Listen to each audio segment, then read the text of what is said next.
new law of evolution in corporate America seems to be survival of the unfittest. Well, in my book, you either do it right or you get eliminated. In the last 7 deals that I've been involved with, there were 2.5 million stockholders who have made a pre-tax profit of $12 billion. Thank you. I am not a destroyer of companies. I am a liberator of them. The point is, ladies and gentlemen, that greed, for lack of a better word, is good. Greed is right. Greed works. Greed clarifies, cuts through, and captures the essence of the evolutionary spirit. Greed in all of its forms. Greed for life, for money, for love, knowledge, has marked the upward surge of mankind, and greed, you mark my words, will not only save Teldar Paper, but that other malfunctioning corporation called the USA. Thank you very much.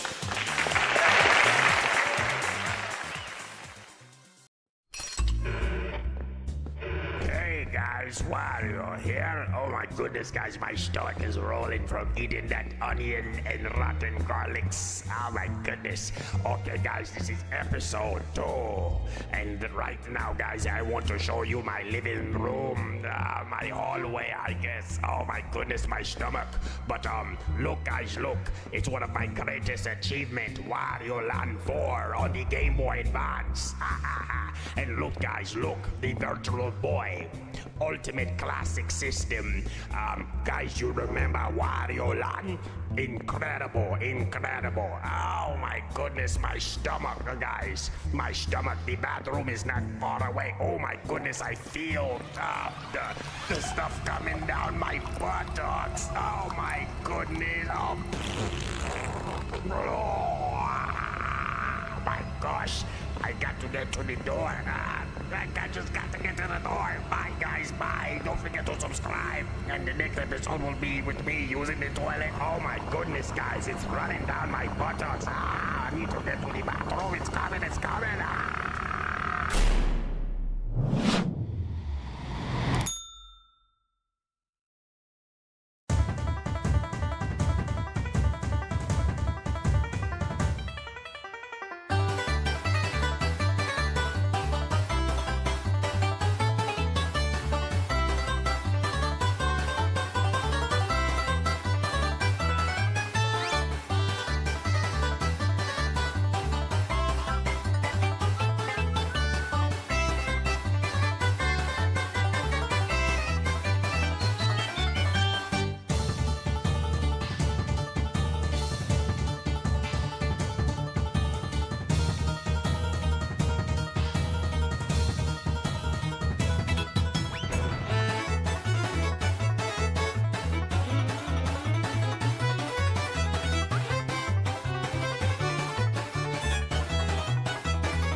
new law of evolution in corporate America seems to be survival of the unfittest. Well, in my book, you either do it right or you get eliminated. In the last 7 deals that I've been involved with, there were 2.5 million stockholders who have made a pre-tax profit of $12 billion. Thank you. I am not a destroyer of companies. I am a liberator of them. The point is, ladies and gentlemen, that greed, for lack of a better word, is good. Greed is right. Greed works. Greed clarifies, cuts through, and captures the essence of evolutionary spirit. Greed in all of its forms. Greed for life, for money, for love, knowledge, has marked the upward surge of mankind, and greed, you mark my words, will not only save Teldar paper, but that other malfunctioning corporation called the USA. Thank you very much.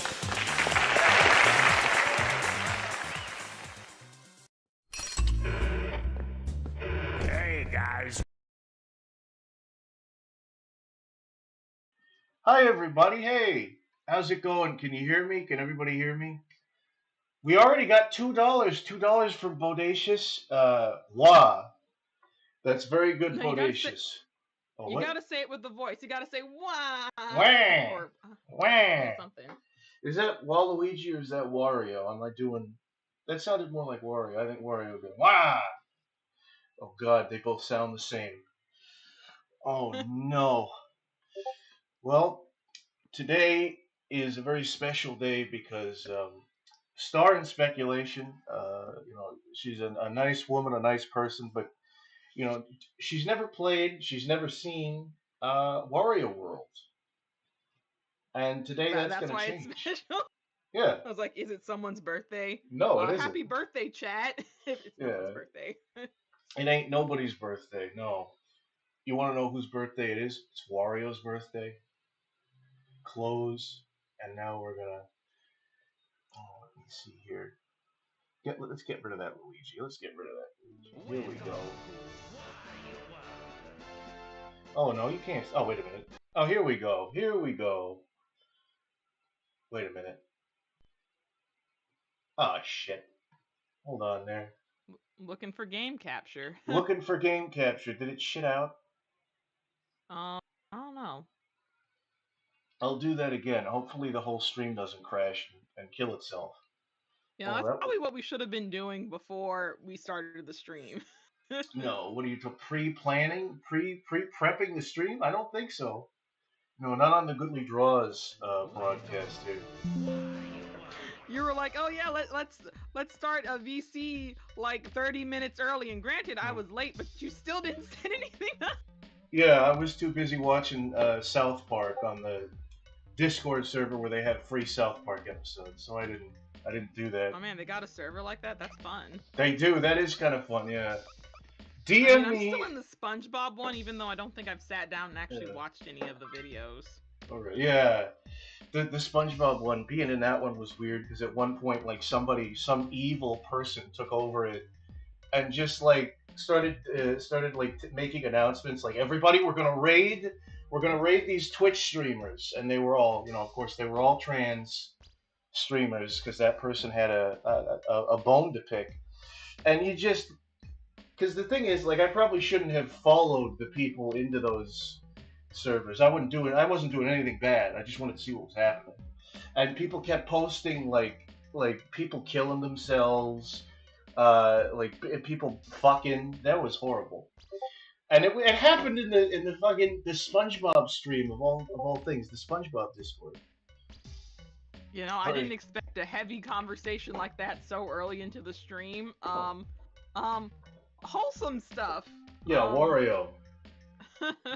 Wario. Let's start the magical adventure to Wario World. Wario's World.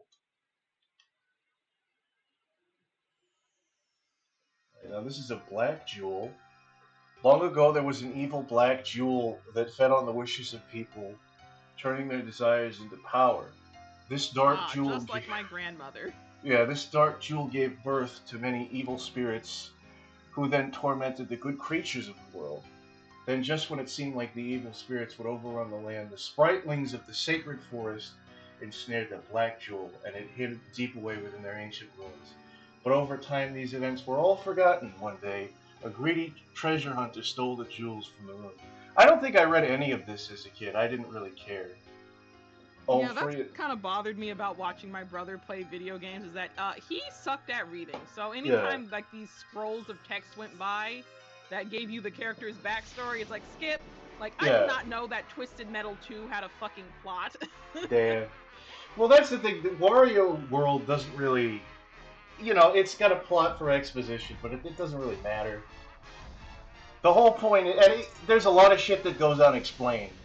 Because, like, he just gets dropped in the middle of a weird world, and it's like... It's implied that all of the treasure was turned into monsters by this big evil jewel, but, like... Okay, well, did the treasure also turn into the worlds that he's in? What is this realm that he's trapped in? And as you can see right now, he's going into the world. Look at this. I love it, though. It just drops you right in. No bullshit.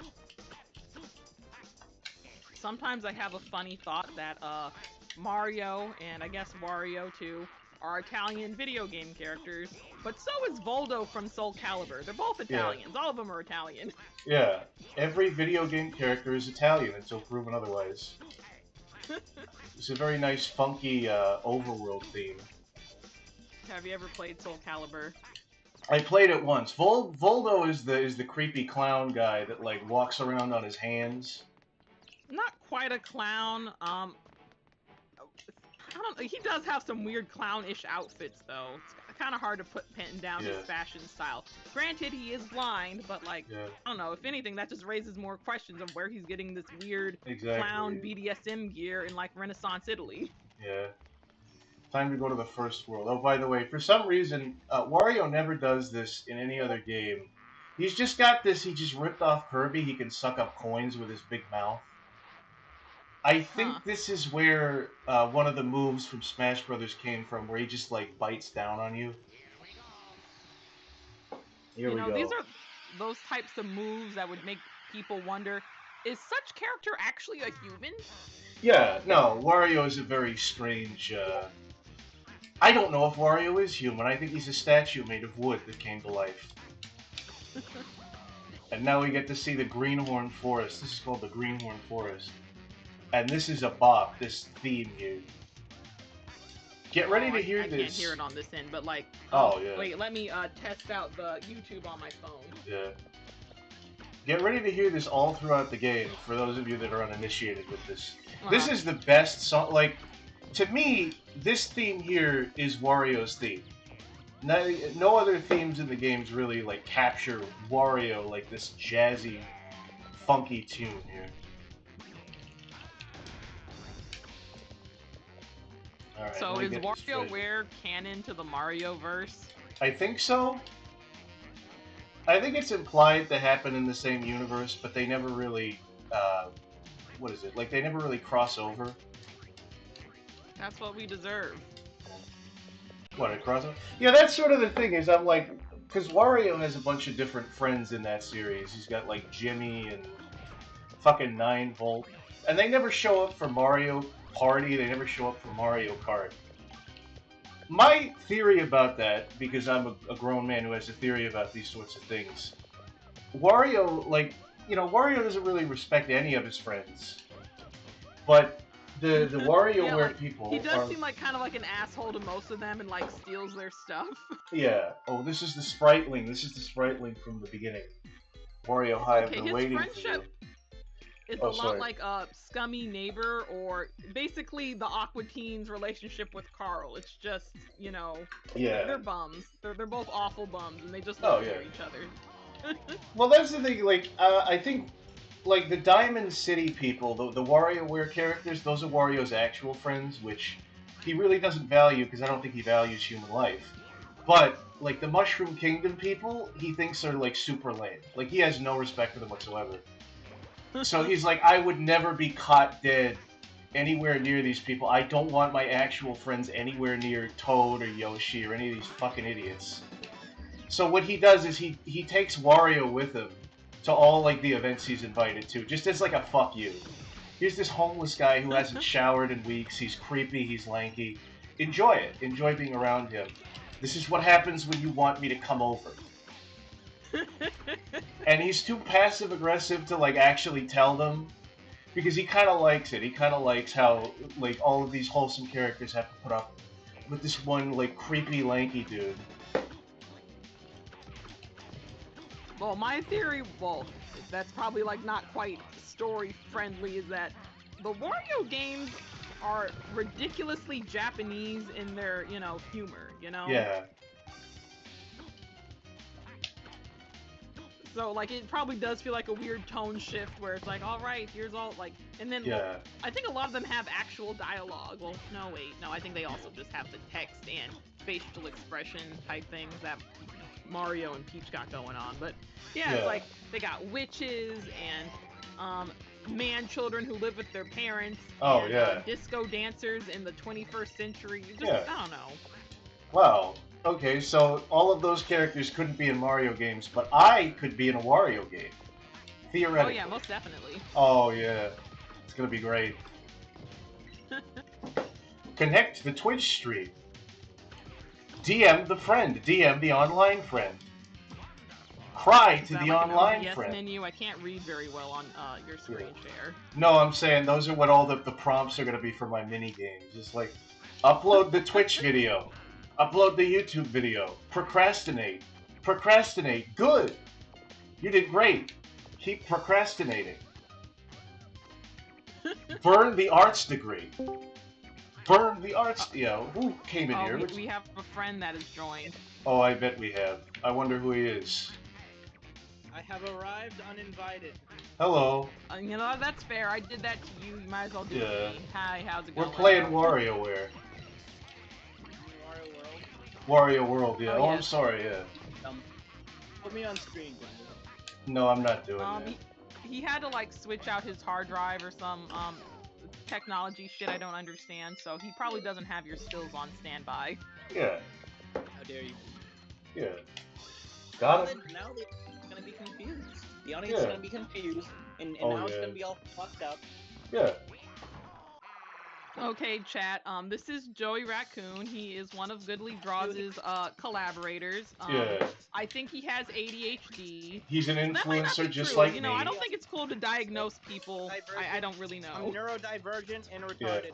Yeah. Well, no, you're neurodivergent, so you're allowed to call yourself retarded. You're also allowed to call yourself retarded, just kind of, who's going to stop you? I can also call myself a beaner because I'm No. Oh, actually, yeah, no, you can. Technically, I don't like it. I don't like it at all. Anything. Okay. Really? I don't know. I don't know. That's like the one slur that I think of like, that feels more like a joke than anything. That's like, I don't know. Apparently spook is an African American slur, but if anything, I'd be looking at you, it's like, what?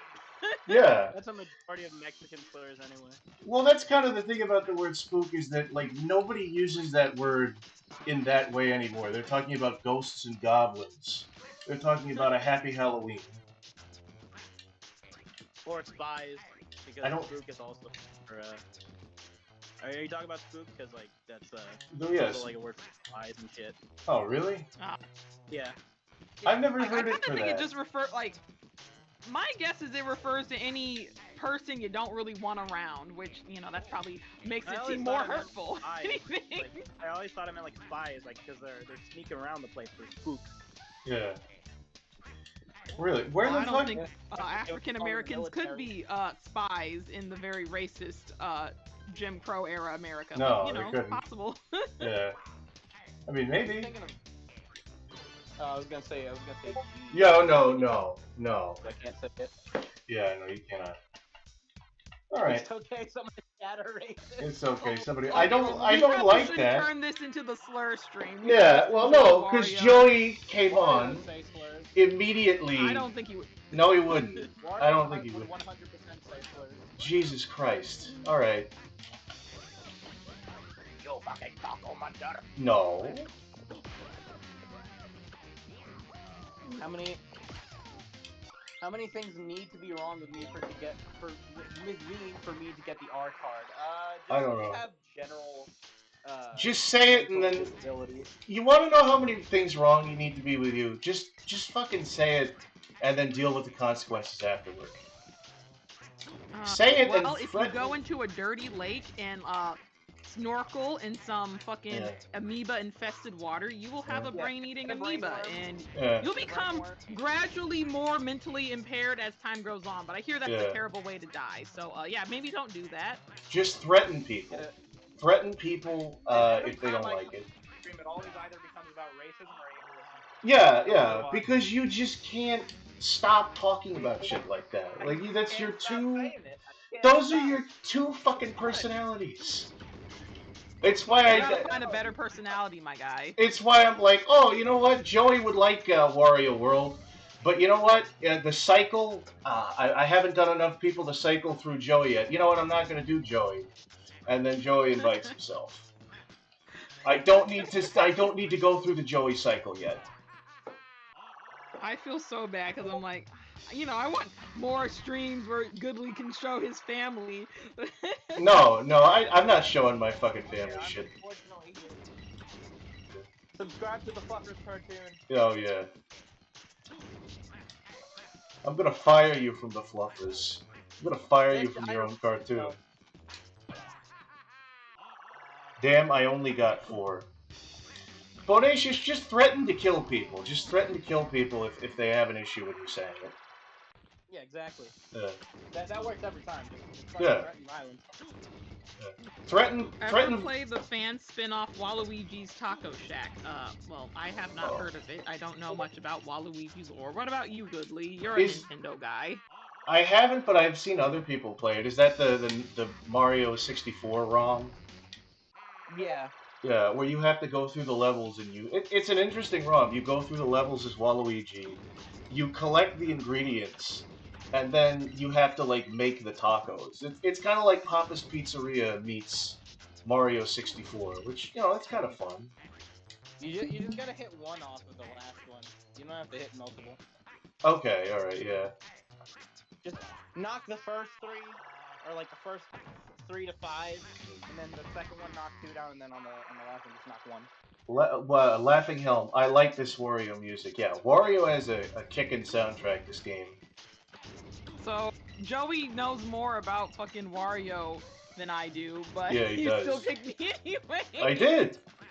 Because the moment he got in here, he was like, hey, did you know that I'm allowed to... Let's just use all the words I'm allowed to say. I'm like, okay. Alright, cool. Here's all the slurs I'm allowed Here's all the slurs, yeah. Retarded. Yeah. Please no.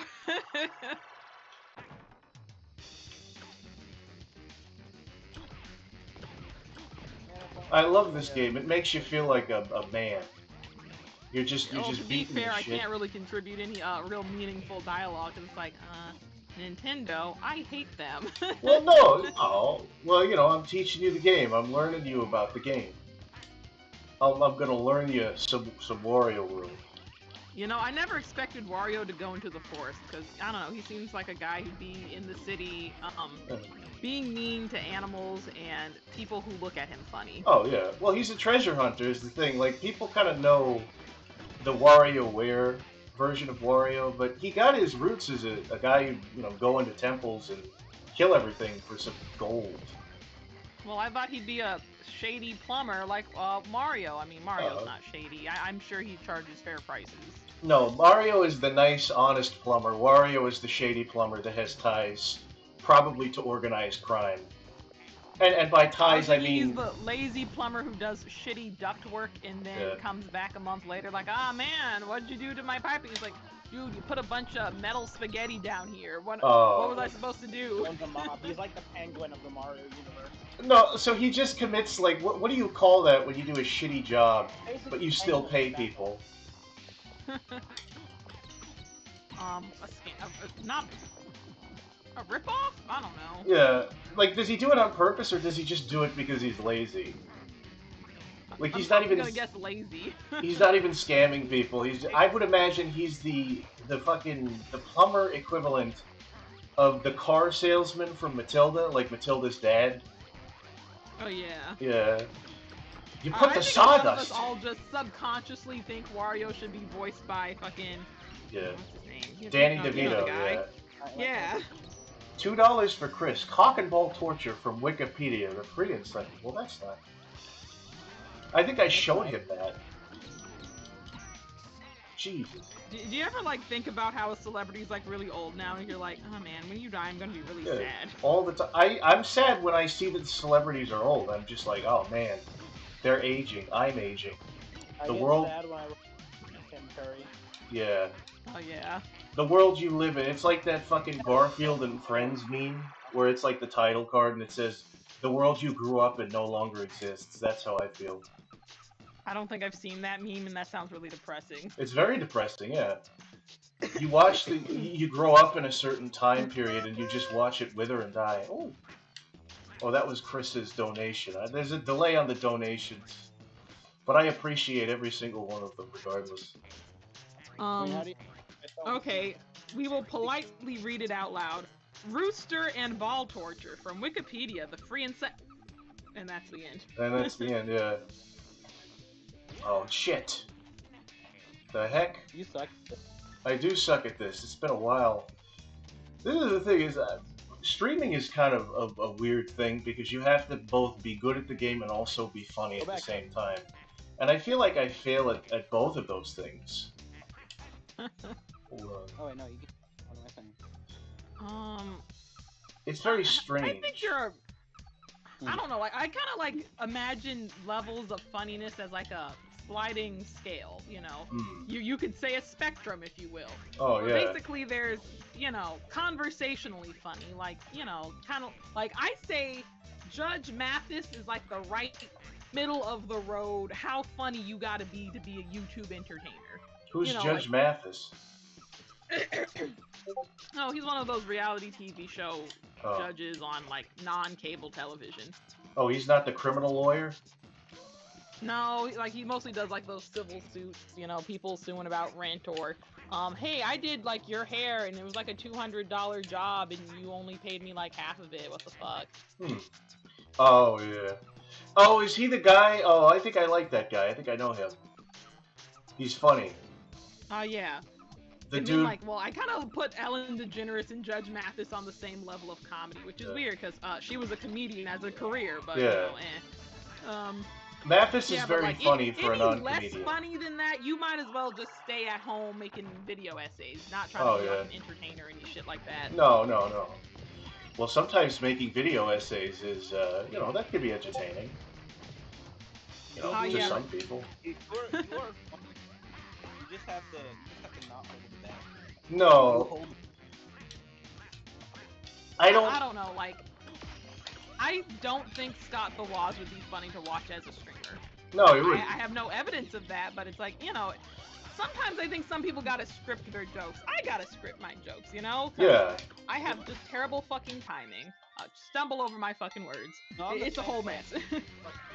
Goodley is confusing him with Judge Joe Brown. Is Judge Joe Brown the funny one? I can understand why that happens. No, Judge Joe Brown is just kind of like stern grandpa. Yeah. I cannot do shit on my own. Like, I always need, like, a second party. Oh, yes, like, to torture and heckle like you're doing right now. No, I mean, he's good at... For me to be funny. Well, the thing is, you're good at finding partnership. You're very good at, like, finding people and getting them to join whatever it is you're doing. Which is the thing, is I usually go solo. And I feel like I've been stuck in this one place. Is Judge Joe Brown the guy where there was like a computer hacker and his parents were there and was like, Judge, you don't understand. Okay, look, he's very smart. And the judge is like, well, he doesn't sound too smart if he got caught. And he didn't say it in that way. I don't remember that one, but that sounds hilarious. Yeah. You keep saying he's smart. He's a dumbass. A smart person wouldn't do this shit. But he didn't say shit because it was live TV. But, I'm going to look up Judge Joe Brown. And if he looks like the guy I think he looks like, I'm going to go, oh, that guy. Well, Judge Joe Brown's show hasn't been on air in like years. I mean, I'm sure you can get like some like reruns because I definitely see Judge Joe Brown reruns from like 2006 every now and again. Yeah. Oh, jeez. This is the pit I fell into. Instead of losing lives in this game, you fall into this pit where these dog rhino things shake you down for money. And now what I have to do is I have to find... Oh, what do I do? Oh, here we go. I gotta find the spring, and then I spring up. This is a very strange game, but that's why I like it. So, oh, jeez, I was gonna fall again. Oh, I fell. What an idiot I am. Look at those fucking purple rhino fucks. Yeah. Hated them. These fucking purple rhino fucks, they fucking purple rhino suck. I'd rather suck a dog's buffalo breath. I'd rather suck a dog's dick than play this game. No, no. He's the angriest zoophile you've ever heard. No, I was doing the irate gamer. Oh, yeah. I did not know there were so many angry video game nerd clones. Cause like I guess because I'm not a big gamer, I'm not consuming a lot of gamer content. So like you know, Game Grumps, some JonTron here and there. That was you fucking 2024 in the year of our Lord 2024. You still watch Game Grumps? Occasionally, like not as much as I did when I was like a teen, but like yeah, I watched them play a fucking horse game like a month ago. Yeah. Didn't they do some like shady shit? Yeah, well, all of them do. I think Joey, a lot of people, who are in business, do shady shit. And yeah, every single one. It's not even like I don't think it's like illegal shady shit. I think they just joked about somebody trying to commit suicide. You know, no, sure, that's low, but is that oh no, I can't stand you. You need to be canceled type of low. Like I don't know, maybe that just reveals more about me than them. Or it's like, Star supports that type of thing. It's like, No, what I mean is like, didn't they fucking like, they like do some like fucking really, really bad shit with like the Oni Plays people? I think that's the thing I was referencing, but that was the ding dong. It was some bullshit. I don't know. All YouTubers are bad until proven otherwise. Like YouTubers are not good people. You should not watch YouTubers.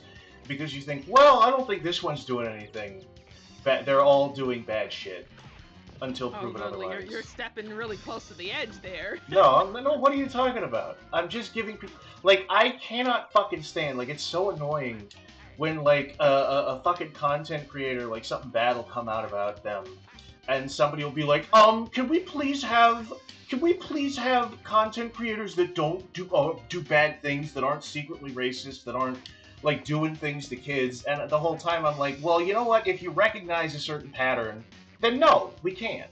We actually fucking can't. The thing is, God, that's so cynical. It's very cynical, but like if people were more cynical, they'd be less fucking annoying for me to deal with. That's just like being realistic. Like, it's being realistic. Like even us, we're probably shitty people. We probably. You wanna? You know how you get real? Yeah. You want to know how you get real cynical? Just watch the fucking news. Watch the news and hear about all the bad shit that's going on. Because that's what... Oh, sorry. Oh, sorry. $5. Waluigi is a genie. By evidence, he wears genie shoes. That's true.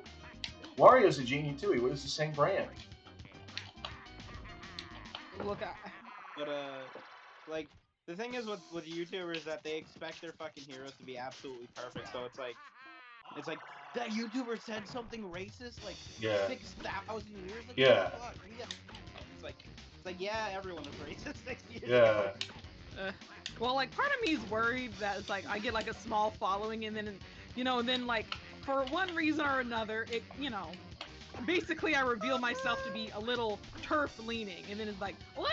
How could you? It's like, look, bro, I want you to have rights, but I don't want y'all to have my rights. Oh. That's all I'm saying. Jesus Christ! That's good. This is a great fucking stream. I'm gonna kick every single motherfucking one of you off. I hate the... Oh my fucking god. Just don't hold back, Goodly. Just don't hold back. Doing a facepalm right now. I'm gonna fucking murder every single one of you. Just don't, I don't want getting I don't want you getting any of those germs. No. Germs around those cooties. Yeah. The man Great. cooties. So yeah, Wario, Nintendo games.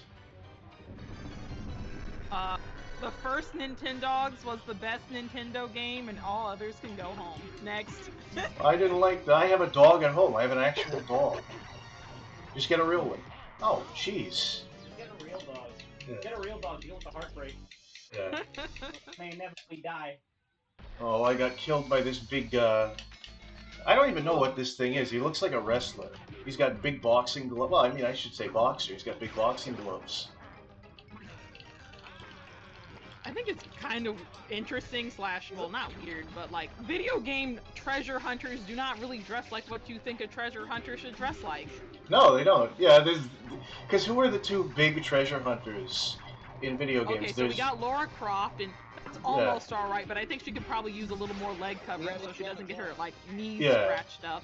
No, but then Rouge dresses like a BDSM dominatrix, so that's probably not ideal. Yeah. And then Wario. So the three examples. Overalls are good protective gear, but you know, still really. Yeah. Yeah.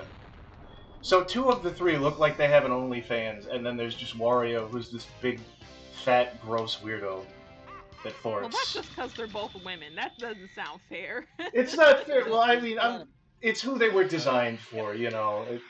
Yeah. We all know that Lara Croft was made because, well, you know, 10-year-olds. Yeah, with 10-year-olds her adorable triangular titties. Yeah. Such wonderful. Yeah. And Rouge the Bat, I don't know what the fuck Japan was on, but, you know, Japan being horny? Oh, who'd have thunk? Who'd have thought? She's got the pointy bits. Yeah. You know, like. I don't know where that. Although, if you all know that reference. Yeah. I don't. If you're uncultured, yeah, I wouldn't expect anything less of you. Or more, whatever. Like, the weird thing about designing sexy furries is because, okay, I haven't done that in a while, but I don't know, like... In a while? What do you mean in a while? You know, if you stop interrupting people's sentences, you would find out. Okay, so, like, when you are a girl, being cool kind of translates to being sexy. So sometimes you would unintentionally make a sexy character because that's what you thought was cool. Well, yeah. So, so you make a cool girl character, but she got the big titties and she dresses like, you know, how all the pop idols dress. And oh wow, you made a sexy furry character. Yeah. That is something. And you are 12. That's great. Yeah. It is kind of weird how that sort of thing. Because, like, there's a lot of girls that, like, are artists and they're influenced by, like, just guys being horny. And they don't even know it. They're like, oh, that's a cute design. That's a fun design. And it's like, really? It is? I drew it with my dick. Like, wow, you have a really cute design. That's really cool. That's really cute. And it's like, really, they're just thinking about wanting to fuck it. Yeah. Kind of funny. Well, honestly, I haven't, like, made any, like, animal people characters in a long time. So, I don't know. I don't know if I still have the spirit for it. Yeah. You're not a furry. I don't think you're a furry, is the thing. I am not. Like, I think I was talking to Brains or something, and I was like, I feel like I was on the cusp of becoming a furry, but then I made actual human friends. Yeah. And then I, like, wanted to start drawing my human friends. Oh, not half animal, half human friends, like all the other furries have? Yeah, that'll happen. Yeah. So that, I make it where it's like trying to, like, create, like, the cool factor. It's like, that's what I tried doing with, like, Wendy's first design. It was a similar story. It was, I tried to make her, like, bulky. Like, sort of, like, bulky and very, like, threatening. And then I just realized, oh shit, I just gave her, like, fucking thunder thighs. Okay, I'm gonna change this now. Well, you also gave her tits. Which is weird, because, like, she doesn't need tits. Hey, man, that's part of the mask. Like, have you not seen a big-tittied woman with wide shoulders and felt intimidated? But she doesn't have big tits, though. Yeah, well, she does, like, she's not big tits, but it's weird. It looks, like, weird. you put emphasis on them, and you didn't even need to like do that. I did you not know? put emphasis on them. Goodly. You were the one staring, alright? No, I don't know what it's Wimpy never. looks like because I haven't Hey, finished look, the Yeah. the way he Foster's was dressed, he thing. deserved it. That's what you're gonna say, huh? Goodly? No, I'm not. That's you jumping to wild conclusions, like you do. I know that's exactly what you're thinking. That's exactly Okay. what you're thinking. Yeah. All right. Goodly is a well, I don't know if Joey, he's a feminist, I'm but he gonna hasn't be said honest. anything sexist to me, so that's No. pretty nice. Yeah. He wants to. Joey, can you fucking like? I don't want you here. Like I didn't invite you. I don't. And why do Was. you have the thing open? Well, what do you fucking mean? What? Because it's just implied out of courtesy that you wouldn't just like jump in. Well, now you gotta make it awkward. Damn, Goodly. Okay. Alright, fine. Okay. Sorry, but you know. Oh jeez. Now I feel kind of bad. I don't. I'm a terrible. I run a tight shift around here. I make horrible jokes, and when other people make horrible jokes, I'm like, hey, you can't do that. That's my job.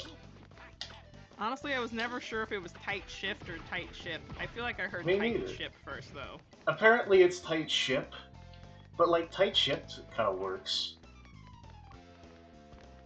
Hold on. Where this is kind of weird because you have to like do a certain move on here. I feel like I'm doing it, but I'm not doing it like strong enough.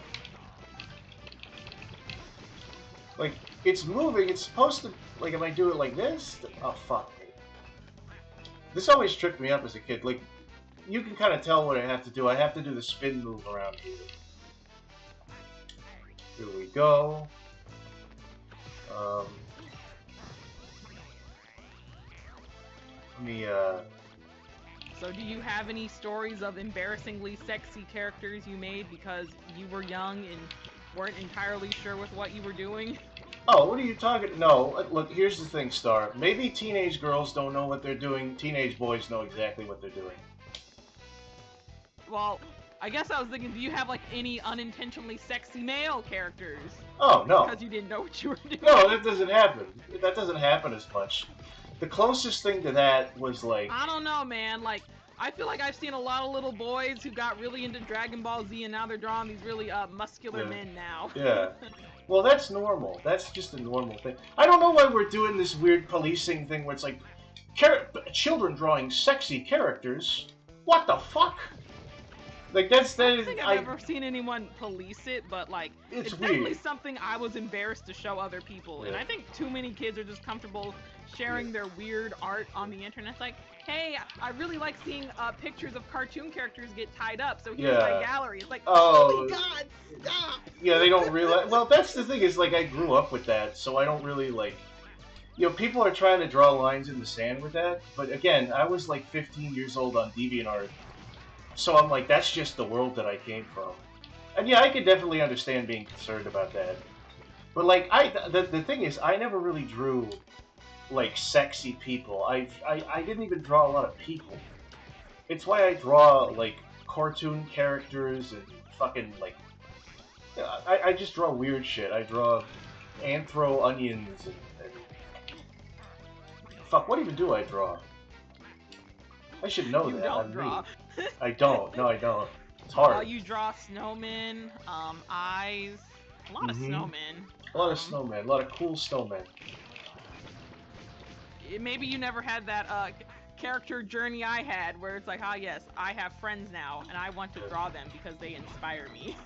That's literally, but the thing is, that is what I do with most of my art. With my actual comic, I'll do that shit. I'll be like, oh, I gotta base this character off of this guy I met. Oh, I gotta base this other character off this one dude from college, and then I'll base this person off of, like, I'm pretty sure I talked about, like, making you a character, or at least making you, like, an Onion Punch Sona. Yeah. Well, of course, you have told me about your friends, but, like, I feel like, do you think it happened really late where you had good friends? Because honestly, I feel like I didn't have, like, good friends until, like, closer into high school than, like, you know, like how... Usually you'll have, like, some good friends in, like, elementary school and middle school. Yeah. I feel like I didn't have that for a long time. Oh, yeah. No, for me it happened in college, so it was way late. You know what I mean? Oh. Yeah. I don't know. Everything I do, I'm a fucking late bloomer. I don't like it, but better late than never. Honestly, I feel like I peaked in high school even though I wasn't even that impressive in high school, so like I am so concerned. Oh, just start doing shit. Yes, Simple. thank you, Goodly. That is some great life advice. Hey, Yeah. Star, do shit. Thank you. I do feel like a hypocrite because people have told me the exact same thing, and I've gotten so mad at them. Like, what do you mean? What do you mean just do it? What do you mean just do it? You're not telling me how. You're not telling me, like, you're not giving me a step by step. Like, I've literally just been told, hey, just go outside. I'm like, then what? What after that? I'm like, you're a fucking grown man. And I'm like, yeah, I know I should know, but I don't. Yeah, like I think like one of my I guess it's like one of my resolutions, not quite a New Year's resolution because we're already in late March, but like yeah, it's like to do more creative stuff, get my little computer area set up and cleaned and all that stuff, and do things. Yeah. Do what? Well, oh hey there. Go ahead. Whoops. Oh jeez. All right, here we go. We're cooking on all four cylinders now. That was a really weird, hard part where you have to do it like a certain way. I don't know. Jeez. These are weird. Squabbly says only drawing attractive people is boring. It's like, well, yeah, it is fun to draw ugly people every now and again. That's kind of weird, though, is like we have this new thing where it's like if you draw attractive characters, you're gonna give people an unrealistic image of their body when it's like most civilizations had an unrealistic standard for body types. If you look at art throughout like history, a lot of the people, and the thing is, it's not even just like the heroin chic people that we had during the 90s. It's like every single civilization has a beauty standard, and the beauty standard is wildly unrealistic, especially if you look at art. You don't see Greek statues of like dumpy. Like, you don't see a Greek statue of somebody that looks like me, who's just a dumpy fat guy. You see a muscly, curly bearded dude. I mean, if they did, it was probably because you were a very rich man or an emperor. But like, other than that. But if you were a rich man, you could get people to lie and be like, no, make me fat, but make me muscular fat. Yeah, they probably give you head hair. Yeah, exactly. That's what happened. That's why you have like pictures of Napoleon that are like, okay, make me look fun. I don't know anything about Napoleon. I know he's not as short he wears that nice hat a lot. Oh, yeah. I don't know. Maybe Napoleon isn't a good example. I wanted to have it be like, ooh, make me look taller, even though Napoleon was like a regular sized dude. He wasn't as short as he was in fucking Looney Tunes cartoons, but you know what I mean. Like, yeah, I think it's weird, like, how wildly exaggerated certain features on certain historical figures are. Like, Richard Nixon's nose isn't that long. No. Well, the whole thing is, I guess they're larger than life, so the caricature is larger than even that. And then we know the caricature. I think it was kind of like a Pinocchio lying joke, It's probably what it was, yeah. That pillar looks very phallic. I mean, I guess all pillars are kind of phallic, but that one's looking especially chody. Oh yes, the world is held up by chodes. Let me eat this. Let me fucking break this box. Yeah, gonna interact with chat. Yeah. Mushroom drew evil skulls a lot. Yeah, I had like a little skull drawing phase, mostly because like I was so excited when I learned how to draw one. It wasn't that hard. I used to draw so many skeletons, but the thing is, like, I didn't know how to draw the rib cage, so the skeletons looked all fucked up, and I would intentionally, like, make shortcuts and be like, alright, well, this isn't a rib cage, but it's basically a rib cage. Honestly, the rib cage is so hard. God damn it. Yeah, I would have the rib cage be broken, too. I would be like, oh yeah, it's a fucked up skeleton with a bad rib cage, like, it got broken into. Yeah, like, after the skull, it's like I stopped drawing. Nothing to see here, boys. Oh, yeah. God damn. Oh, here we go. This requires breaking a little guy's skull in order to get into. Here we go. Why are you in the clouds now? Well, there are these little stages where they're kind of like bonus stages where you can grab different treasures and trinkets. Oh, I probably shouldn't have done that. This is the puzzle area. Oh, wait a minute. Oh. Oh, fuck me. Goodness. Goodness gracious, here we go. Do you fight angels in this game, or is this some just sky people stuff? I think you do fight, like, you fight some angel-looking robot things, but I don't think that comes until later. You don't fight them in this area. What type of creature would be just way too weird looking in a Wario type game? Oh, well, it doesn't even look like a Mario character. It almost looks like a Code Lyoko character, if you ever watched that wonderful show. Yeah, I don't think I watched it, like, start to finish, because, like, okay, I thought... Code Lyoko's so weird for me, because it's like, I thought it was cool, but for some reason I didn't like it. Yeah. I mean, it's one of those things where you're like, oh, it has everything in it that I should like, but I just don't. Oh, fuck.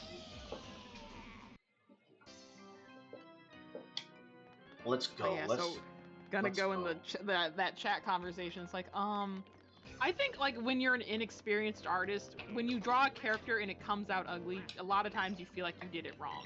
Yeah. But sometimes, you know, people just have, like, you know, non-drawing book tutorial type faces, you know, like where their eyes are way farther apart than you would expect them to be, or they got a really big nose, and, you know, a lot of times those drawing tip rules just don't work for those types of people. No, there's not one single face. If you really look at somebody's face, unless there's some, like, pristine celebrity type, a lot of people have weird faces when you really look at them. And it's kind of fun to, like, caricature them. Fuck me. I feel like I'm doing really terrible at this horrible game, at this wonderful game.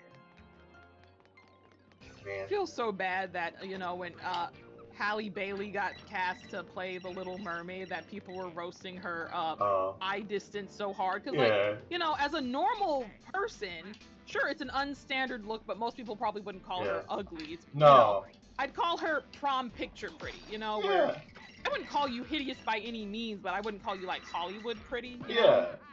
It was funny seeing that meme where, like, they made her eyes even further apart. That was kind of funny. That's the thing, is that sometimes the meanest thing is the funniest fucking thing in the world. But I don't think she's ugly. I agree with you. Just because somebody... And I think the idea of Hollywood pretty, like, that is the exception to the rule of everything, you know? You can't go by those standards either. Yeah, it's like, I mean, I'll acknowledge that, you know, it's an unusual facial proportion, but, like, it's not, like, that rare. Or, you know, it's, like, not ugly either. It's just... And that's the thing, is the people that are calling her ugly are probably, like, you know, even plainer looking than her. If not ugly themselves. Like, she's not Taylor Swift. What the fuck? Yeah, I think there's too many people, you know, not just being racist, but being mad that they didn't cast, you know, someone who could fit their perfect waifu. Because, like, let's be honest, a lot of people had a crush on Ariel. And, you know, it's like, you can't just ruin my first cartoon crush like that. How dare you? Yeah, a real How am person? I supposed to wank it now? Yeah. I mean, that's kind of... Well, a lot of these fucking... You just shouldn't make live-action versions of animated Disney movies. Yeah, for the most part, like, I don't want think to say it's really shouldn't. lazy and then kind of, like, spits in the face of everyone who worked on the cartoon, but, like, you know, I don't think, like, I don't know, like, I think there's a lot for the movies that I'd either do differently or do better, because, I mean, they're still art in their own respective field, but I don't know. Like, but the thing is, you would, like, reimagine them. You would make them wildly different. Whereas with The Little Mermaid, like, with a lot of the remakes, they're not going to make these stories that widely different. If anything, they're just going to make them worse. And then they're going to try and, like, I don't know, make up for the fucking mentality during, like, the 1950s or the 90s, or, you know, when these fucking movies came out, and be like, hey, look, it's not all white people, you know? Which I get that. I do get that. Yeah, like, after a while, it looks kind of very Broadway play-ish, which, you know, like, you know, if you're, you know, I think there's no way to watch a play and forget that you're watching a play. A lot of people watch a movie for, like, the immersion, you know, so, like, I know it seems wild that non-white person would be against like, you know, colorblind casting all the time, Yeah. but like, yeah, sometimes I'm not. Well, Well, you know, but colorblind. to be fair, I don't think that casting was colorblind either. You know? Yeah. I don't know how to explain it. Well, that's the thing is like there's a time for it, and then there's a time where it doesn't always work. You know, and I'm not even talking about like forced diversity. I'm talking about like in plays. What is it? Like you know the whole thing like Shakespeare in the Park. Like if you're playing like a Shakespeare play, it doesn't fucking matter like what race is playing which character, even though they're all supposed to be like white Europeans, because it doesn't matter, I mean, and that's maybe a for tradition. Othello. Yeah. Well, Romeo and Juliet, like there were a lot of fucking plays like that. I know, like, sure, I haven't read Othello, but he's actually supposed to be an African. Oh, okay. Well, yeah. I'm not sure if they make an exception. I don't know how many plays of Othello there are. You know, I just know Romeo and Juliet. This is the angel. Oh, these are the angel things that I was talking about, by the way. They don't really look like angels. I think this thing kind of has angel wings. I think, okay, so because apparently Patrick Stewart really, really dreamed real hard when he was a young lad of playing the lead of Othello, but then, you know, the times changed, and it's not okay to put a white guy in blackface anymore. No. So it's like, you know what? We're gonna switch it on its head. Othello is white and everybody else will be black. Oh, yeah. And aced it. The sacrifice! I guess. Oh, you know, you make a sacrifice. You go, okay, we're gonna switch everybody else to get. I mean, are you gonna deny Patrick Stewart of all people his dream? Are you gonna deny that poor man? He was in Star Trek. Star Trek is all about togetherness and diversity, and you know, overcoming adversity together as one people. Because you know there are honestly, like I think my main complaint about a lot of the live action, you know, Disney movies is that how prommy. I'm probably leaning into the phone badly. I'm like kind of find my light switch. Okay. Yeah, it's like the dresses just look too promish for me, you know, and not like a really good material. Oh. You know, so, like little subtle things like that. Yeah, because that's why they design dresses for Disney princesses so elaborately. It's like dress porn. It's like something for the ladies to be like, oh man, I wish I had that dress. The girls. Yeah, and now little Susie, well, I don't think girls are being named Susie anymore. Little Kayla can go to the Halloween store and get a cheap polyester taffeta style dress that looks exactly like it. Yay! Oh yeah! Hooray for Kayla, the hypothetical little girl. Hooray for Prada bag. Oh jeez.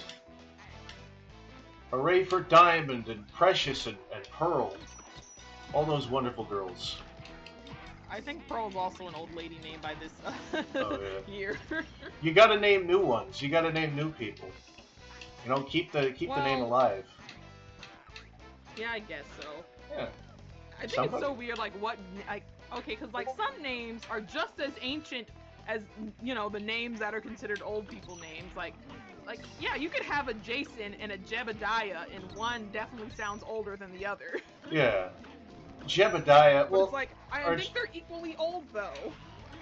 That's funny. Is Jebediah like that? Sounds like an Amish name you'd see from like a farm or something.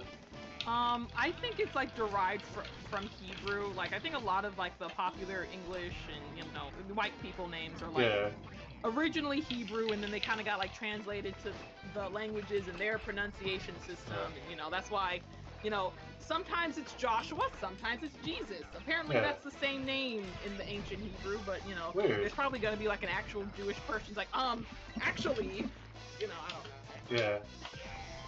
What are you, some kind of history nerd? What are you, some kind of historian? Oh, jeez. Oh boy, here we go. Ooh. This is a fun game. Look, you get to collect little treasures. Oh, here we go. From far away, those look like that dinosaur Digimon, but I know, you know, it's not. What is it, like Agumon or something? They do kind of look like that. Oh yeah, I think so. Yeah. See, this is kind of fun, you know? Agumon. Yeah. I like the enemies because they're just like these weird, dinky little characters, and Wario beats the shit out of them. I remember playing this game for the first time as a kid, and I was like, I feel like such an asshole, and I love it because you're just beating the shit out of these little creatures, and you're collecting coins, and you're just being overall a bad person.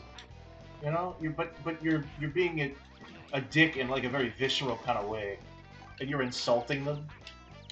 You feel like Bowser and Wario would team up, but I guess not. No. I think in some of the tennis games, like, Bowser hires them like bounty hunters, like hired goons. I also feel like Bowser would just look down on Wario. Like, Mosh. it would be a rivalry. No, It would be you like, finish your thing. I was reading yeah. the chat. Oh yeah, you finish your thing.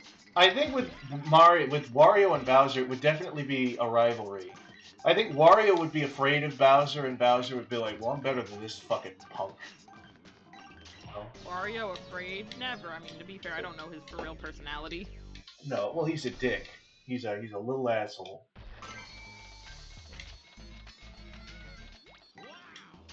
Oh, so in the chat, Mushroom wrote, "Don't quote me on this, but I remember reading that Jesus Christ can be translated to oily Josh." Oh, Ollie Josh. Oh, I thought it was Ollie Josh. Oily is even because worse. like Christ means like Christos means the anointed one. So like Oh, anointed yeah. is being covered in oil. Yeah. And Okay. then, you know, because Jesus is just Joshua, so Yeah. he's oily Josh. Oh yeah, that sounds like a fucking Mighty Boosh character. We got old oily Josh, and he comes up to your bed when you're not looking and watches you sleep. And he's covered in oil. He tries to sell you fucking what's that one? The Young Living. You know that one MLM where they're always trying to like peddle essential oils on you. Oh yeah. Teddy Fresh. What? I don't know a specific MLM, but yeah, he would definitely be an MLM, like pyramid scheme type dude. Hey, do you want to be able to make enough money to, you know, support your whole family but still live your whole life at home? What? Oh, you think that's impossible now in this economy? Well, it is, but you don't know any better. I swear to God, in like fucking 2019 to 2020, I was like swallowed up by watching those types of videos. Yeah, did I you think that's also probably watch? why I started watching Illuminati at first. Oh yeah, Illuminati's whole thing was like going after MLMs. Well, okay, at first she was a Reddit reader. Well, I Yeah. mean, I think I watched a video about her. Apparently, she did some other, like, you know, story time shit. And, like, Yeah. you know, I guess she, like, followed trends for a bit. Which, Oh yeah.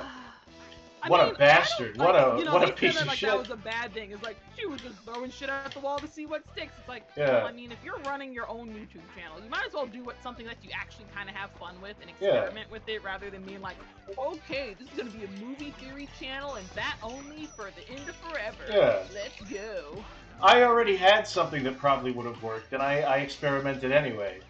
I was like, okay, I could make Pikmin videos, or I could just start streaming for no reason. And stream, like, nothing that has anything to do with Pikmin. I mean, I guess Nintendo Yeah, I'm games kind of surprised you count. haven't played Pikmin yet. Do you not, like, own a copy, or, I don't know. It was kind of like a joke. It was a big fucking prank that sort of got out of hand. The whole thing is, I was gonna tease, like, ooh, I'm starting to stream, guys. What game do you think I'm gonna play? And then instead of playing Pikmin, I play something completely unrelated. I play like a game from the 1970s. I'm like, okay, we're doing the Dig Dug stream, everybody. You ready for Dig Dug? And then I just kind of kept doing that. And then I was like, all right, well, maybe I'll play some Pal World, because Pal World was big at the time.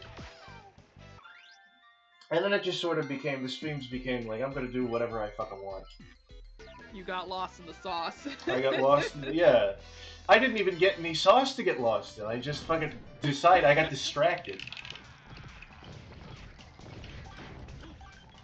I could be on chapter 3 of Onion Punch by now, but no, this is easier, so.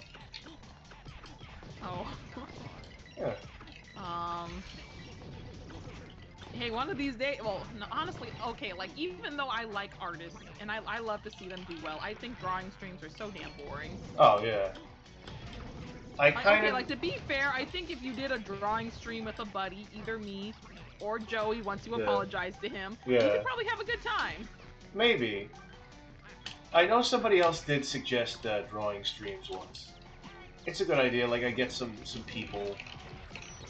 I don't know how I would... Yeah, like opinion, like why drawing streams are boring is because, you know, like they're real focused in the drawing, they're in the zone, so they can't read the chat. So, you know, your partner ideally should read the chat, even though I've definitely seen streams where they had like multiple partners and nobody read the chat.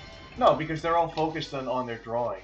Maybe that's what we do, is we have like 2 people that draw, and then a couple of people that aren't on the stream, but like they're drawing on the canvas kind of thing, and then we have 2 people that kind of read chat and like shoot the shit. That would be interesting. That would work. That's just crazy enough to work. That's just stupid and insane enough that it just might work. Alright, here we go. Yeah, that's kind of like why I like streams from like people who aren't too big, because like, okay, if you're like too big, you're not gonna read anything that's not a super chat, you know? Yeah. Even then, you don't even need to read the super chats. Fuck them. I'll definitely be very mad if they don't, but like... Got them.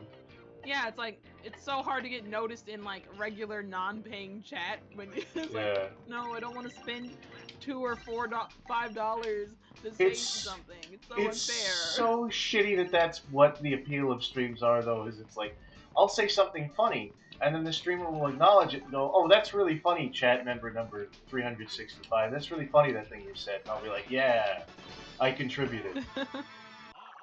Hey man, that makes me feel very satisfied when my shit is read on screen and gets a reaction. That's great. Yeah, no, I mean, it's better, like, if you don't pay for it. Because if you pay for it, then they have to react to it. If they just pick it out and see, oh man, this guy said something really cool, I want to fucking point that out, then that becomes, like, oh, I said something really fun. You know what I mean?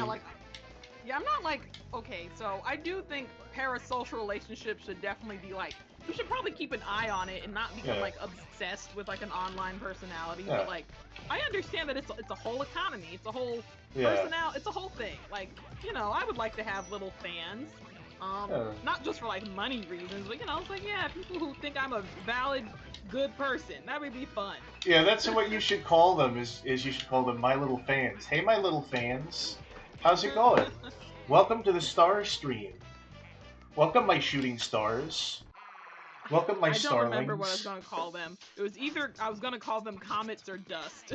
Yeah. No, I was going to call my fan base the dust. Yeah. But like individual fans would just be, I don't know, something else. I want to call the Goodly Draws fans you little idiots. No, wait. The Starmy. That's what I also think I came up with, like Star Army. Oh, that's kind of fun, yeah. I want to name my fans something horrible and derogatory. You know, to give the fans a little bit, you know, some low self-esteem like me. You dumbasses. The garbage heap. Yeah, the garbage garden likers, lovers. My jokes are too wordy. This is the thing. Is that my names, there's a little too much, you know. Jeez, I don't even know what I'm doing. I'm just throwing around little heads of myself. What is this shit? Well, you see, Sparky, it's like a pun on, like, well, not a pun, but, like, basically, like, Stardust, so, you know, my fans would be the dust. Oh, yeah. You're the dust beneath my feet. You're a worm. You're a worm beneath my fucking foot, and I will crush you. If you don't PayPal me hundreds and hundreds of dollars every month on my Patreon, says Star. That's what she wants. I don't think I'd be that awful. All power goes to a person's head. It corrupts, absolutely. Oh, jeez. Yeah, I don't, well, okay, mostly because I don't think YouTube lets you donate in increments that small. It's like, whoever donated the 15 cent and, like, just insult your mother. Yeah. Whoever donated the 15 cent, fuck you! For being generous. Oh, what, you donated $1? I hope your whole family's house burns down. You can't be doing that. I mean, it's very funny, but you can't be doing it. That sounds like something that Low Tier God would say. You know, to the person. That's what I'm joking. Yeah. Yeah, he has said that type of thing for something. Oh yeah. Low Tier God I'll probably send you the video. Yeah, I mean, Low Tier God has he really knows how to spin a yarn when he's angry. Which is a talent. Because you think like the angrier you get, the less like articulate you are. But like Uh-huh. the angrier he gets, it's like, let me tell you an entire story, start to finish, beginning, middle, and end, about me and my boys fucking your mother and fucking you. It's crazy. He had robes. He's got like they're in robes. They're running through the snow. I'm running through the snow. They're just strutting. It's crazy. Fucking crazy, man. I'm spending a lot of time in these early worlds. Oh, well, I didn't, because, like, like, sometimes a video game takes a little bit longer than you think it should, but it's like, I don't, No. You've only been on for, like, an hour. It's not like you've been, like, Yeah. fucking around in the character customization menu. It's like, oh, man, what keyblade should I pick? Oh, yeah. The thing is, I feel like I am dilly-dallying. I feel like I should be at level 4 by now. I mean, it's not like you're going around and exploring like, here's Star. This is one of my favorite details of this level, Star. It's a statue that has all of the characters from previous games on it. And I'll be like, I feel like that's what I was gonna do, is I was gonna, like, show you around the game, because you've never played it before. Look at this thing. This is horrifying. I mean, I guess you could. Look at this horrible antlion type character here. Look at him. Oh, he's got scythe hands. Oh, you didn't see the scythe hands. He goes a little outside of where I think he would go. Okay. Yeah, oh jeez. Wario World has some really, like, just horrifying bosses. Like, you can tell they're trying to be wacky and they're trying to be funny, but a lot of the bosses, they either come off as complete nightmare fuel or complete nightmare fuel that is also weirdly perverted. I don't know, you haven't seen anything weird yet. But I guess not. I think there's gonna be a boss. See some flying titties? No, you don't, but, well, we'll get to it when we get to it. Oh, jeez. It's a very short game, so for every little world, there's like 2 worlds and then a boss. Even though there's already 2 bosses. There's 2 end-level bosses, and then just 1 entire end-world boss. I don't know if I'm killing this guy. Am I doing it right? Well, one of the games I thought about streaming once I, got my PS2 set up was Leisure Suit Larry, because actually I like walking around the campus and exploring, well, okay, okay, it's Leisure Suit Larry, magna cum laude, the one where you play as Larry's nephew, and you're in college, and you're chatting up all these college girls, and honestly, I probably can't, because, well, the game censors itself, so you should be able to monetize, but yeah, it's still a very lewd game. That is the funniest fucking shit that you're like, oh yeah, I really like the Leisure Suit Larry game. I love it for the plot. I love it. Like, what? Leisure Suit Larry. It's an okay plot. I mean, I guess it's like a less weeby version of a dating simulator. Yeah, that's the thing. It's just like some pervert, like, cartoonist made a point-and-click game, but he just had no knowledge of hentai. It's funny. It's like, yeah, I'll just have them. There's big buxom women, and there's this little fucking Elmer Fudd guy running around. Sparky, I don't know quite when I'm gonna start streaming, because I am technologically challenged, so it might be next week, it might be next month, who knows? Sparky just said that looks like a 40k Tyranid. It kind of does. The Nintendo version of a Tyranid. Star doesn't know what a Tyranid is because she doesn't play 40k. Oh wait, no, yeah, you do. My dad has had long conversations about 40k, but it's not like I know what they look like, because it's not like, because it's not like I'm looking at books, and I don't think he has a Tyranid model. I mean, if he does, it looks like all the other unpainted fucking plastic on his table. I'm sorry I mansplained 40k. I just assumed I'm like, Star's a woman. She doesn't. Oh wait, no, yeah, her father is into it a lot. We've had conversations about this. Let's go into the big boss world here. You gotta brace yourself for this one, because this is when it starts getting Like, oh, Honestly, what were the... I didn't know there's gonna be so many fucking people on the internet into 40K. Oh, yeah. Like, you know, like, I'm sure they have their little fandoms and their little corners, but it's like, I swear, like, anytime I step into a different Discord server, it's like, hey, what's up, my people? It's like, here's a 40K model I painted. It's like, Haha, oh, yeah. you're into that too. Well, it's Fun. probably the same 5 people, though. It's like, we're in that kind of, like, tight-knit community, where every server we're in, like, the same 5 people, odds are, in that as well. I don't know, like, you know, I'm finding 40K memes on YouTube. Yeah. Don't look up 40K content. It's just like, you know, have you like seen those Ball Buddy comics where he like, Oh, you yeah. know, makes fun of various Poland Ball, tropes? yeah. Yeah, he has Warhammer comics. Oh. I thought you were talking about the comics where it's all the different nations of the world and their balls.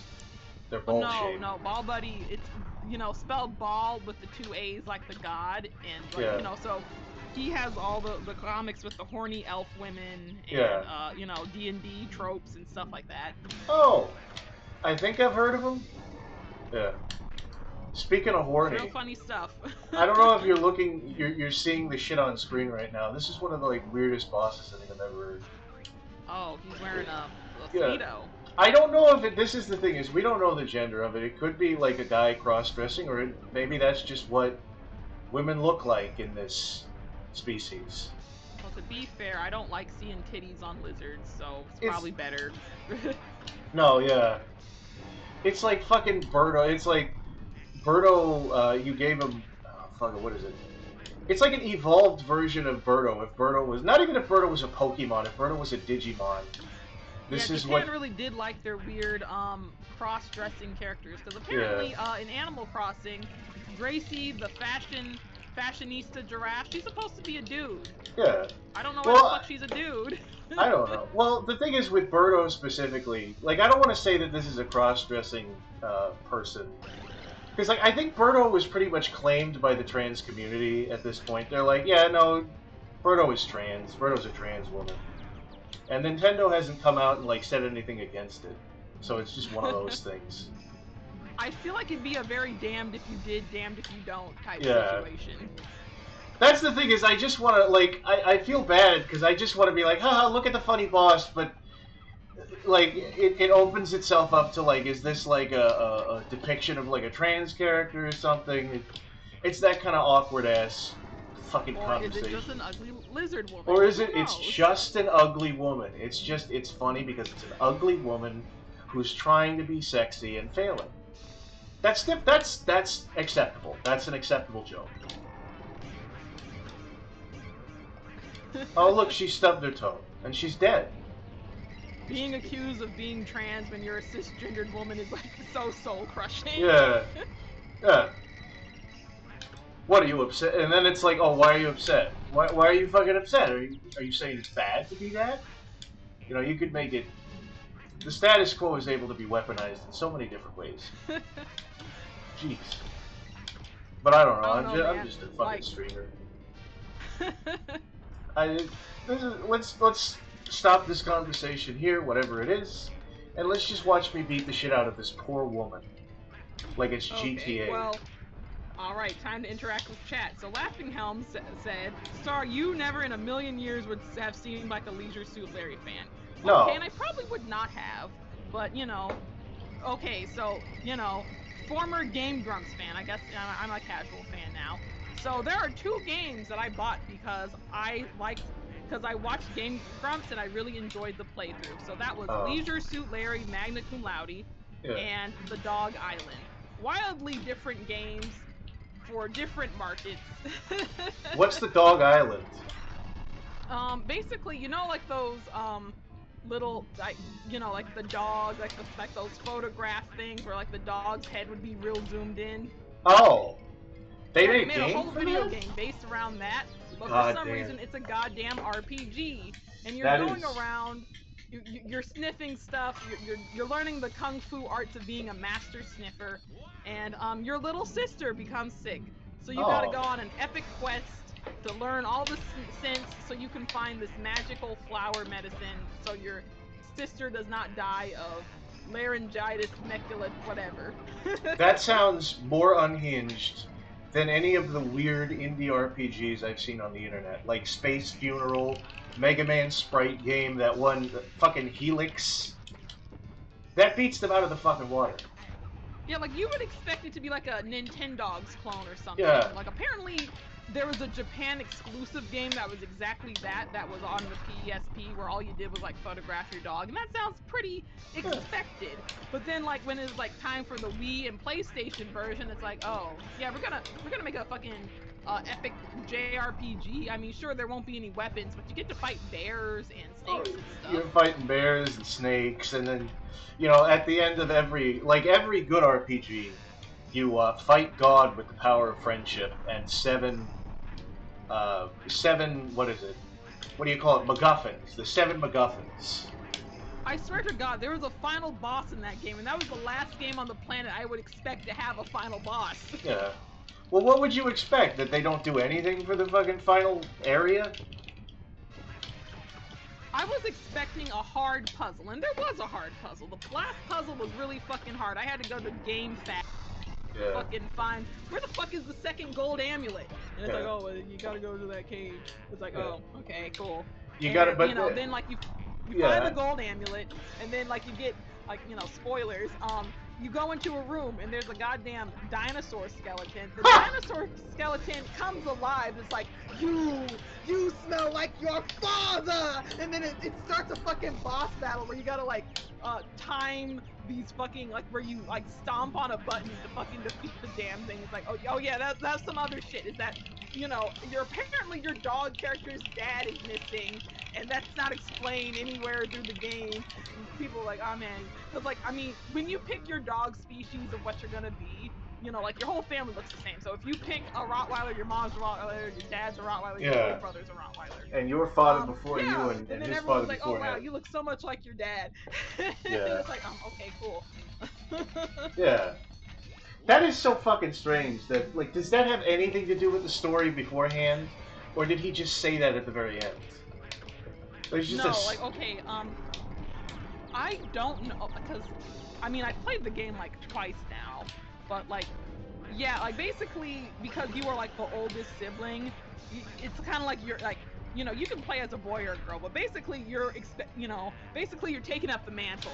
You're either the man of the house or, like, responsible big sister. So you go off and, I don't know, because like, I think your dad was a master sniffer too.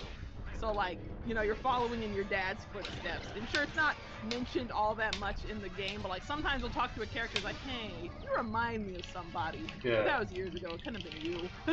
Yeah. Oh, that kind of thing. But the thing is, did the T-Rex skeleton have anything to do with the plot beforehand? No, it literally came the fuck out of nowhere. Oh, yeah. It's like, okay, yeah, here's some other shit I didn't explain. So when you get to the dog island, where the main plot takes place, basically you gotta, like, so there's like a rich guy named Noble. He's like a little Yorkshire Terrier. He's like, oh, I have a house, I have an extra house that you could borrow, but, it's haunted by ghosts. First you gotta fight. Fix that? Yeah. I'm just imagining, it turns like... out it's not a ghost. It's just like a small, unseen creature called an Ankh. It's flat like fucking Game & Watch. It's never explained. That is insane. It is so fucking insane. Yeah. Oh, did I just fucking X out of the goddamn? Man, I am terrible. I am fucking... Ooh, I am Did awful. I distract you? I am so sorry. No. You're doing great. I'm just imagining, like, you get to the final room and it's like, alright, we gotta fight Sniffer off to prove that we're the best sniffer. I swear to God, that's what it felt like. And I mean, I guess, yeah, the Aunts were explained, but basically, I would describe them being kind of like fair folk, or kind of like not quite angels, but they live in a different realm. Basically Jinn, that's what they'd be like. Yeah. And, your little Ankh, his name is Patasi.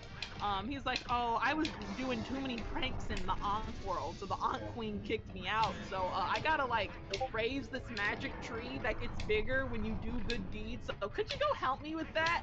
So he is your companion for the rest of the fucking game. Yeah. I want to either play this game myself or watch you play it when you eventually start streaming. Because that is the weirdest fucking game I think I've ever heard. That is the strangest game. And, like, keep in mind, like, there's a lot of... Because of the internet now, everybody can make a game. And there have been so many just, like, proudly weird, quirky RPGs. That takes the cake of all of them. Earthbound, eat your fucking heart out. I think I probably will enjoy that because, like, you know, so my first playthrough, I named my character because the game has a surprisingly generous character limit. You know, like when you like when you pick letters and shit. Yeah. I named my character Dorothy McBadbitch. Yeah. Oh, jeez. So I think I will play another game playthrough as Dorothy McBadbitch and do all the silly voices I did in my head when I played it the second time. Silly voices are fucking great. Oh, here we go. Oh, jeez. Honestly, yeah, I think I was on my third playthrough right now. I mean, I haven't finished it the third time. I know that sounds like really fucking nerds. Like, you played this game, like, almost 3 times. Like, yeah, okay, so first 2 playthroughs I played as girls. So the first one was Puppy Dup, you know, real uncreative name. Second, Dorothy McBadbitch, and then the third one was, I think I named him Slick McBadbitch. Or, no, I think I named him Slick Clyde after the Vigilante 8 character. But other than, well, okay, because he's named after a dog I had and a Vigilante 8 character, but I didn't name them after each other. So, so yeah, that was the boy playthrough because, like, apparently, you can have love interests. What, in the boy, is the girl playthrough any different? Slightly different, yes. So, okay, so when you play as a girl, the other puppy boys from the fucking gang, you had to defeat a fucking, like, a boys club gang thing, and basically the 2 leaders of the gang are rivals for your affection. After you beat them and you complete that side quest, it's like, oh, hey, you know, you're really good at soccer and catching bugs and stuff. Do you want to go on a date with me? So, like, you know. This game sounds off the fucking rails. This is the best RPG ever. Yeah. Fuck Chrono Trigger, like, fuck Final Fantasy. Yeah. No. This is great. This is weirder than what I'm doing currently right now, is how weird it is. Oh, jeez. Oh, and I feel so bad, because, like, apparently in the boy playthrough, the girl dog that you first meet when you get to Dog Island has a crush on you, and that unintentionally cuts the, like, because there's a boy character that has a crush on her, too! But it's like, you know, because you're the fucking Chad Thundercock dog of the area, oh, and like, oh, we're friends. So, like, I'm kind of getting through, because I think I completed, like, that task where, like, because her name is Amalia. But, you know, like, there's the boy who has a crush on her, his name is, I think his name is Peter. And he's like, oh, I want to have a flower from the desert to impress Amalia. Could you do that for me? And it's like, I'm like, oh yeah, sure, cool. But then, you know, he gives her the flower, she's like, oh, no, I'm sorry, I don't want to, I'm not into you like that. I'm so sorry, Peter, but thank you. Damn. Oh, jeez. So you just break up a friendship, you just... Like, that sounds like an interesting story, though. Like, you see this relationship deteriorate because you barge on into it. Well, not deteriorate, because, like, I even think for, like, the girl playthrough, she doesn't pick him, but, like, she picks you if you're a boy. So I think it's like, oh dear. Because, like, I feel bad for Peter, because it's like, bro, like, it's hurts to see someone get rejected. Yeah. But then, like, when they go for you, it's like, oh no. Yeah. And you're not even interested yourself, because you're like, I don't know this fucking dog, I'm like a human. Yeah, it's great that my player... you know, like, even if you're, like, a furry-leaning type person, Amalia's a goofy-looking ass dog. She's like a Labrador Retriever, but the Labradors in this game all have, like, giant fucking noses. So yeah, well, because all the dogs have those. As is the brand of this, I don't know, like, doll... Were they dolls? I remember the dolls. I think they were mostly, like, stationery and calendars, and I think you could probably get, like, books and blankets and shit. That is just... I think that's the weirdest part of this thing, is that it came from, like... This very specific, and I think I remember these things, like just dogs with close-up faces. There's an entire fucking world of just close-up face dogs. Well, you know, because it's weird to see them like in 3D models, so they look kind of like this toy line called Snubbies, which, you know, like, bro, I feel like if I had this game when I was a kid, I would have tore this shit up. But Yeah. like, When did you yeah, find so, this like, game? When did you Game like? Grumps. Oh yeah. Oh yeah. All right. Yeah, so I just went on like Amazon. It's like, hey, Lila typed it into the Amazon search results. It's like, hey, I got this game. Here you go, $19. It's like, aight. Also, somebody a while ago asked, "What the fuck are you describing? What's the name of this game?" The Dog Island. The Dog Island. Hi, Mr. Egg. I want to just Yeah, look. so like, it is wild that like those are the two games I got from watching Game Grumps. It's like, oh man, I really enjoy this game playthrough. So like, Yeah. they didn't finish the Dog Island mostly because Aaron does not read directions. So like, No, he doesn't. after they stopped playing it for a year, it's like, oh yeah, after popular demand, we will play this again. And then like he kept getting killed by like fucking bears and shit because he didn't, you know, remember that you're supposed to like charge up the bark to like knock them out permanently.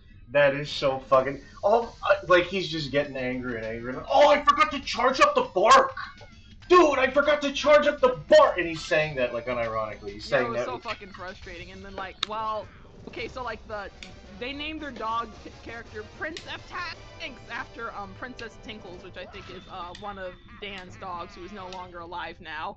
Damn. So like, probably a little too sad to play. All right. Okay, we killed whatever that was. Let's never speak of this again. I think I also bought the Disney Princess Enchanted Journey. They played that too. Oh yeah. But they only played it for like once, and trust me, it didn't look good even when they played it. But no. you know, it's like I might as well fucking buy it if I'm gonna commit to this fucking Disney Princess shit. Yeah, because you have a I collection. have You've got like a Disney Princess thing for those that don't know. Oh shit. Alright, that's yeah. Sorry. Gotta get that technology up. So that's the first world done, whatever that was. Now we go to the second world, where it's horror themed and also circus themed, which, you know, same thing, I guess. Here we go.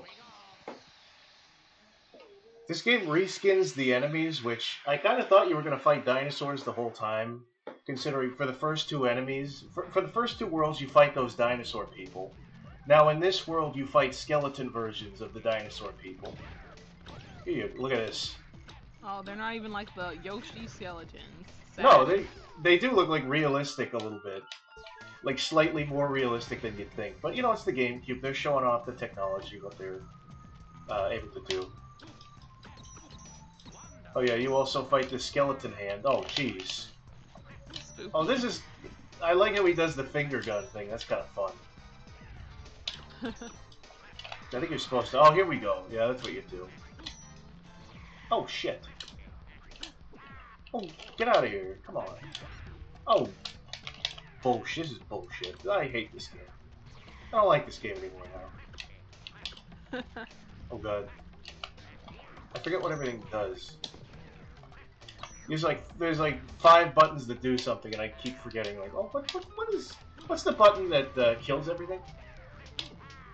Well, this isn't a game that has guns, so nothing. Oh. Man. I'm sorry, I feel like I interrupted you with the, like, the puppy thing. Well, no, I think I was done. I'm gonna go to the bathroom. Because, okay. Well, alright, but I will be back, and my mic is muted because I don't have the earphone thing. No, yeah. Lucky you. Lucky you. Okay. I'll be here, don't worry. Good luck pissing. Everybody wish Star a good luck pissing. I want to hear you all say it. If you think Star is going to make it back from her journey to the bathroom, put a Christmas tree in chat.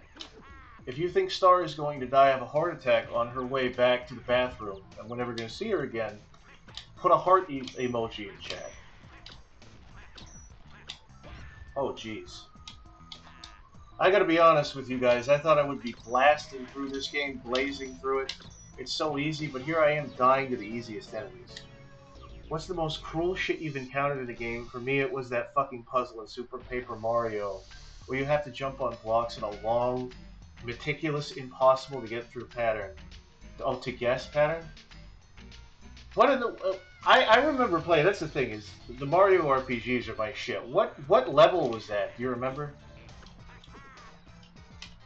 I can't think of one on the top of my head.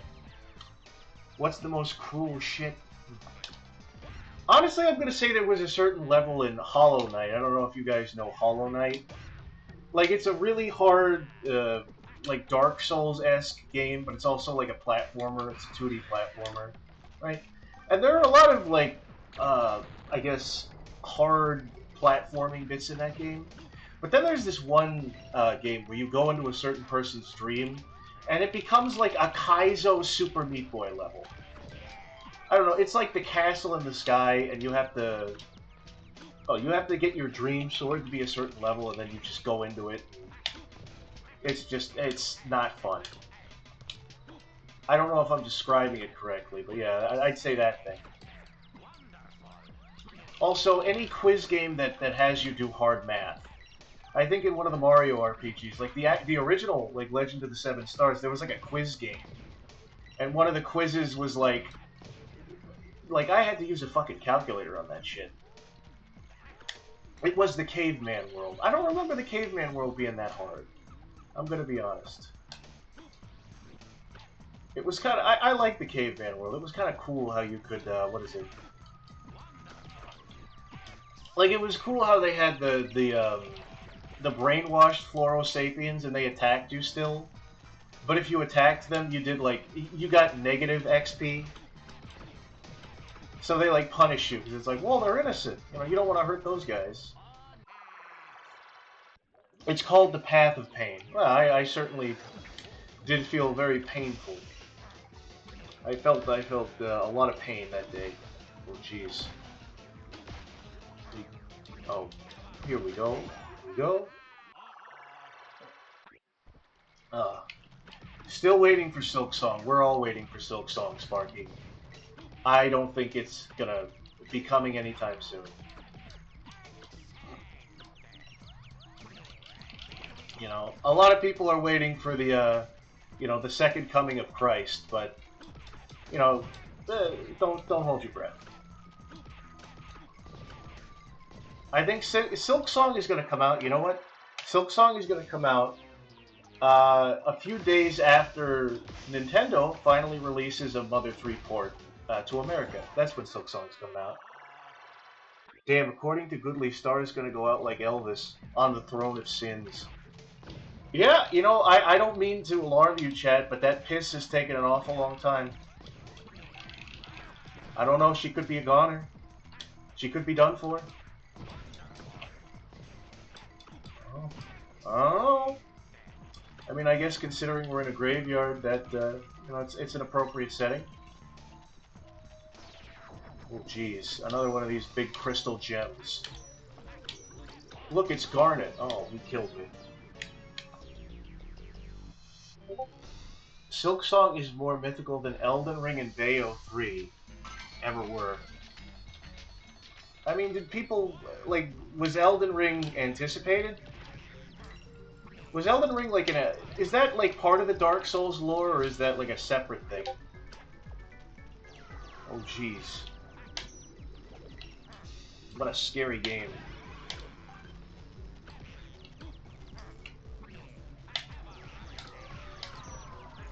Also, funny thing, Star was talking about, like, weird games that the Game Grumps have played.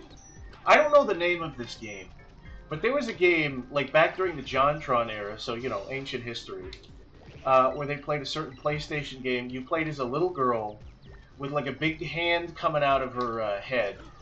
I think it was a hat. And there were these, like, women, these, like, cartoon women with giant, big, stretchy boobs. And you would use the hand to stretch the boobs and, like, pop them. And it was a game you just wandered around in a field. Nobody knew how to play that game for a long time. And if you know the name of that game, guess what? Same company that worked on that game, Treasure, worked on this game. So that's kind of why everything is sort of weird and strange. And weird. I mean, that explains why some of the bosses are like wearing lingerie and things like that. Oh, jeez, here we go. Oh, I didn't need a pack. Oh, here we go.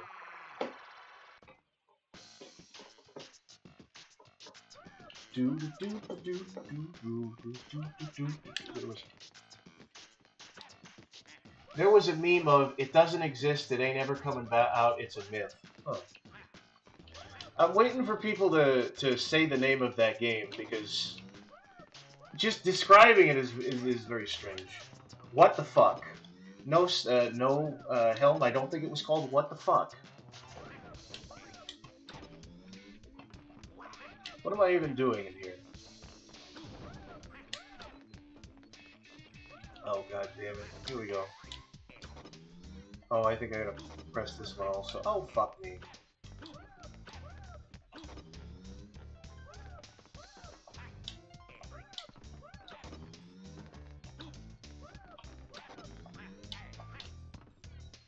Oh, I hope I get the...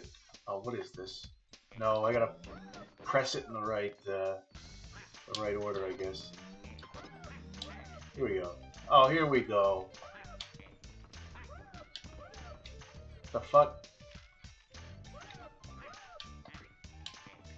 Oh, come on. What? Where's the second? Oh, these puzzles are hard.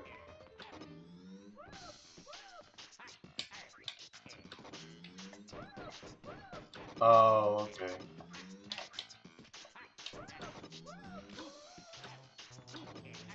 Okay, alright, I think I get it. Oh, thank goodness. Oh, thank goodness. Goodly draw. Oh, it's Stretch Panic. That's the name of it. Yes. The same people that made Stretch Panic. And if you don't know what Stretch Panic is, and you're of course of age, I want you to look up Stretch Panic. And I want you to think to yourself, who the fuck made this game and why? Same people made Wario World.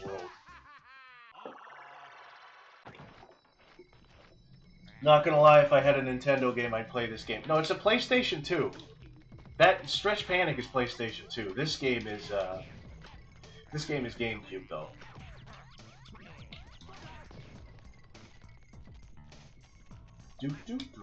Jesus. Here we go. I'm starting to get worried about Star. I think she might actually be dead. Pray for Star, everyone.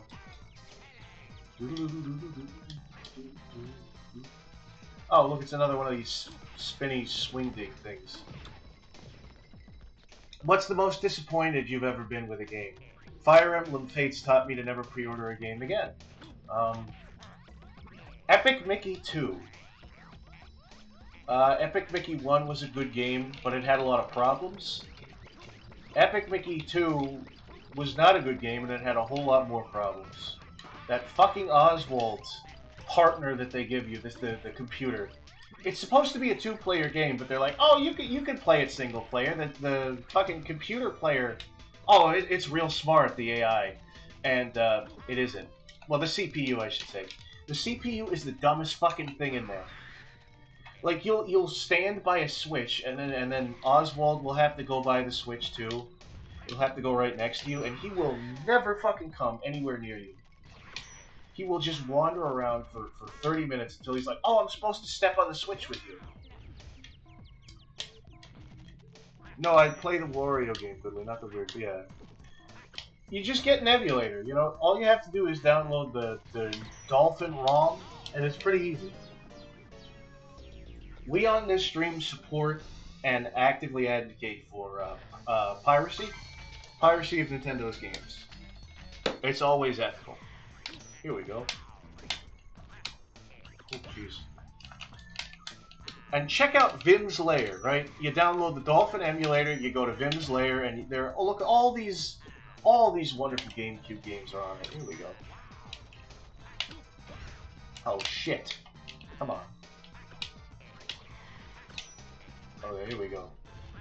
Jeez, I suck at this. Mushroom, what is your favorite video game that has onions in it? As me being the onion guy, what's your favorite onion-related video game with onions in it? Doesn't have to be a major part of the game, it just has to have onions in it at some point. Here we go.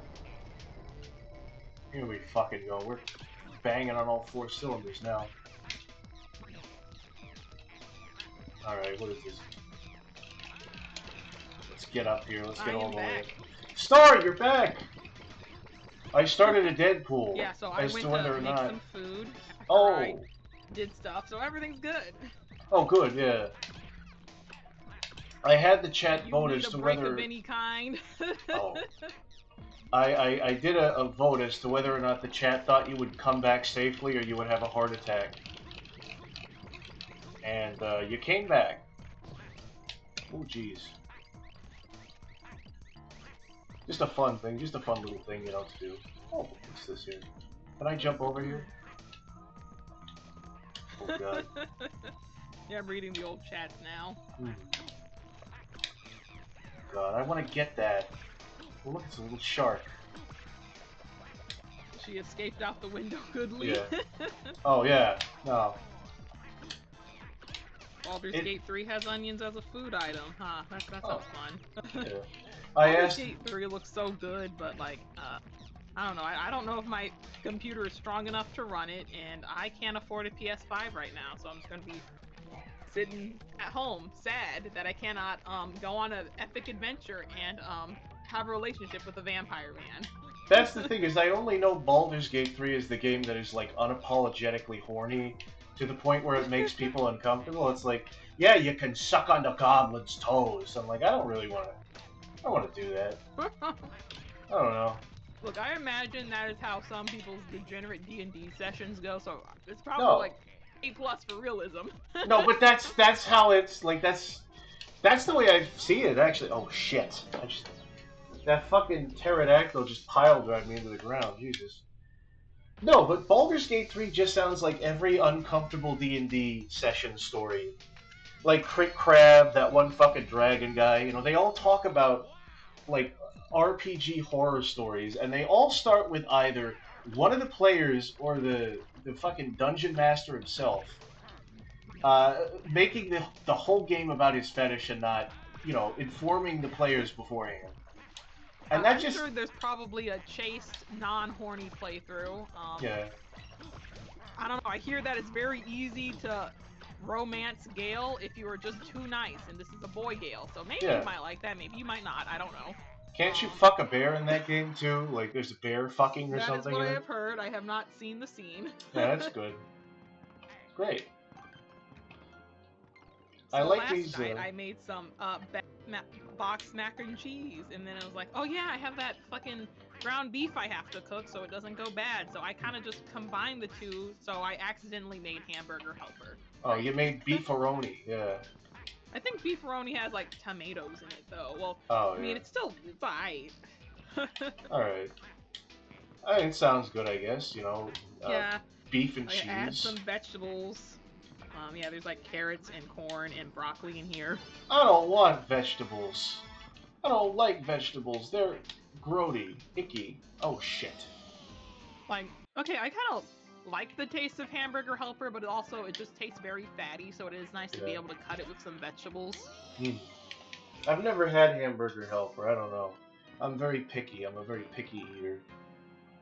I'm like beef and cheese, and it's all mixed up and melted between, like, noodles? Oh, I don't think so. It's a very weird thing looking back to be, like, against, because I like all of those things. But those things in particular together, I'm like, oh shit. God damn. I literally had to friend zone every party member except the hot tiefling lol. I mean, you know, that's how it goes, I guess. What is a tiefling exactly? What is that? I think it's that half demon type looking people with the red skin. Oh, yeah. That's kind of fun, yeah. Nice tiefling. Squabbly, rip, star, homegirl star. I'm 10 minutes behind. Well, you gotta catch up, Squabbly. I mean, I guess probably not. I don't know. I mean, I guess watch it at your own pace, but yeah, I mean, watch it at your own risk. If you're gonna watch a live stream, you might as well watch it live and then rewatch the stuff you missed. Yeah, exactly. R.I.P. Oh wait, no, you said that. Never to be seen again, says Mr. Laughing Helm. Jesus. Oh, goodness. What a crazy game this is. Oh, I was telling the audience, by the way, you were talking about old games that the Game Grumps played. Do you remember the JonTron era when they played Stretch Panic? I kind of like started watching Game Grumps after he went and did his own thing. So like so like occasionally I will or I would see like an old Game Grumps episode and be like, oh, that looks funny, I'll watch that. So okay, because there was this old PS2 game where you were like a girl character, you were like a little girl, and you had like a big hand growing out of your hat or your head or whatever, and you would just walk around this field and you would open up different doors, and you had to like there were these women walking around and they had like giant boobs, and you had to take the hand and take the boobs and stretch the boobs, and I forget what purpose that was for. This is a real game. I have never heard of this game, but I'm glad that there might be another fun PS2 title I could play. No, but did you know what company, the software company that worked on? I have no idea what you're describing. No, but the software company that worked on it was called Treasure, and it's the same company that worked on this game. Nintendo outsourced to that company to make this game, and that's why it looks the way it does. It's kind of weird. The thing, hey. Geez, here we go. Oh, this is... Oh, jeez. Oh, God. I'm not very good at this game. I'm not very good at video games in general. Oh, God. Yeah, Star... I'm kind of like one of those not really a gamer type gamers too, where it's like, I didn't really start playing video games seriously until I was like a teenager, so it's like, alright. Oh, I had plenty of time to get good, I just didn't. And this is the thing, is I can say, oh, I'm a gamer, but I'm more like a Nintendroid gamer, which it's been talked about before. If you're, like, specifically into Nintendo, usually, you don't venture outside any experience that isn't kind of adjacent to, like, Nintendo games, as in, you know, fun, bright, happy, colorful kitty games. Which is true I'll for be honest, me. I feel like a lot of the gamer, like, I'm a real guy. I feel like half of those annoying gamer elitists are Nintendo people. I mean, I'm sure the other ones are like PC people too. Yeah. So like, and let's be honest, like a lot of times PC gamers are just, fucking Xbox 360 gamers too. Oh, what are you playing? Candy Crush, Mom? You're not a real gamer, not like me. I play Mario. Look, I mean, with how fucking like some mobile games are actually really good, so it's like, yeah, like I could see how some of these are like would be considered like for real games, but I don't know. I don't know what a real game actually is. I'm just saying. I don't know. Like, there's a bit of a stigma. A game is like a big challenge, but Candy Crush can get pretty challenging, especially if you can't do the fucking don't want to do the pay to win type shit. Oh yeah, especially if you don't want to just like pour money into it. That's really hard. Life can get really hard when you don't have enough money. I can solve this candy puzzle if I just move the right pieces. Yeah. I'm sure I could win this slot machine if I just give it enough money. That's what's called the gambler's dilemma. The gambler's apparently the first recorded use of gamer was for gambling. Oh yeah. Real gamer. I'm sure it's as healthy for your mind as playing the slots is. Yeah, imagine being called a gamer in like the fucking 1600s. Yeah. You gamers and your lemons and your cherries and your sevens, your win streaks. Oh jeez. I mean, I'm not the first person to say this. I remember there was a comedian that talked about how, like, really everybody likes video games, but they just don't know it yet. Gambling is just gaming for old people. It's why it's so simple. It's like, I push the lever, and I get a lemon and a cherry, and a 7, and I've lost all my money. That's old people video games. They have enough money to lose. Oh, jeez. My grandparents, they used to love fucking gambling. They'd go to casinos. They'd always go to this one casino, and this one time we went with them, but we weren't old enough to gamble, so we just went to this arcade game. This no, there was like a little arcade within the place, which I guess that kind of lends more credence to your theory. Well, I played a weird Mario Kart where Pac-Man was in it. Mario Kart with Pac-Man. Yeah, That sounds kind of weird. it's like specifically a Mario Kart that you can only find in arcades, and it's got all these fucking weird characters. It's got like Pac-Man. It's got some like Tamagotchi characters in it too. I don't know what the fuck they were thinking with that. Oh god. Jeez. Here we go. Oh jeez. You ever been gambling, Star? You ever go to the old casinos and just throw your money away? No, I mean, I'm sure raffle prizes are kind of like gambling, but yeah, I haven't like done like a hardcore.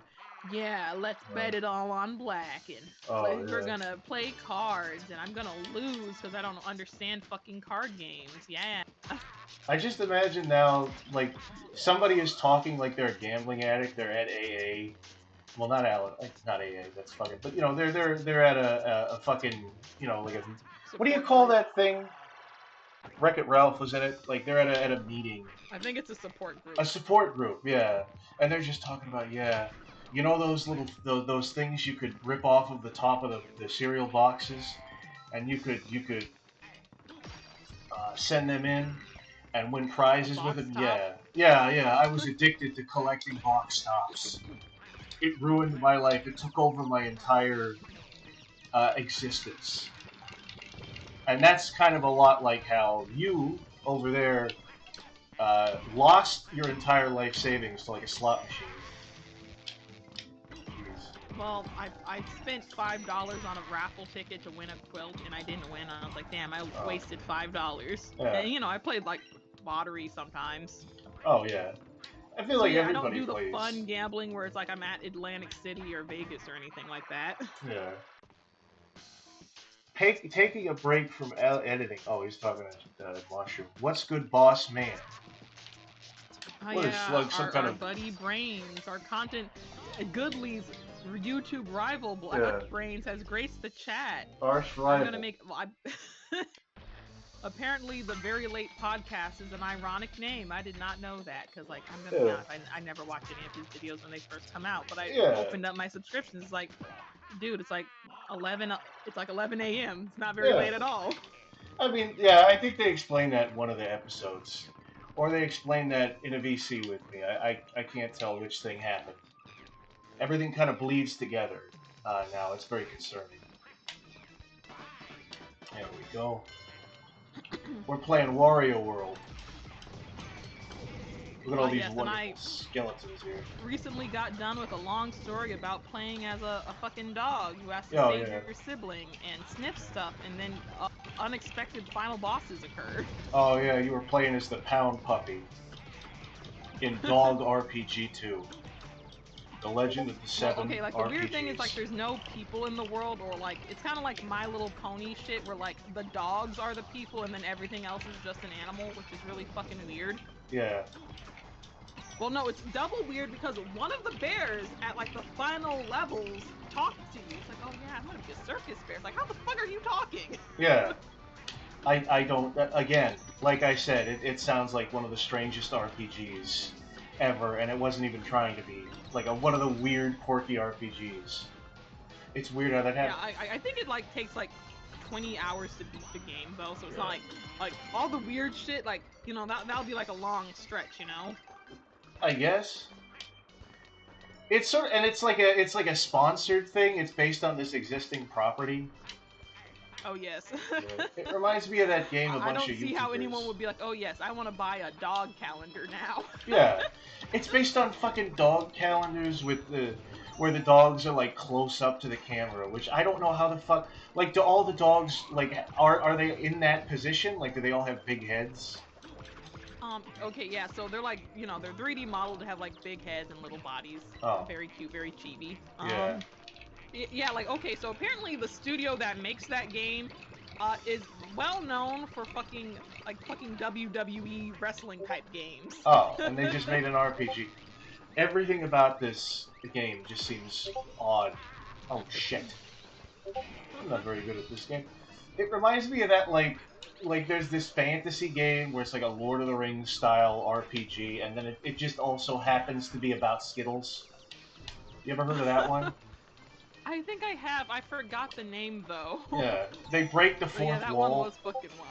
Yeah, Yeah. apparently it was based on like one of those Skittles commercials, probably like one that was like near a Super Bowl or something. Oh, But like, yeah. damn, that is so fucking weird. Like, Yeah. and that's like the collectible item in the game Yeah. is like Skittles. Yeah, there was like a fourth wall break where they were like, yeah, they didn't want to show these all mushed up. Now, I know what you're thinking. This has been inside somebody. Shouldn't it be all mushed up? Oh, well, the company didn't want us to show it like that, so I'm not supposed to tell you that. Like, there's like fourth wall breaks. Like a Muppet-style fourth wall breaks in that shit. Yeah, it is like the most like tongue-in-cheek game. Yeah. I mean, does it Man. make you want to eat a pack of Skittles? Probably not, but No. It makes me want to eat a Pepsi. But if I wanted to eat a Honestly, Pepsi, I would play I kind of Pepsi. miss the weirdness of the early 2000s. Like, I'm sure there's probably still some weird shit floating around in this day and age, but I don't know. It just feels like it's further and far between, and you know, all these games where it's like basically everything's a damn DLC. And it's like you buy the game is incomplete, and you got to do an update, and then now you have like an actual game, and then it's like pay to win, or no, it's like pay to play, it's free to play.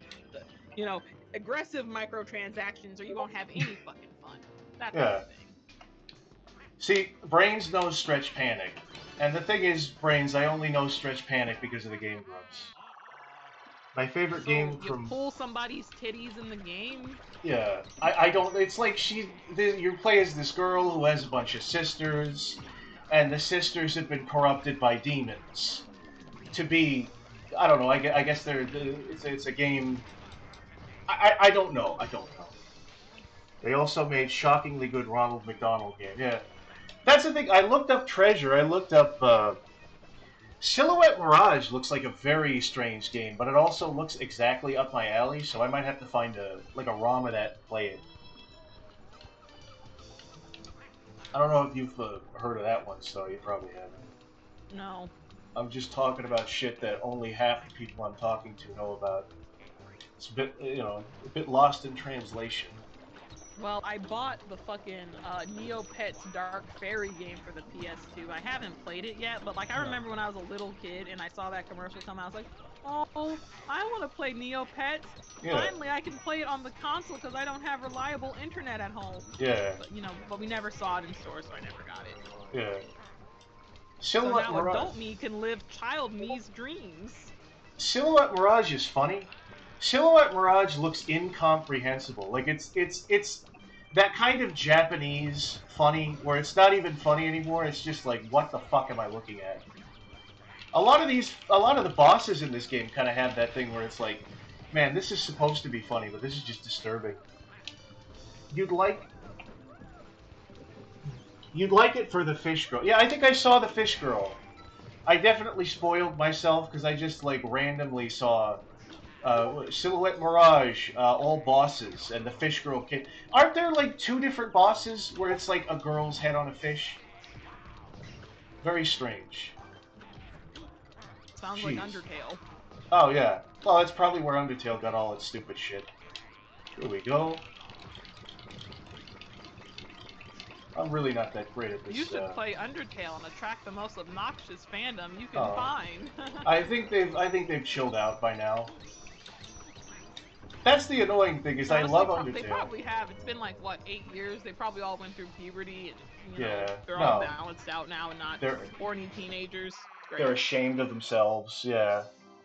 Then again, I have definitely encountered some fucking 20-something-year-old women acting like horny teenagers on Instagram for like fictional characters. It's like, baby girl, you need a real hobby.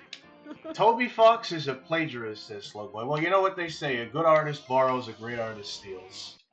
Whatever he did, whatever fucking awful, god-awful thing he did, it made a great game. So what did you steal from Goodly? VeggieTales, Mario Bros. Z, just the concept of cross-hatching. I don't know who I stole that from, but I definitely stole the shit out of that. What else did I steal? Melodrama. I stole from a lot of the Mario RPGs. I stole the shit out of the Mario RPGs. I stole from Stalin. I stole from history. Yeah. Gotta start stealing, you know? It's like the thing you talk about with the sample snitching, you know? You don't own those things. And then people point out, hey, you don't own that. And then, like, people get mad. I don't understand. It's a strange world. It's a very strange world we live in. Well, what is this here? I stole a little thing called line art. Yeah. Man. A good artist traces So yeah, I stole a the great idea artist. of having spiky tipped hair from like fucking literally any anime. Yeah. So that's cool. Oh, yeah. That's funny. I remember like seeing that a lot in anime. I wanted to do a comic where like one character backs into another character and their eye like gets punctured or something because the hair is so pointy. As the great who was that guy? As the great Picasso once said, a great artist traces line art. No. Fuck it. How does it go? A good artist traces line art. A great artist uses AI to steal multiple sources and just mash them together. Oh man. To be fair, I feel like, you know, like when you come up with an art style, you borrow from other sources. So like to me, the idea is like they stole art. It's like, but don't you do the same thing when you look at something and then you process it through your brain and then you draw? I mean, granted, when you draw something, it might not come out exactly the way it looked in your head. Yeah. That shit happens to me all the time. But like, I don't know, like to me that just seems like a weird argument. Like, oh, they stole art. It's like, is it really stolen though? It's because it's been transformed enough. I mean, granted, sometimes they'll steal like an entire art style, like whole cloth, and so it's kind of like, I don't really know. But like to me, I think that's like the weakest criticism. It's like, oh, it's art stealing. It's like it really not. One of the but, best like, criticisms. I do think it's kind of a problem. That, you know, like everybody wants to use it to the point that it's like, now I don't think. I think it makes it really discouraging to want to be an artist if everyone's like, oh yeah, AI art now.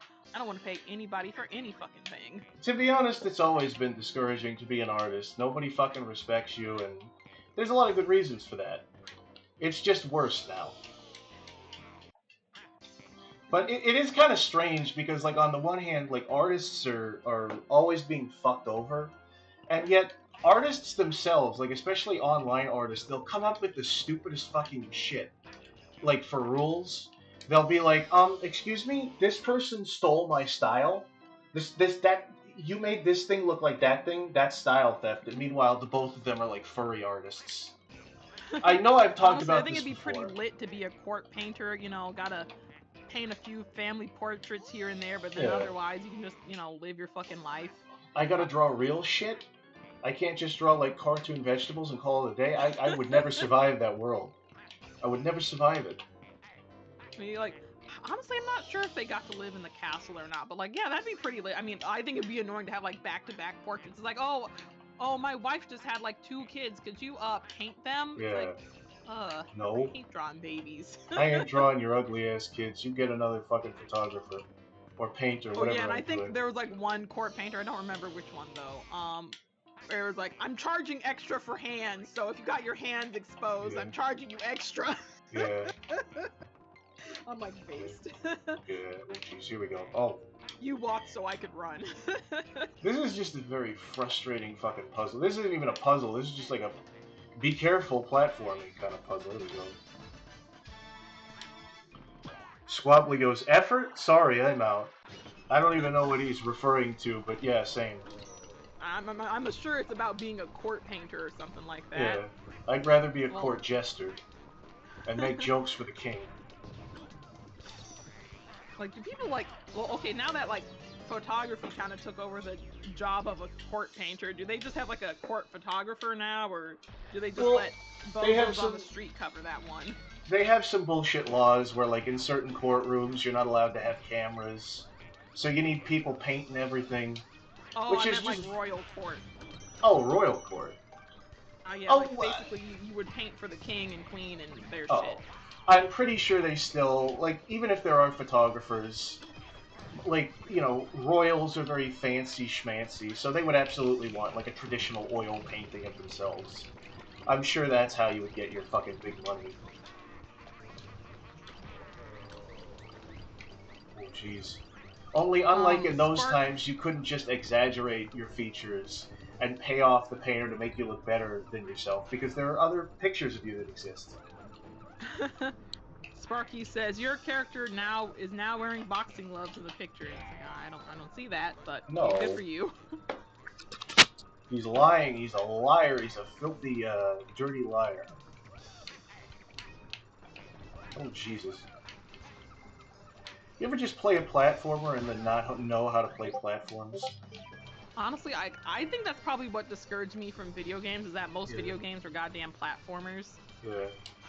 Yeah, so like when I discovered hack and slash was a thing, I was like, oh great, this is a game changer. Yeah. Jeez.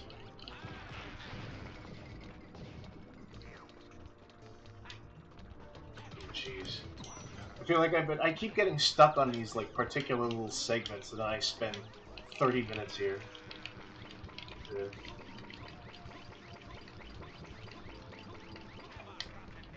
Oh yeah.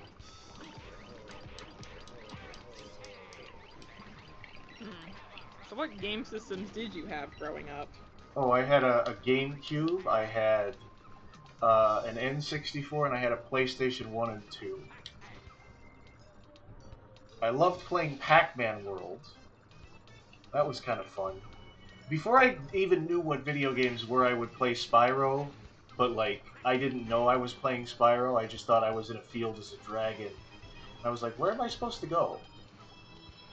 I think I had a Sesame Street game too.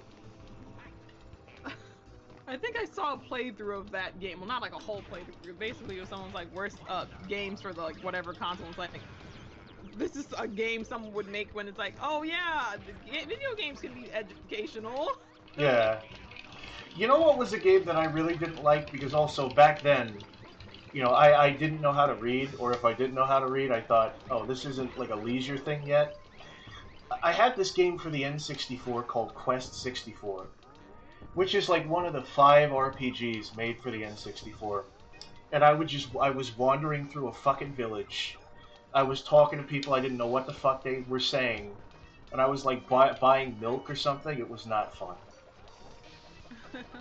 You know what game was fun for the N64? The South Park game, where you throw They had flaming a snowballs South at Park turkeys. game. Oh, they did, yeah.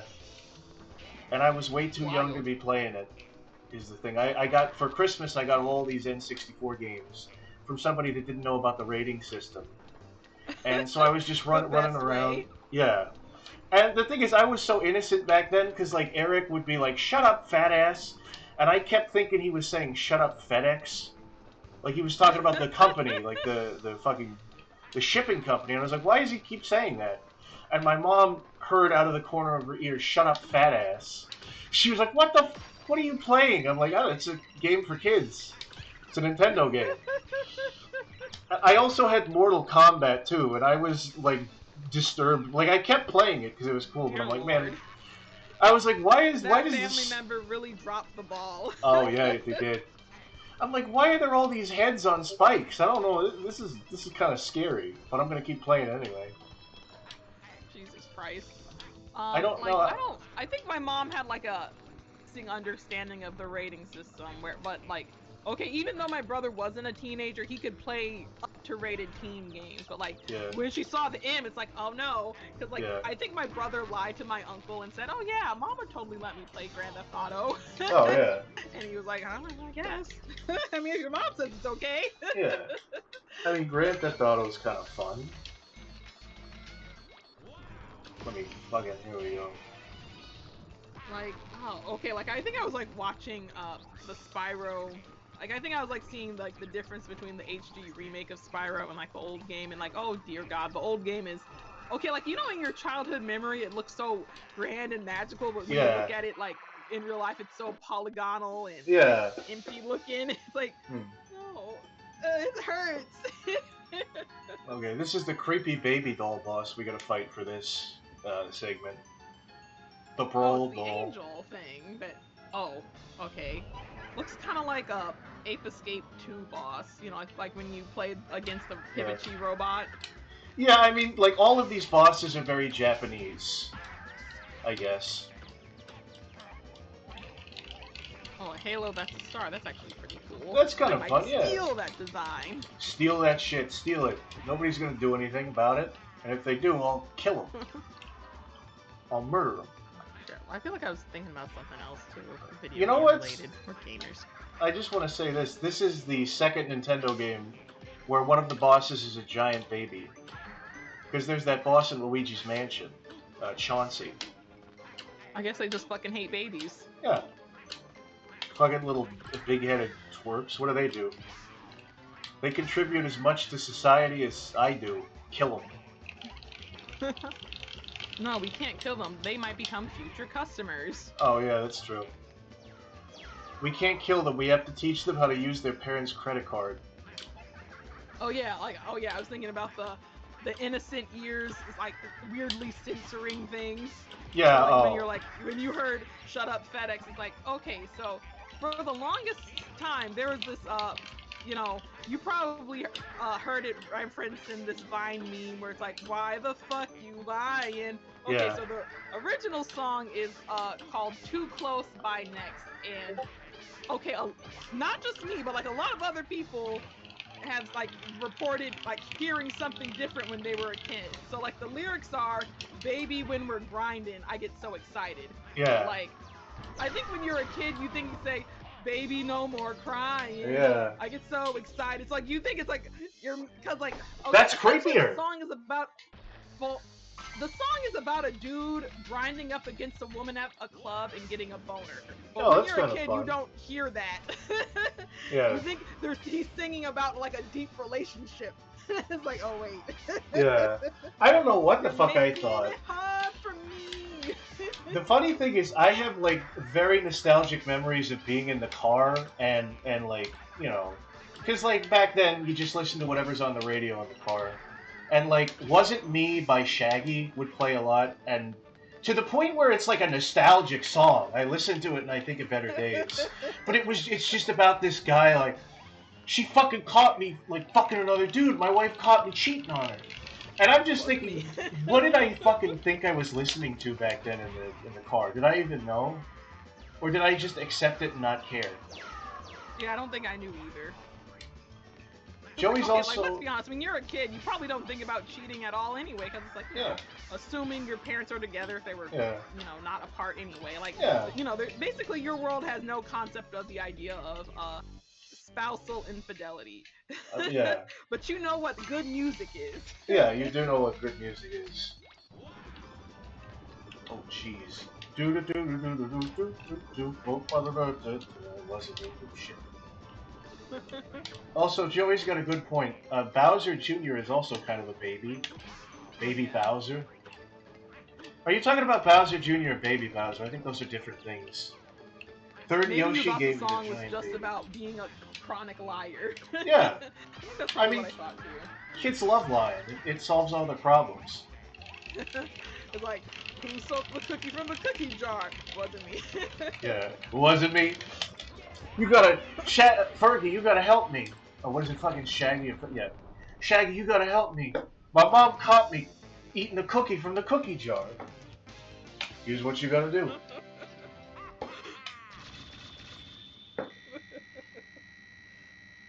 I took it from the counter.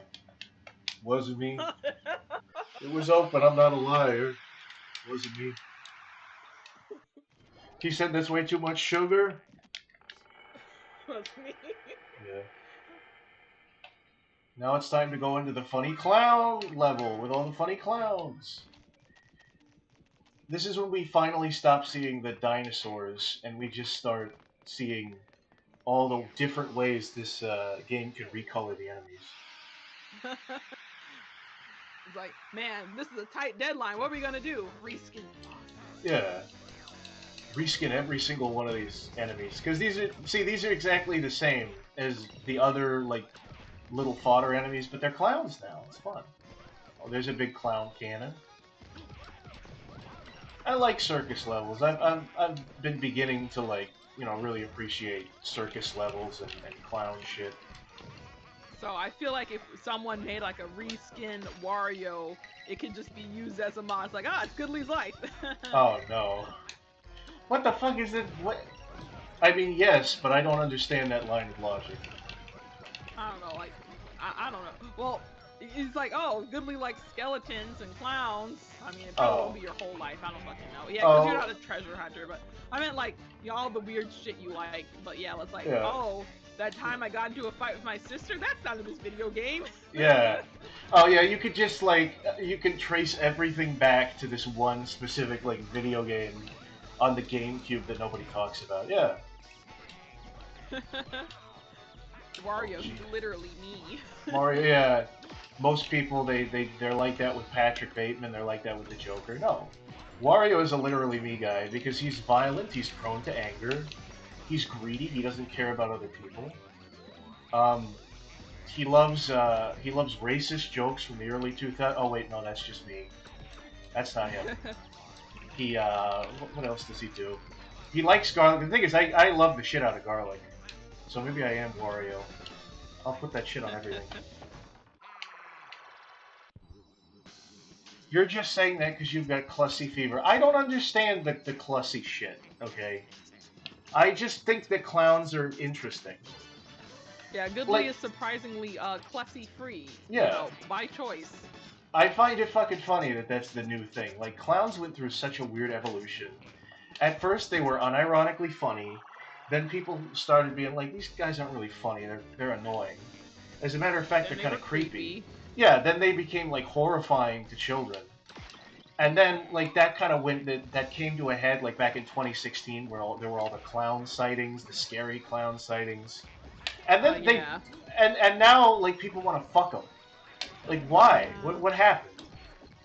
What's the next thing that clowns are going to be to people? What's the next like, it might just go full circle and, you know, like, people start, like, unironically having clowns at, like, weddings and birthday parties again. Who knows? Also, I don't know if you guys appreciate this. This isn't just a fence. This is a clown totem pole that is standing, right? Look at this horrifying thing right here. It's not even smiling. Looks like a Pez dispenser, but, you know, with spikes. But it's got little feet, too. I think the feet make it kind of weird. Alright, here we go. Okay, they're dead now. We don't gotta worry about this shit. Let's fight these doves. Let's fight these peaceful doves here. I'm sorry you don't have a clown girlfriend anymore, Joey. Yeah. That sounds pretty lit.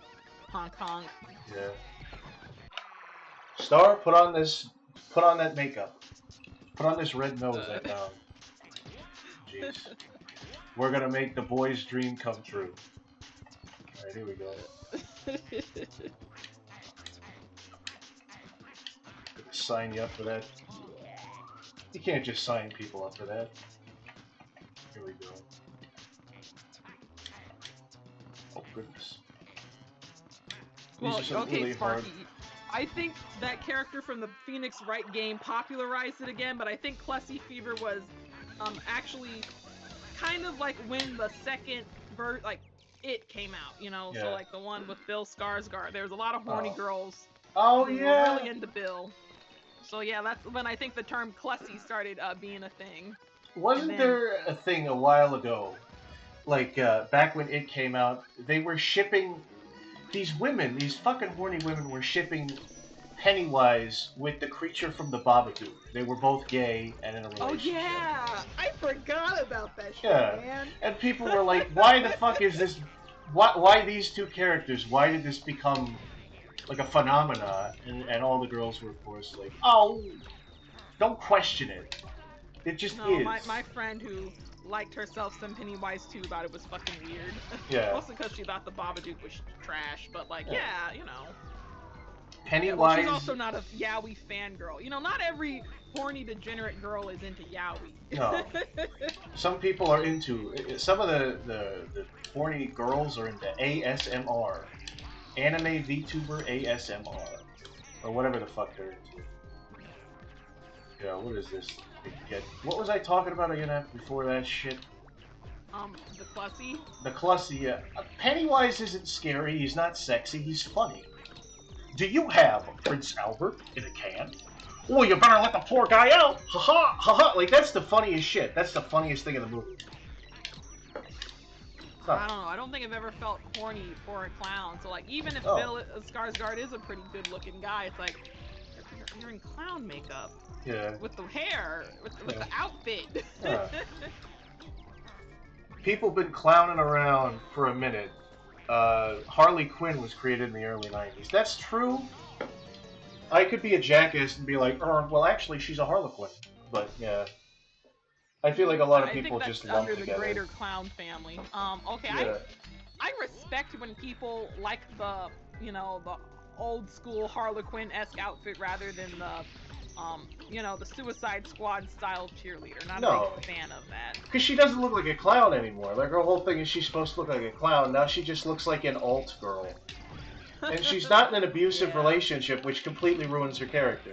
Which is horrible to fucking say, but, like, what does she have to fight for now other than just, like... She's a girl power version of the Joker. You know? Yeah. I don't know. Apparently the show with her and Poison Ivy is pretty good. I've seen clips of it. Looks kind of funny. Yeah, his clips, dude. The clips are hilarious. Yeah. But, like, you know... Yeah, but, you know, we're like, yeah, I do kind of hate, like, the alt-girl designs, because it's like, how goth and how, sexy can we make her? And, like, granted, she has her own sex appeal, but it's like, you know, it's like, you don't need to make the shorts that short. Yeah. I know, yeah. I mean, it's kind of like when you showed me, like, Mimi and Film Nerd were talking about fucking, whatever, Nightmare on Elm Street, whatever goofy shit they were talking about, and you showed me... Or you were talking about these, like...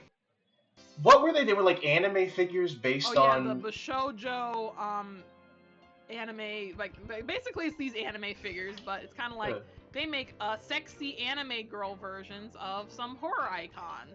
So I didn't like it. They weren't horror. They were more sexy than Freddy, horror.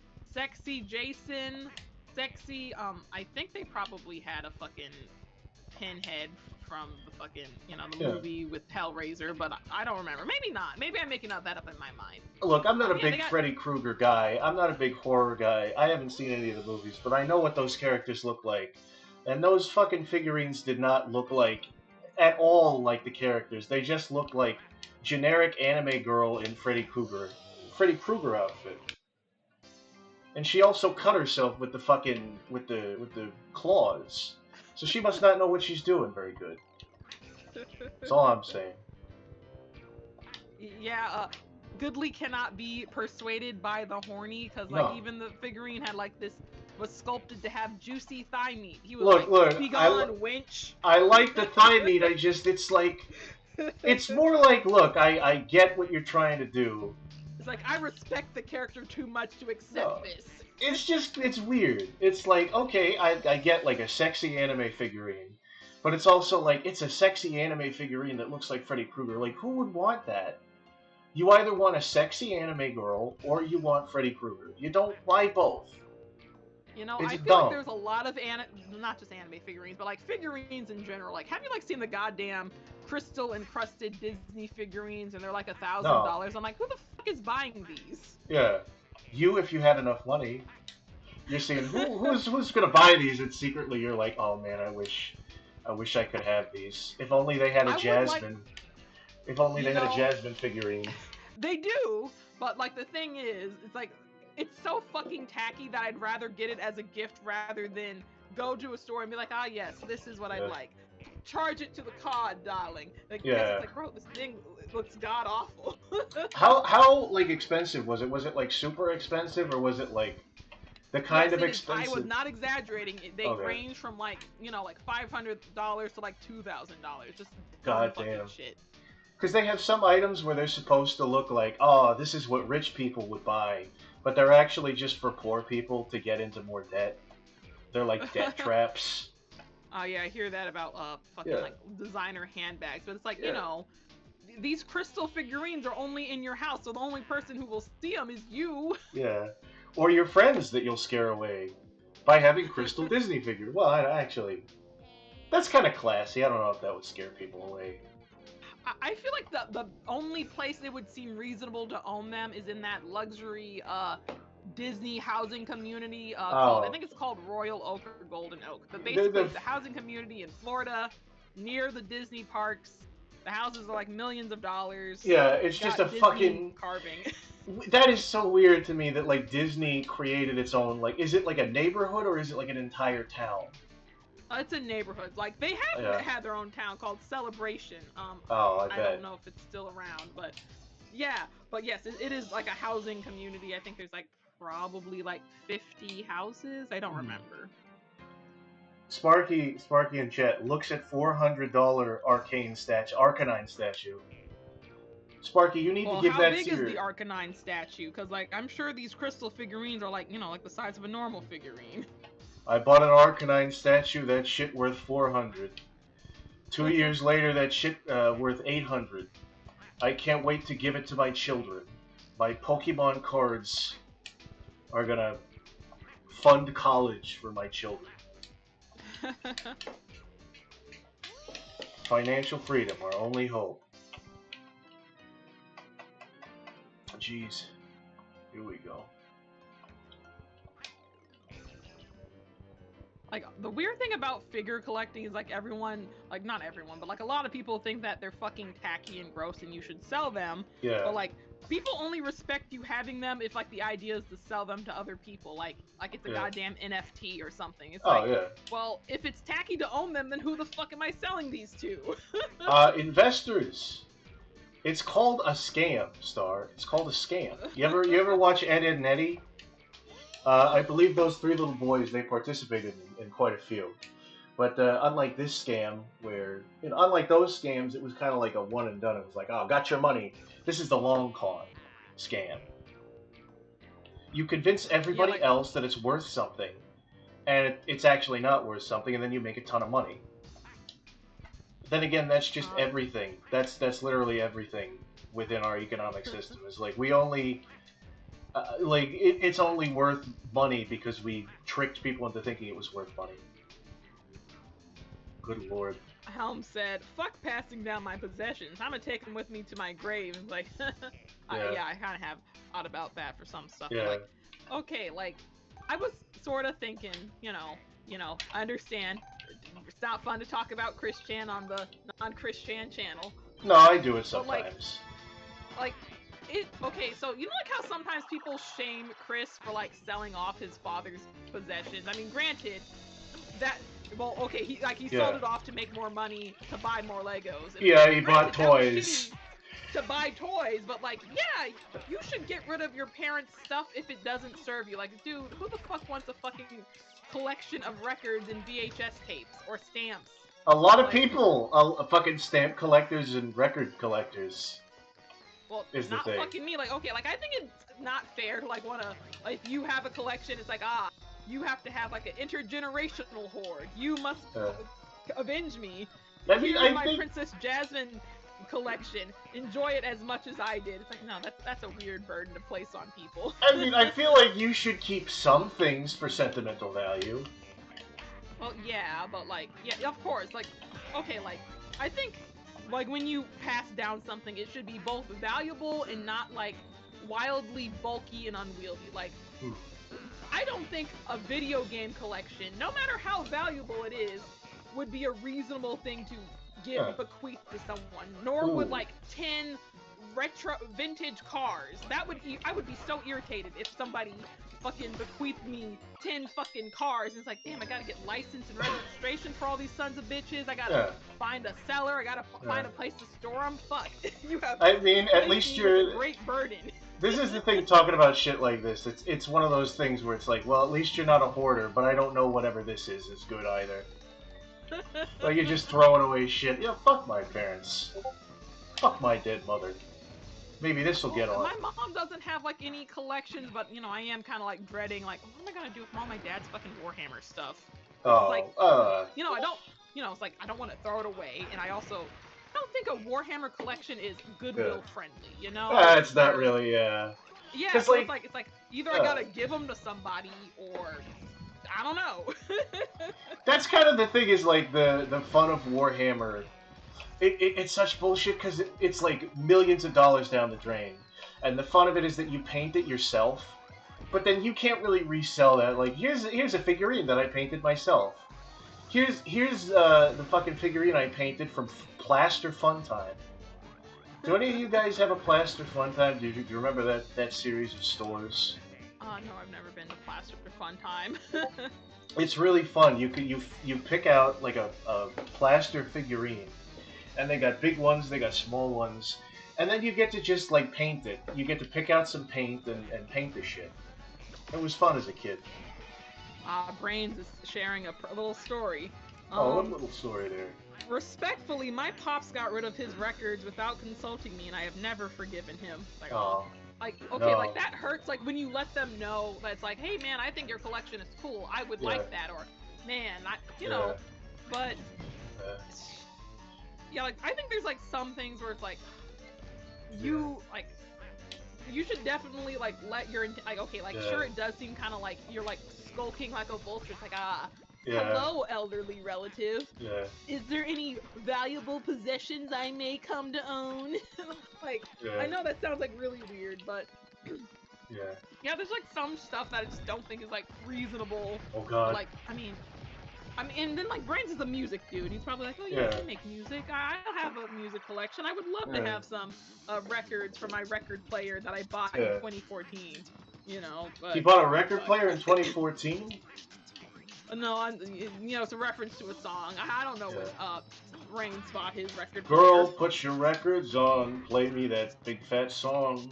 Go ahead and put your hair down. That one? No, pretty it's good. I have a record player that was made in 2014. Dyed my hair blue. It turned out a C6 sort of green. Like it sounds much better when they sing it because they have voices like angels, and I don't. Yeah. Sounds horrible. Sounds like a horrible type of person they're singing about. Or they're singing about Ramona Flowers. Like a hipster girl. Like, bro, like, as much as I fucking hate fucking retro hipster girls who dye their hair gross hair colors, it's like, damn, I wish I could be you sometimes. Oh, yeah. Not a care in the world. Yeah. Do it, man. Life is short. Dye your hair horrible clown colors. No. Do it. Do it. I want you to do it. I am encouraging you to do it. I do not want to fuck up my hair texture, my scalp condition by just go bald. You know, fucking around with fucking dye. No. Yeah. Just go bald afterwards. It's fine. You're right. Just because you're bald does not mean you have to spread your misery to other people. I'm not miserable. What is it with people and bald people being like, oh, you're bald? How about you go fuck yourself? Everybody's always too busy being like, oh, baldy, bald this. They never think to themselves, wait a minute, pause for thought. Maybe I should go fuck myself. Nobody has the introspection that I do, where they think, maybe I should hate myself for doing the things I do. They just do them and feel happy. It's wrong to think that way. Look, I shaved my head like fucking, well, not like a clean shave, but like fucking like 3 years ago, and it sucked. I mean, it was great not having to like comb my hair for like a while. It sucked. I did not feel pretty. My fucking self-esteem was dog shit. Bad. Didn't like it. Yeah. I love these fucking character designs, by the way. I know we're not talking about the game at all. These like eyeballs coming out of the cage, and then it's just like a whole ass line. This is I think my favorite enemy in the game. You know, this subtle reference to animal cruelty.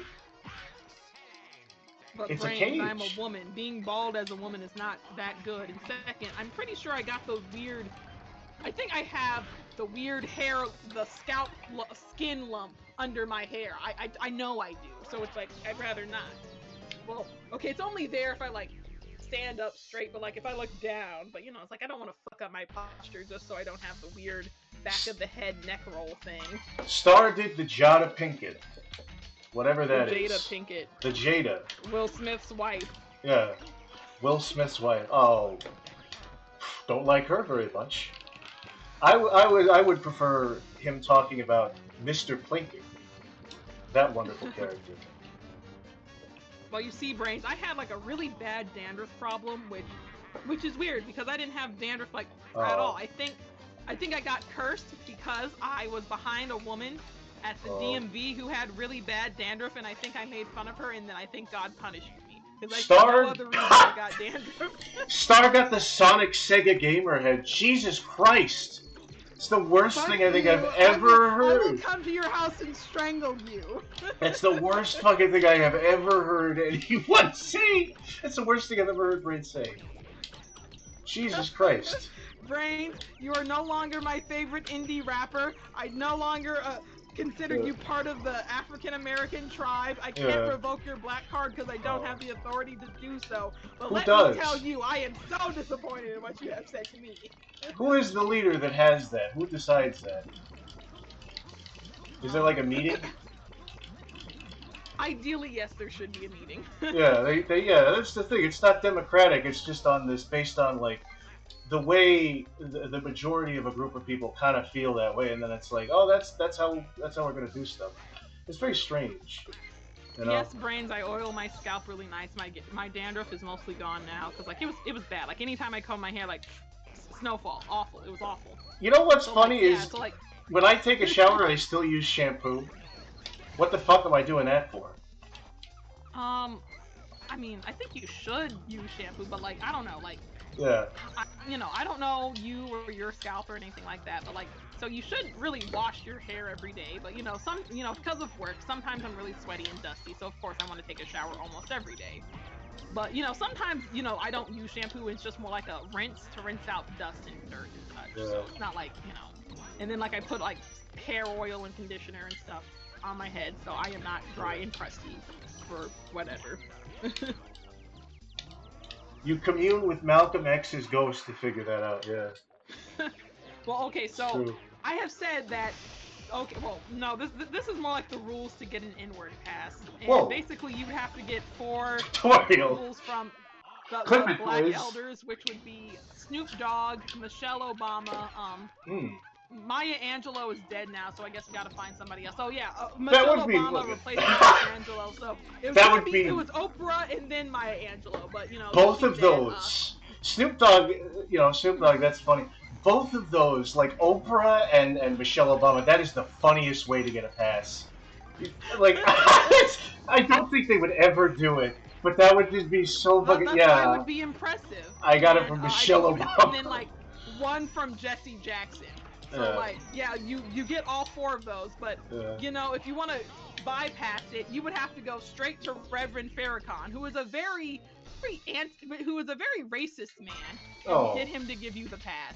So like in that instance, you would only need his approval, because that would be a fucking feat in of itself to get an inward pass from Reverend Farrakhan. Please, sir, my son is dying, and the only way I can bring him back is by saying it. Bro, he's the one who made up the fucking Yakub shit. Well, I think it's him. Yeah. What do you mean made it up? That's like every white person's father, every white person's dad. Like I just need you to understand, to fully grasp how racist this man is towards the fair-skinned kind. If I start sacrificing animals to Yakub, do you think then he'd let me do it? I'd be like, I sacrificed a goat to this character that you made up.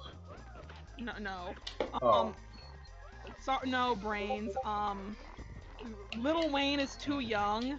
Cat Williams is too irrelevant, and I forgot what Boosie did. I'm sure he's a very prominent hip hop person, but no. 5%ers are fucking wild. They'll just be on the street corner and be like, yeah, I like Hitler. It's like, man, you're not supposed to just say that in public. You're supposed to say that shit in private. You're like, most racists are not that bold, but you just got these motherfuckers on the street corner. Fuck the Jews.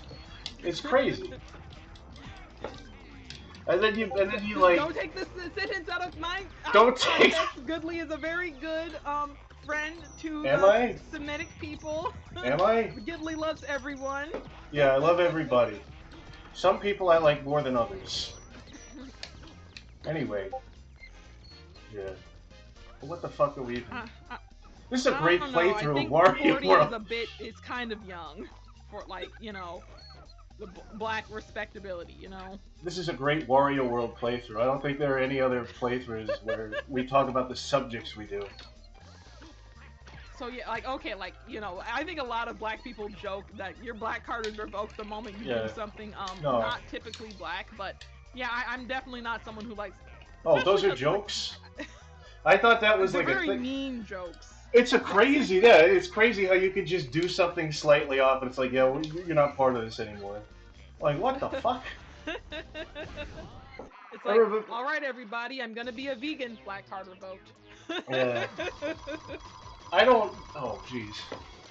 I don't know if I should be saying this. I don't know if this is snitching, but I just remember I talked about like liking Popeyes to a certain person, and they just gave me like this was probably a meme, but they gave me like a golden ticket looking thing, and it just said like N-word pass. And I told you about it, and you were like, "Well, for the good of the nation, I think I'm going to confiscate that." And I said, like, man, the Lord giveth, the Lord taketh away. Like, just... I forgot. That's hilarious. Yeah. I'm like, I really like this restaurant chain. All right, here you go. Like, really, it's that simple? And Star comes over like, no, it fucking isn't. That's the crazy thing. Somebody could just give that to you, and then another person could be like, well, I don't, that's not currency where I come from. I don't respect that. Like, bro, I feel like I would be the most fucking strict black elders. Like, no, I don't accept. Yeah. You'd stop other black people from saying it. You'd be like, no, I don't know. It doesn't sound right coming out of you. Like, okay, this is probably messed up, but okay, so my nephew, my brother's son has a white mom, so he is. So basically, my nephew is light-skinned with blonde hair and blue eyes. He has the curly Africanish hair, but that is it. I don't think I'd be comfortable with him saying the N-word. So that looks like that sounds like a Greek statue almost. Yeah, the curly hair. Unfortunately, I would have to revoke the N-word pass for my nephew too if he ever decided to use it. But he is a little boy, so he's hopefully not using it yet. No, yeah. That's gonna be disappointing if he thinks he can say it when he's a little kid. He's like, oh man, when I grow up, I'm gonna. My parents stopped telling me not to. I can say it all the time. Yeah. Like, yeah, I think my heart will break if I know he's like in fucking, I don't know, like whatever game will be popular when he's like up 12 or whatever. Yeah. Like in fucking Fortnite, Minecraft, Roblox lobbies, calling people the N-word. It's like, no. Well, that's the thing. No, that's the thing though, is like Logic is already saying it and getting away with it, and there's nothing anyone can do about it. So I think that little, I believe, what is it, Slug Boy's the Adonis phenotype? I think the cat's out of the bag. I'm sorry to break it to you.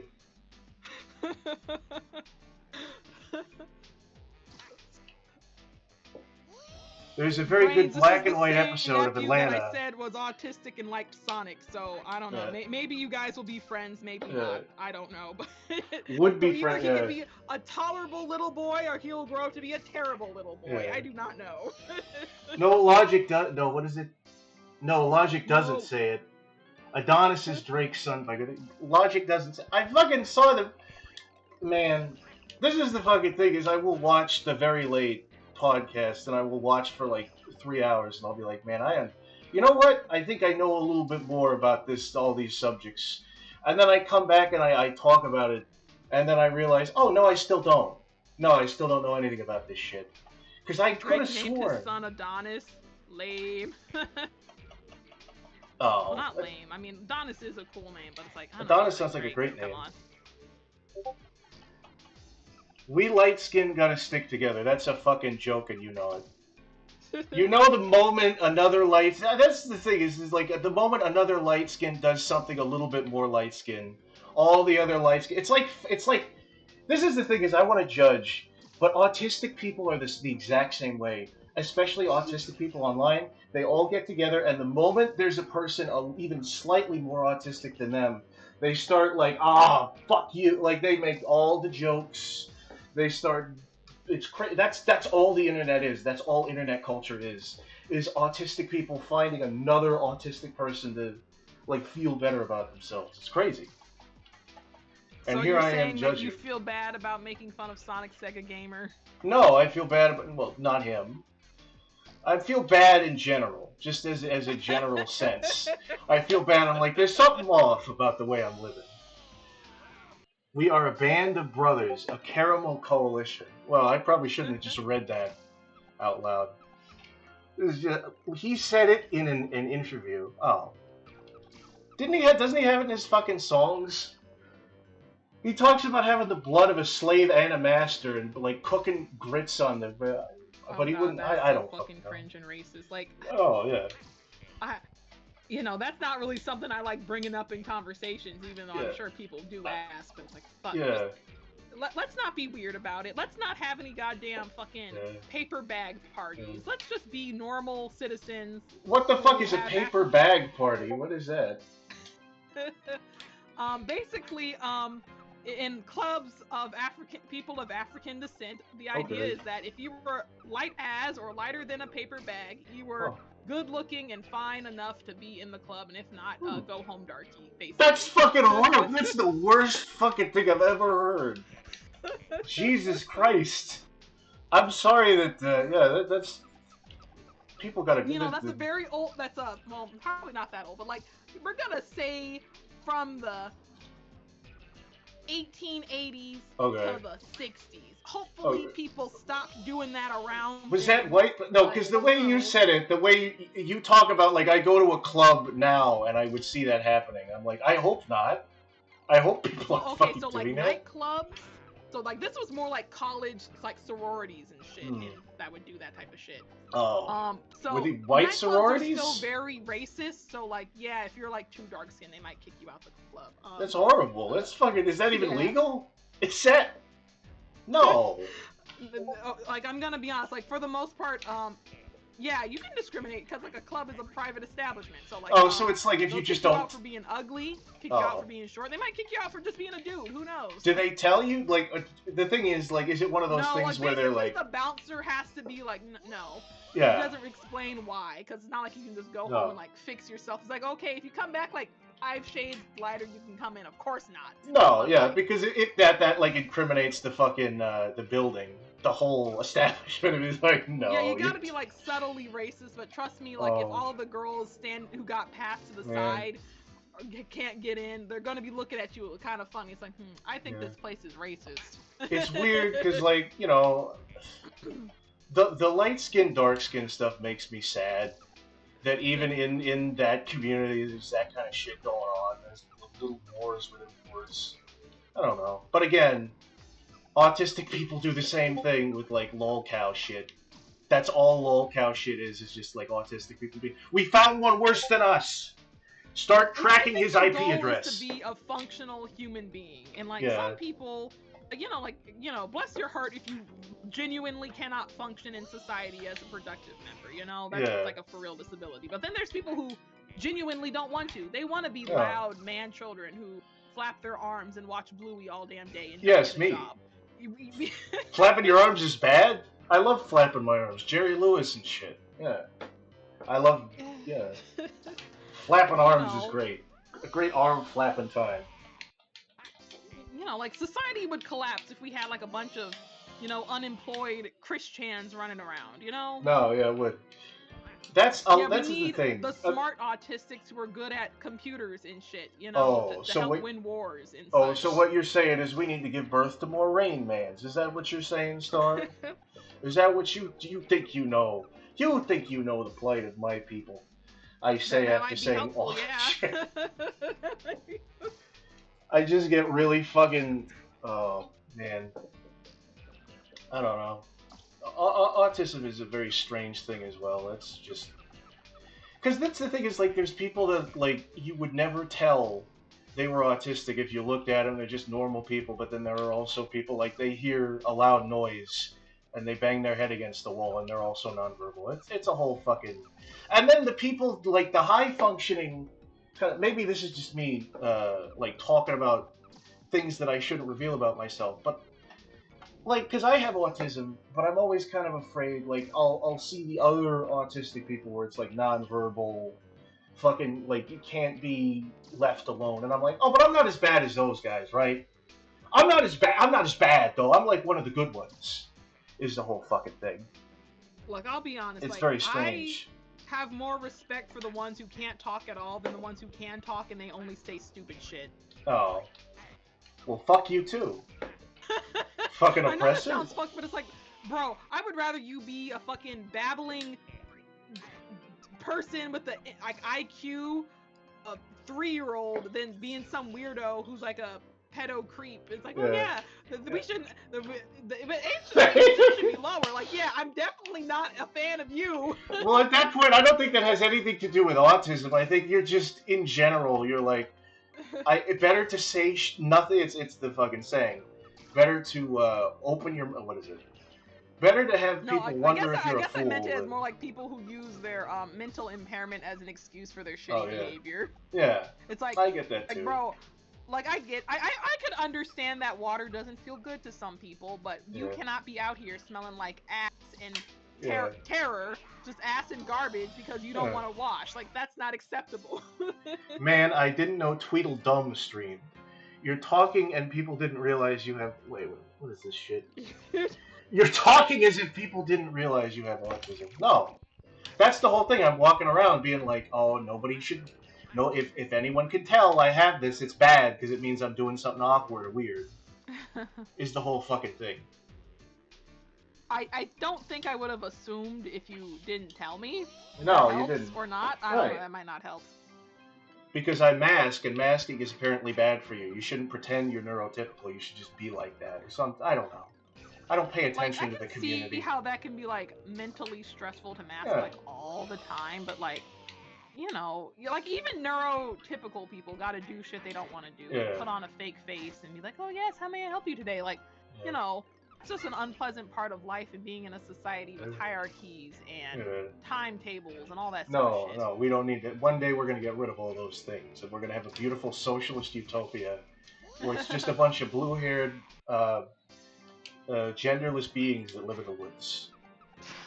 And it's not going to be an Elon Musk have run. Wi-Fi for some reason. Yeah, it's not going to be an Elon Musk run serfdom colony where we all have microchips in our brain. It's going to be a beautiful utopia, beautiful socialist utopia. I don't know. A lot of people do a lot of bad Wario things. Is quite a guy. Yeah. This is yeah. You just watched me fail at this one puzzle. I mean, granted, it's supposed to be a conversation about anything, but it's like, oh man, these conversations got a little heavy. Yeah. I fucking. Oh man. Don't make fun of blue-haired people. That's mean. We need an audience. No.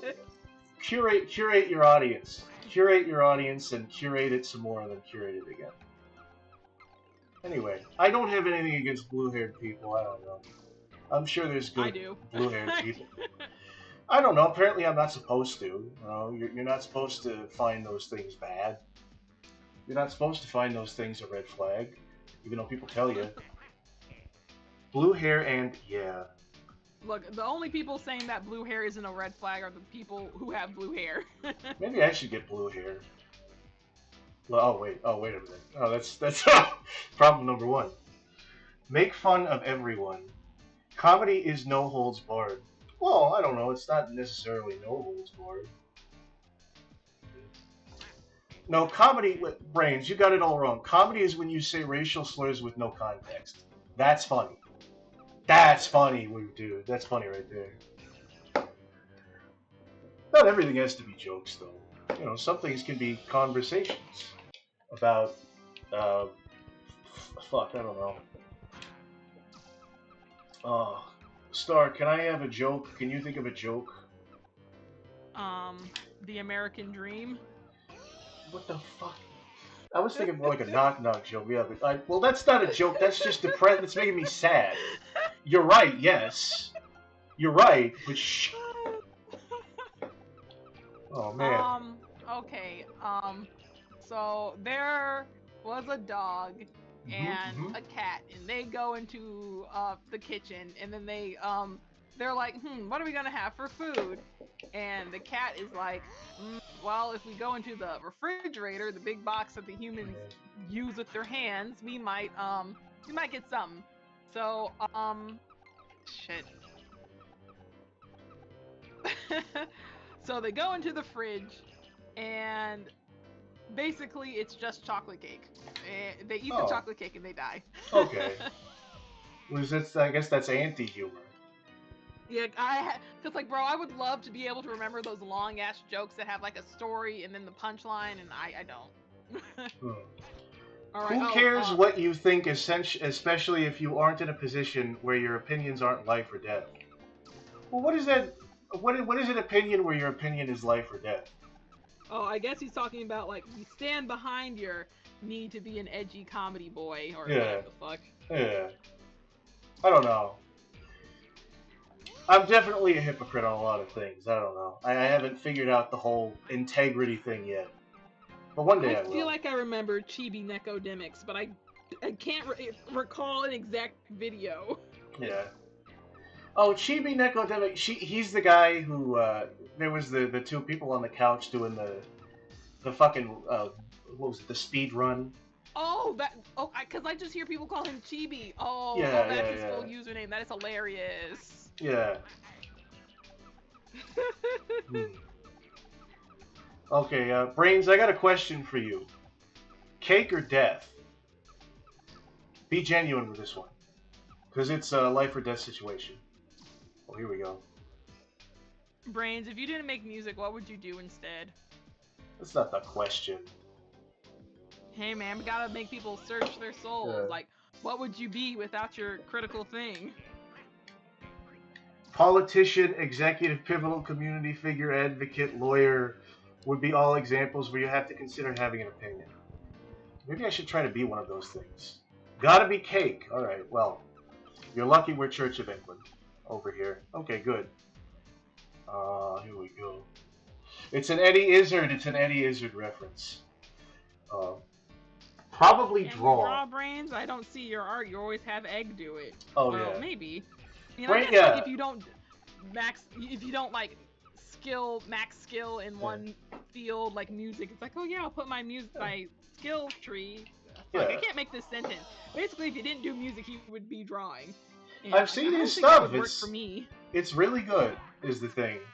It's one of those I things feel where like he if I does didn't like draw, a. I feel like I wouldn't be good at any damn thing. I mean, I guess I'd be okay at writing. But You're a like, writer. I don't see you draw. I see you talk about your stories more than you do draw them. So I just imagine so you as a attacked. writer. No, I'm not doing But that like, to no, like I kind of like realize what it is. It's like, like I probably started drawing because I had all these ideas in my head and I want to see them out in the world on paper and shit. But it's like, you're a kid, you can't pay for somebody to do art for you, and that's probably why, like, because I think a lot of people who do AI art now are just kids who really can't fucking draw, and I think it's kind of mean to like fucking tell them like, you shouldn't use AI art. It's like, it's like, bro, they just want to have their concepts realized. It depends on the I do. The thing is, I am annoyed by people who will just dunk on people who make AI images, because that doesn't do anything. You need to write your fucking congressman. You need to advocate for that shit. You don't just get to go on Twitter and be like, oh, it's not real dumb. That doesn't do anything.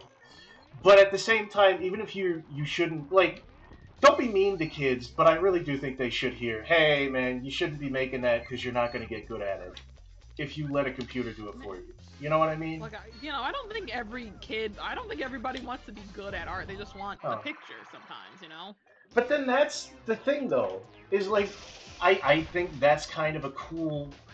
That's something I didn't even know I liked about the world now that AI art is. It's like, not everybody has the same reason for being an artist. Sometimes they just pick up a fucking pen, they want to make something, and then they make it, and they're like, man, this feels really good. I'm going to do that again. But now, half the people that want to do that are going to be robbed of that experience because they're like, oh, I can just tell the computer to make an image. I actually haven't tried any AI art myself right now, but like, honestly, like, what was I thinking about? Like, I don't particularly enjoy the drawing process. I actually really like coloring, but it's like, bro, I gotta actually do fucking line art before I can color, so it's like, fuck. You know what AI art is used for? It's used for memes. If it's funny. I don't know, I feel like I've seen it used in a lot of thumbnails. Oh, yeah, no, that's the thing. The AI thumbnails took over fucking YouTube. But the thing is, do you see AI thumbnails in a video that's really any good, though? That's kind of how you can tell it's a bit of a cheap fucking YouTube channel. Yeah. Like, I keep seeing, like, I got into one where it was like, it wasn't even a true crime channel. It was just a channel that talked about like people getting arrested. I don't know why the fuck I started watching it, and all the thumbnails were fucking insane. I feel like it just gets into your recommended one day, because it's not like I look up police stuff all the time, but it's like, yeah, Dashcam Daily or some shit like that. There was one that was worrying me because there was one where it was like, people getting arrested at Walmart for stealing, and I felt conflicted because I'm not necessarily the person who's like, steal everything, fuck corporations. But I'm also not the kind of person that wants to like just see like a poor person get like fucking put behind a cop car because they like stand a PlayStation as 3 oranges. So I don't want to fucking see that shit. I mean, I think that's because like a PlayStation isn't an essential. Yeah. Well, I don't know, but well, okay, like I kind of do hate the fucking police arrest videos because, like, okay, like granted they have like all sorts of people who get arrested, but unfortunately when it's a black suspect, the comments are so damn racist. Yeah. Are they racist like in favor of the black person, or racist is I don't know. That was the dumbest thing I just said. No, it's very much the usual suspects. The usual, yeah, that kind of shit. Oh, that's fucking. It's not good. Yeah. Okay, so Slugboy, I think AI should be used for reference, but people just say, "Oh, this is good enough to be the fiction." Yeah, that's true. We get a lot of cool. Like there was this one image of like Shadow the Hedgehog like smoking a cigarette like on a balcony or something, and then a bunch of people took that and were like, I'm going to redraw that, I'm going to reclaim that. That's always kind of fun. There was another one where somebody put in gay Bowser, and they had like Bowser with like a shirt that said gay on it. A bunch of people were like, I'm reclaiming this dude. It's kind of fun. So creative. Yeah. Yeah. That's cool. That's kind of fun. Like, because sometimes you need to brainstorm, and sometimes, like, the computer will think... And the thing is, like, the less developed the AI drawing is, the more it becomes, like, a Rorschach test. Because, like, back when AI, like, was kind of in its infancy, or at least, you know, some of the programs were a little less, I guess, good at what they do. Like, you would type in a prompt, and you would get what looked like a bunch of fucking, like, blobs. Yeah, they were so blurry. They were so blurry, yeah. It's literally like, it looks like what people with Alzheimer's would see. I don't have Alzheimer's, obviously, but you know, yeah, that kind of design. Yeah, I feel like the moment they figure out hands, we're gonna be screwed. Yeah. No, that's the thing, because that's the only way you can tell with that motherfucker. And it also sucks now because anytime you see anything that looks slightly off, the first thing you think is this AI generated? And sometimes no, it's just a weird picture. For, like, art that's like over shaded, because like that's typical of AI art where it's like overly shaded with high highlights and shit like that. Like I've seen simple AI art though where it's like, you know, pretty just flat colors and stuff, but like like that's typically the thing where it has like deep shadows, high highlights, and it's like most people don't, you know, color like that. I mean, I've definitely seen some who do, but you know, it's just it's just like the style is just a little too much sometimes. It's like, I mean, okay, like if you made it yourself, it's like, well, now I feel bad because like people who spend all this time doing all this shading, you know, their shit looks cheap now because AI does it all the time for their stuff. No. It is strange how you can have like, I remember seeing on Twitter or like a repost of Tumblr somewhere. It's like AI is exactly like the Fae. It's like count the fingers, count the toes, and by whatever you do, do not make a deal with them. I've seen that post too. It's hilarious. Yeah. It's so. You know what's really bad? Who was that famous like movie reviewer who like died of throat cancer? Roger Ebert. Roger Ebert. I saw a picture of Roger Ebert on like a copy pasta somebody retweeted on Twitter. And I think it was like after the throat cancer, and the first thing I thought was like, did somebody just make like an AI image of a weird guy? That's the first thought that came into my head, and I was like, oh no, it's a person with throat cancer that got their jaw removed. No, so that's not good to have that be the first thought. Ugh. You just see a person who's slightly deformed, you're like, is that an AI generated person. Ah, that's unfortunate. It's no, yeah. I'm not a good person. I'm going to hell. Straight fucking to hell. I'm sure you'll be in like a weird little purgatory. No. Where, you know, it's kind of like that's the best I you can made root a for. lot of edgy jokes, but considering your situation, I might overlook it. Yeah. But hey, if it makes you feel better, a lot of your friends are just like you, so you're probably gonna be partying in hell, being like, "Hey, what's up?" No, that's gonna be the hell. Is I'm gonna be like, you know what? You guys are exactly like me, and I fucking hate myself. That's what it's gonna be. You're gonna go to hell, and then you won't be able to get away from Joey. I'm gonna not be able to get away from Joe. Yeah, it's gonna be me. It's gonna be like it's just gonna be like different versions of me, and then the different versions of me are from alternate timelines where like my mom didn't hug me enough as a kid, so I'm like even worse. I'm like, what the fuck happened to you? What the? Yeah. So it's Sonic Sega Gamer, you, some of your friends. Yeah. Oh jeez. I'm losing my goddamn insanity right now with you fucking people. Jesus. That's what hell's gonna be like. It's gonna make me lose my insanity. You'll become the reasonable, mild-mannered version of yourself. That's the thing, is I I reunited a while back with a couple of friends that I don't really talk to them that much anymore. I haven't in a while. But I remember telling them about some bullshit Discord shenanigans. And they were very concerned because one of the things I said was, actually, you know, I'm the wholesome one in that group. And they were like, well, that's not based on everything we know about you. These people are like a terrorist organization then, because you should not be the wholesome one in the group. I don't know. Like, okay, like, I don't think I'm the best. I'm not the nicest or the best person, but I also don't think I'm the worst. I don't know, like... I see you as nice. I see you as generally a nice person. Oh, whoops.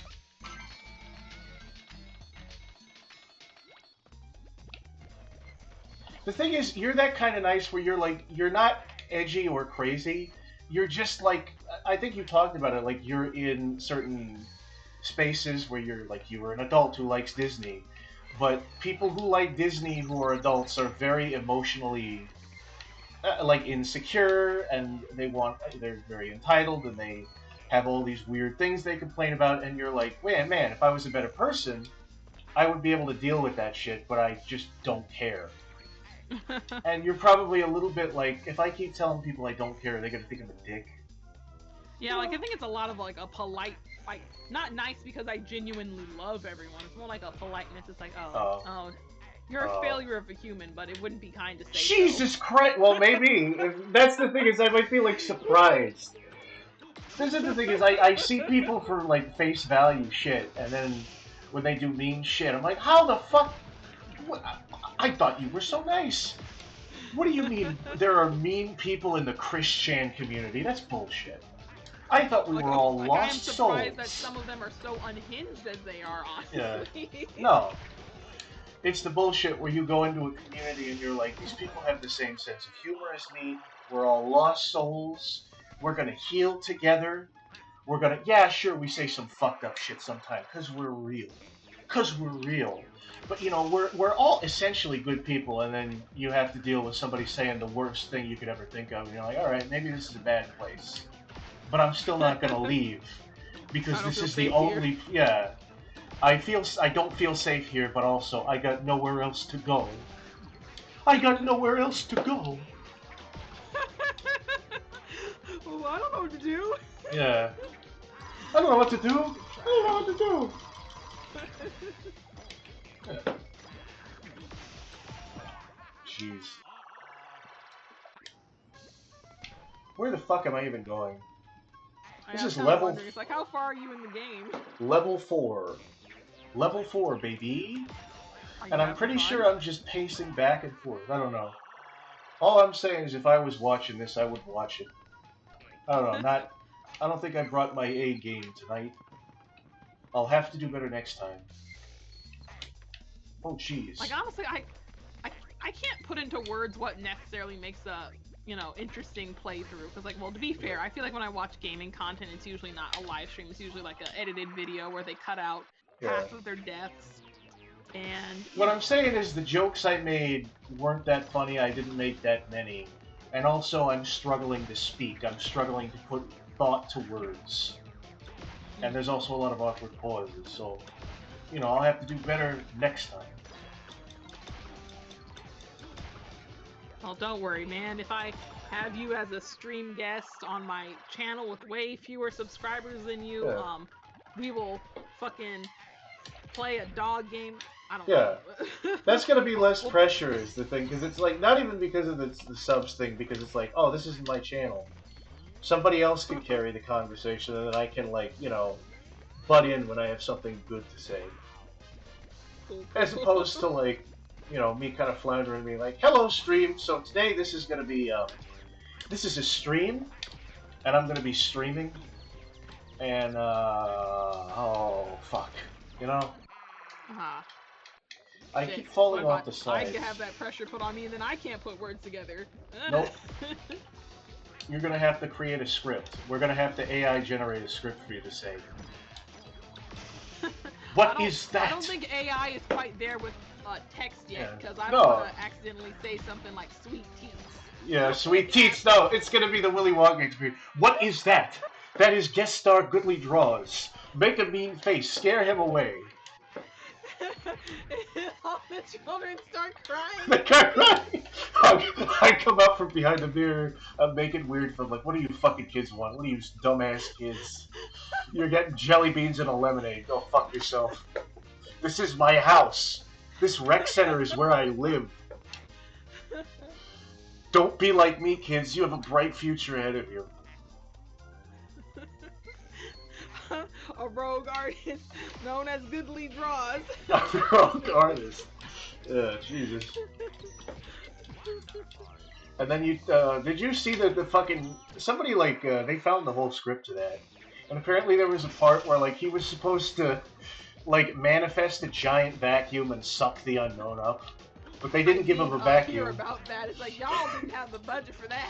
No, yeah, and they were just like, improv it. And he was like, how the fuck am I supposed to improv a vacuum? I have a vacuum or I don't. Bro, all those people deserve like some kind of fucking amateur stage theater award for that bullshit. They all get jobs in Hollywood now, yeah.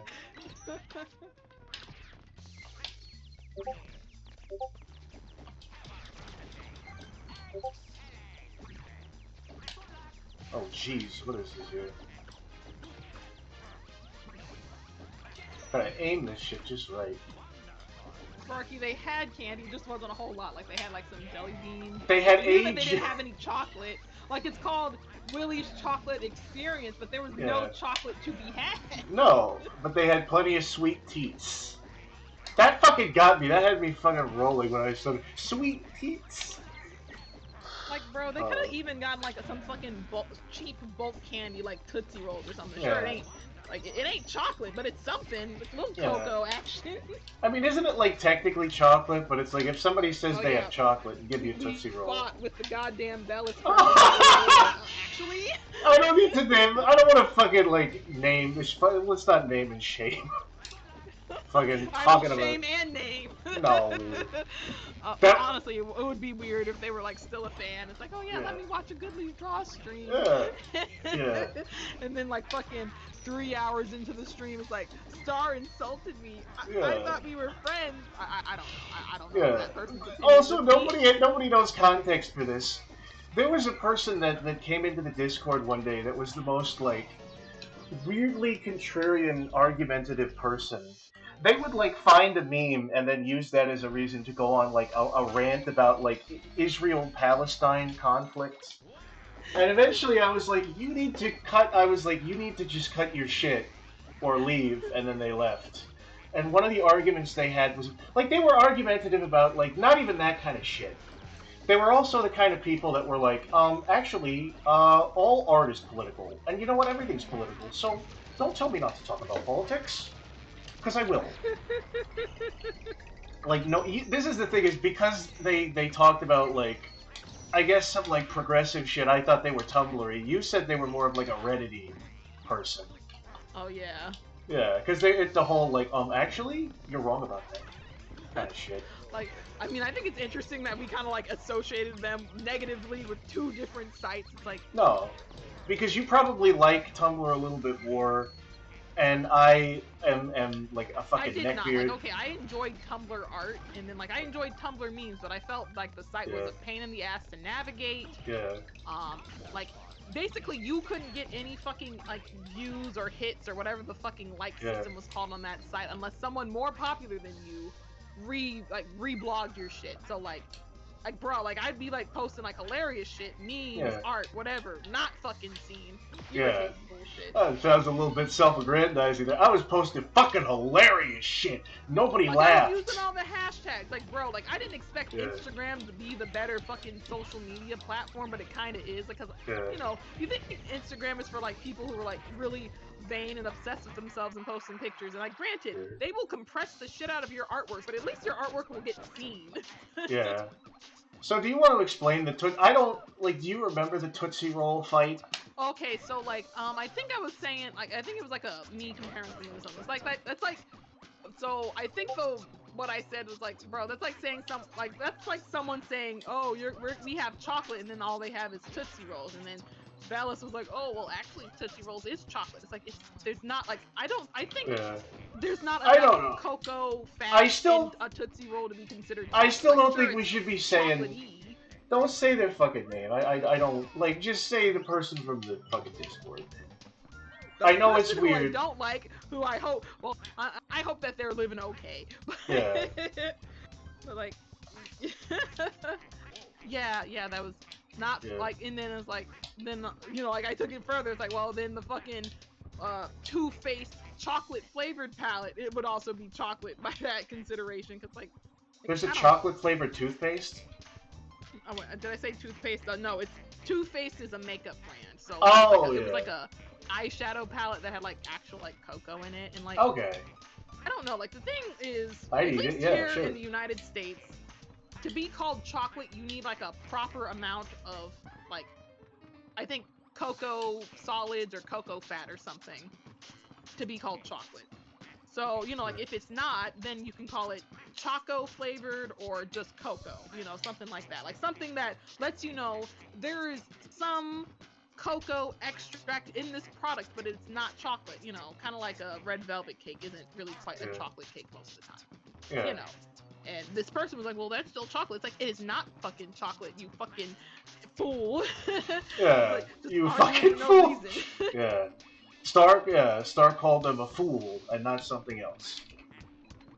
You're like, oh, that's a hard F. Yeah, the hard F. Hard F banned. Banned hard F. I didn't realize that I said fool with such hatred. You fool. No, you said it the way, like, you put emphasis on the F like you were thinking about it. I channeled my inner Cartoon Network villain. It's like, I wasn't gonna use the other word. I'm a good girl. Like, I don't know this person's sexuality. Yeah. Yo, poofta.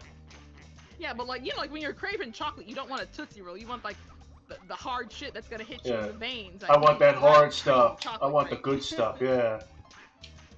I want that shit that I can fucking melt into a needle and then shove into my veins with the needle. Yeah, that kind of chocolate. Good stuff. 100% cacao. No, I don't remember the Undertale Sans Tootsie Roll thing. That's something Mushroom asks about. Oh, yeah, that was crazy when Sans started doing the Tootsie Roll in that game. I was very surprised. It's crazy. Let me see that Tootsie Roll. Let me get that Tootsie Roll. What's the song? How does the song go about the Tootsies? I don't know. Oh, okay. Well, point is, it was a great song, and I loved it. What even is this fucking puzzle? WarioWare is a great game, but I'm not very good at it. I'm gonna kill myself. Look at, did you just see that? I just fell off. Oh, dang. That was a bit of an overreaction. one WarioWare game where it's just balance this egg, and then like that's hard if you're in the car, but if you just set it down on the couch, it's the easiest game ever. Oh yeah, I think I remember that a little bit. Was that one of the the final, Oh yeah, like end boss I don't know levels? if there's a difference between WarioWare and WarioWare Twisted, but basically it was the one for the Game Boy Advance with a little motion sensor. Oh yeah, no. The thing is, like, there are a bunch of different WarioWares. There's like, I think each one is different. There's one for the GameCube. I think you can unlock mini. Like, I don't know how you do this, but like, if you look outside the hub world of this game, there's like little rotating images of like some of Wario's friends, and I think that has to do with like you can unlock WarioWare games or something like that. I don't know how. It's probably with the fucking the like link cable that nobody had. Where it's like you can play 2-player games on this if you have this, but nobody does. Yeah, like have you like ever seen any of those YouTube videos about like weird Game Boy and DS peripheries and shit? Yeah. Like it would be like all these accessories you'd never see in stores, and if you did see it, you didn't know what the fuck it did. Yeah. It's like, what are these wires? Yeah, I got those. Don't worry about it. Gonna sell me more wires, you fucking greedy Nintendo company? Yeah, I swear, like my floor is covered in various wires, and I don't know what all of them do. Like, some of them might be phone chargers, USB cables, some of them might be HDMI cables. Some of them might just be like, like the cord for any proper piece of technology. I just suck at cable management.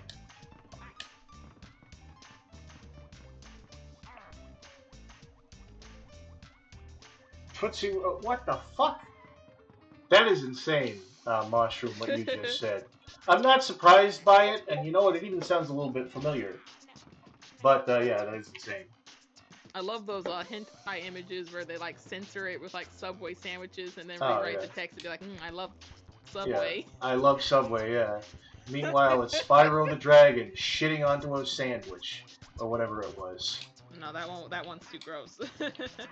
I don't think it's gross enough. I think we need to make it grosser. Much grosser. Give Spyro dick nipples, please, and have the dick nipples be shitting. Star, you're awfully quiet. You should have never got on the internet. You should have stayed at home and been an innocent boy. Exactly. Just do in your little isolated community. Talk to a few college friends. Yeah. No, they'd hear that and they wouldn't talk to me. That's why I'm on the internet. This is where I can be free. I'm free. Also, that is kind of how the internet feels sometimes. Yeah, no, like, yeah. I don't know. How do you think I found out about? You say it's too wild for the people in your life. Yeah. How do you think I found out about that series of words, Star, if I wasn't on the internet? That's why you should have stayed off. You wouldn't have learned these terrible things. It's too late. I'm too far gone. I heard a sibling use the word woke unironically. They were like, oh, Santa's blind now. That's so woke. And I like blind Santa. I'm cool with blind Santa. But the fact that they said that shit, like, they said the thing, I was, like, ready to ruin Christmas. I have a very thin skin, despite, protesting otherwise. It is so weird, like, the stuff that people call woke. It's like, what? A disabled character? That's woke. It's like, yeah. No, but they were... No, but, like, they were saying it in a positive is the thing. Like, nobody uses woke anymore. But then they were like, wow, that's really woke. That's so cool. And I'm like, no, you don't fucking say it like that. And I didn't want to get into it. Says woke positively post 2015, real talk. It's the kind of shit, it's the kind of people that talk, like, they'll dance along to a song, but then talk about how, like, the person who made the song was canceled, but then be like, but we're still gonna dance to it anyway. So fucking, it's like this the annoying half measure. Hey man, Chocolate Factory by R. Kelly was a great album, and I will stand by that. No. Just like art regardless of what the fucker did, you know? I still enjoy Ren and Stimpy by John Kay. But I also think the age of consent... No, but I also, I think that the age of consent is, happy. It's good where it is. You know what I mean? Yeah, it's good to protect kids, And yeah. I feel like when you're a kid, especially a teenager, you're like, I'm grown now, when really you're Yeah. not. You're No, still really yeah. dumb as fuck. Yeah, like a 16, yeah. I don't like the And then I baby also adult don't think thing. it helps that, like, I feel like when you're a kid and you're watching all these, like, fun action shows and animes and school, Yeah. like, high school dramas, you're like, oh man, they have such interesting lives and they're out here Yeah. dating boys and saving the Yeah. world. Man, I Yeah. wish my life was half that interesting. So, like, I don't Yeah. know, like, you get into adult situations you probably shouldn't be in sometimes. Yeah. Well, that's why those shows are like that, is because a lot of kids want to be adults because they don't know it sucks yet. So they have like kids that are like that look like adults, that are drawn like adults in those situations, and it's a weird fucking thing. And the thing is, like, It's like I don't want to like criticize media for like giving kids unrealistic expectations of life, because like it also could just be escapism, you know? Nobody talked about it until the internet, or like until like the average person figured out what Rule 34 was. Nobody had an issue with it, but now we have to deal with the fact that people want to, like, you know, I don't know, I don't fucking know. Internet ruins everything, but also it's the only thing. There's nothing. Like, I mean, I'm happy that we're so, you know, like, committed to protecting kids more than ever, but, like, yeah, like, sometimes people are really irritating about it. Yeah. I don't like having to think about things. I especially don't like having to think about things that I didn't have to think about before. But apparently it's, like, according to some idiots, a good thing, and it's called progress. Yeah, fuck you. Did I ever tell you about me watching Lady and the Tramp 2, which was a movie I enjoyed a lot as a little kid, but now that I'm an adult and stuff is weird now? Yeah, I think I don't know if you mentioned it on stream, but yeah. Okay, so what for happened? everyone who is here and probably does not know, so Lady and the Tramp 2 is one of those direct-to-video Disney sequels that they pumped out in the early 2000s. It's a fun little puppy adventure where it's about Lady and Tramp's son, Scamp, and he looks exactly like Tramp, but he is adorable. So he goes and becomes a junkyard dog because he wants to live out in the wild and be free and not have house dog rules. So he meets a little gang of junkyard dogs, and he has his idol Buster, and then he meets a fun girl named Angel, and for some reason, basically Buster is thinks that Angel is his girlfriend, and well, turns out so later in the movie, Angel is basically Scamp's love interest, but the thing is, Scamp is a puppy. Yeah. We don't know how old Angel is, but she's probably like at least like an adult dog, like she's like 2. And Buster is in Scamp's dad's age group, so we're gonna assume he's like 5 or 6. So like there's like this wide range of ages that all of these dogs are. Yeah. And it's weird. Now, is so, this like, treated as the trope? Scamp would be like 12, Angel would be like 24, and then like fucking Buster would probably be like 38, you know. So like that's a wide net. We didn't talk at all about by the way, the fucking boss that, like, this was another one of the weird. This is when the bosses started getting really weird. With that fight, like, did you see how he took off his head and his real face looked like an Real Monsters character? No.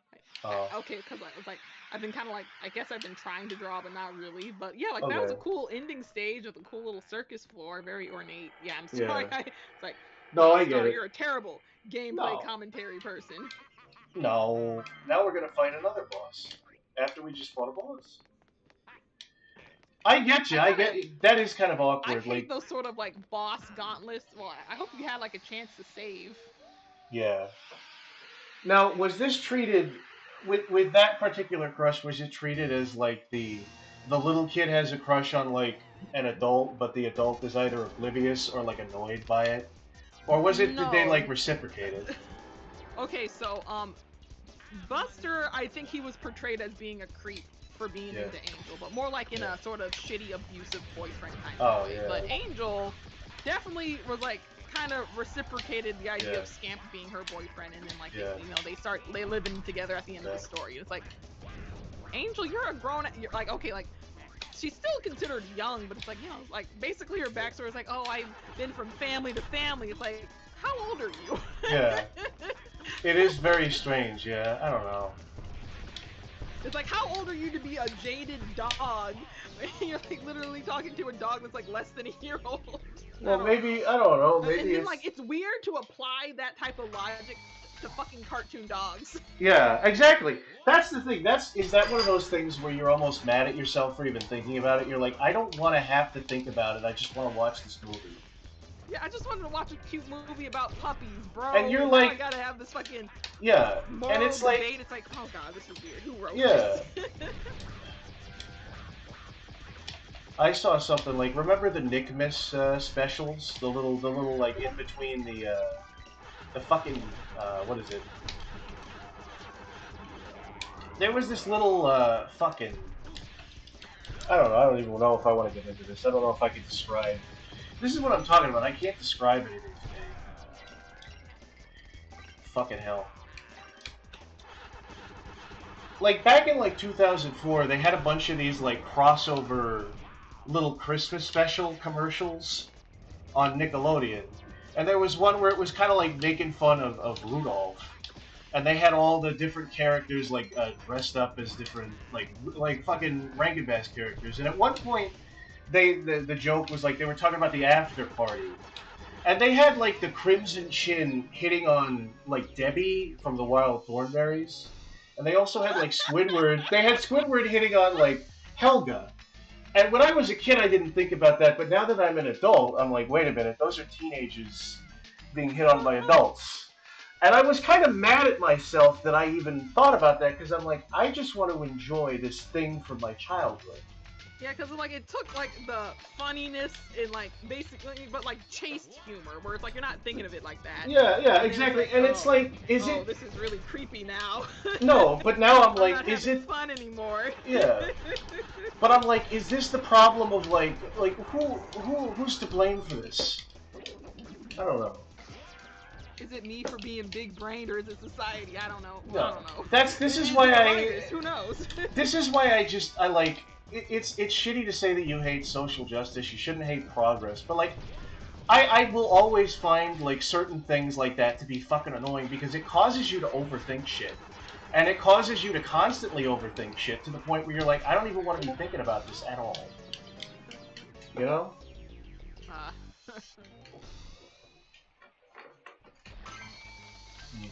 Lady and the Tramp 2, 7 out of 10 dog movie. Totally recommend. Yeah. Lady and the Tramp 2 coming out April 5th. These dragons have 2 heads, by the way. Oh, I thought it was 2 dragons. Well, that's cool.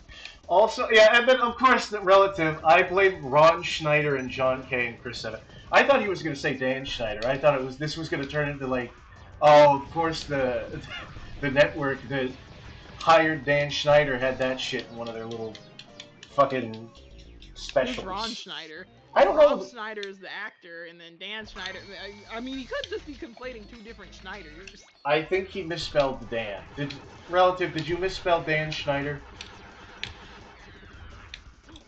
The fact that DreamWorks marketed the Megamind sequel and as this big return of the IP, for it to be the modern equivalent of a direct-to-video is the funniest shit. Yeah, oh. Yeah, really. Like, it gave me, like, nostalgia in the worst ways. Like, oh, No. man, it's like we're in 2003 all over again.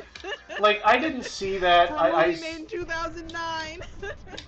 Like, I saw a bunch of reviews of it. I didn't actually see it because I don't care. Like, I like Megamind, but I don't need to see the sequels. I don't have that service. No, but like looking at all the footage of the show, everybody moves like it's an in-game cutscene from like a video game. It looks like a Kingdom Hearts cutscene because nobody is really moving that dynamically. It's all a bunch of bullshit. Which that's just life in general now. Oh. Yeah, I think they're supposed to have a show too, but it's like, I mean, I don't know what a Megamind show would be about. Like, well, it would be about so complete that, you know, you know, it's not that I wouldn't have been happy for a sequel. I would have liked a good sequel, but you know, like a show, you gotta have multiple stories with multiple characters. It's like, bro, Megamind is really just a story about like what is it like three or four characters, and then What like one of Megamind them could have been, dies. what Megamind the show could have been is like Megamind is running the city. He's having trouble doing that, but while he's running the city, there are all these new villains that spring up that were like, you know, there could be copycat villains, there could be like villains that just like there's a vacuum in crime now, and Megamind has to clean up the city that way. What they did in the movie though is that they were like, oh, there was this band of villains that knew Megamind the whole time, even though the whole reason why he became a villain was because he was alone and raised by like prison inmates. So it's like you're contradicting your own continuity. Yeah, I really like. You gotta really be careful about the. Oh yeah, remember his friends? The friends we didn't talk about in the first movie. Yeah, no. Like, and then at the very end, kind of careful about that. And then at the end, they introduced like another villain that was like, oh, I taught Megamind everything he knew. I'm his mentor, and it's like, no, he didn't have a mentor either. You're just retconning everything about the first fucking movie. Yeah, because, like, you know, like, if that's, like, the person's main motivation is to be loved and appreciated and have people acknowledge them, yeah, them having, like, a secret family and friends and social life, yeah it doesn't work. That's mostly, the whole reason why the good girl went bad is because, you know, didn't have friends. Alright, now it's time to play the generic ice level. Everybody loves the ice level. Yeah. Sarcasm. Oh, fucking the Dog Island has an ice level. Ice water's on my neck. Ice water's on my neck. Ice water's on my neck. Joey will appreciate that. Oh wait, it was wrist waters. No, that doesn't make any sense. Look, Star, I'm all iced out with my drip. Of course, there is no drip here because it's too cold. It'll freeze. Goodness me, I'm on a fucking roll with these jokes. Megamind never needed a sequel to begin with. It's good on its own. Yeah, that's true. That's true. Well, okay, you know like how sometimes something is so good that you want more of it? Yeah. That's ideally a sequel scratches that itch. Yeah. You know? And like ideally, of course you want it to be like you want each one to be a good movie in its own right. Yeah. I don't know. I don't know if you can hear this, like, but these... Basically, I'm not like one of those people who's like, man, Megamind should have never had a sequel. It's like, I think it could have had a sequel. No, it could have worked. Good, anything could work. But no, they fucked up. Yeah. Also, the music for this level is pretty cool. It reminds me of... There's horns at one point that remind me exactly of, like, Pokemon games around this time, like Pokemon Emerald. That's kind of cool. I feel like we should end around 11. Yeah, we should. We really should. I don't know. I feel bad that I can't just complete these really short games in one fucking sitting. I get distracted. I realize I'm bad at video games now. Oh well. I mean, you probably weren't that good before, but you know. No, I wasn't. Time is a teacher. Time is a humbler as well. Except it didn't humble me yet. I think I'm the fucking shit. I think I'm great. What are these ice? Friday, man. Oh, that's gonna be pretty cool. You gotta get down on Friday, as Rebecca Black once said. Remember Rebecca Black? I actually listened to that song pretty recently. It's a very cheery song. Kicking it in the front seat, kicking it in the However, back it kind seat. of makes me miss, you know, being in school, which, you know, like as an adult, it's not a fun feeling where it's like, oh man, I wish I could go back to school.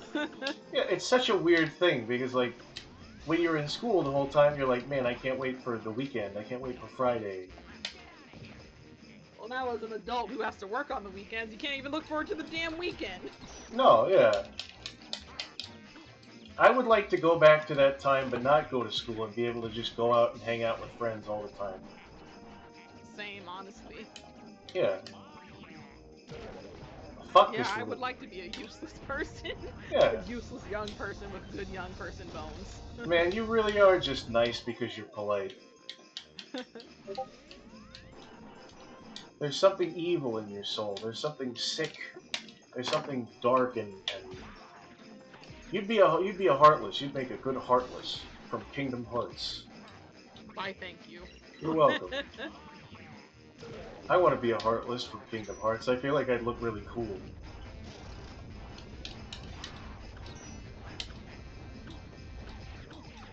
Do you think you'd be a clown, or do you think you would just be a smaller, large body?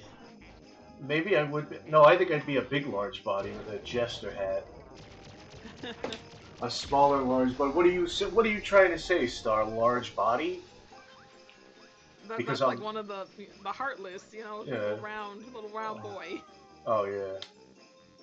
Oh what? Because I'm what? Because I have big chiseled. Yourself round.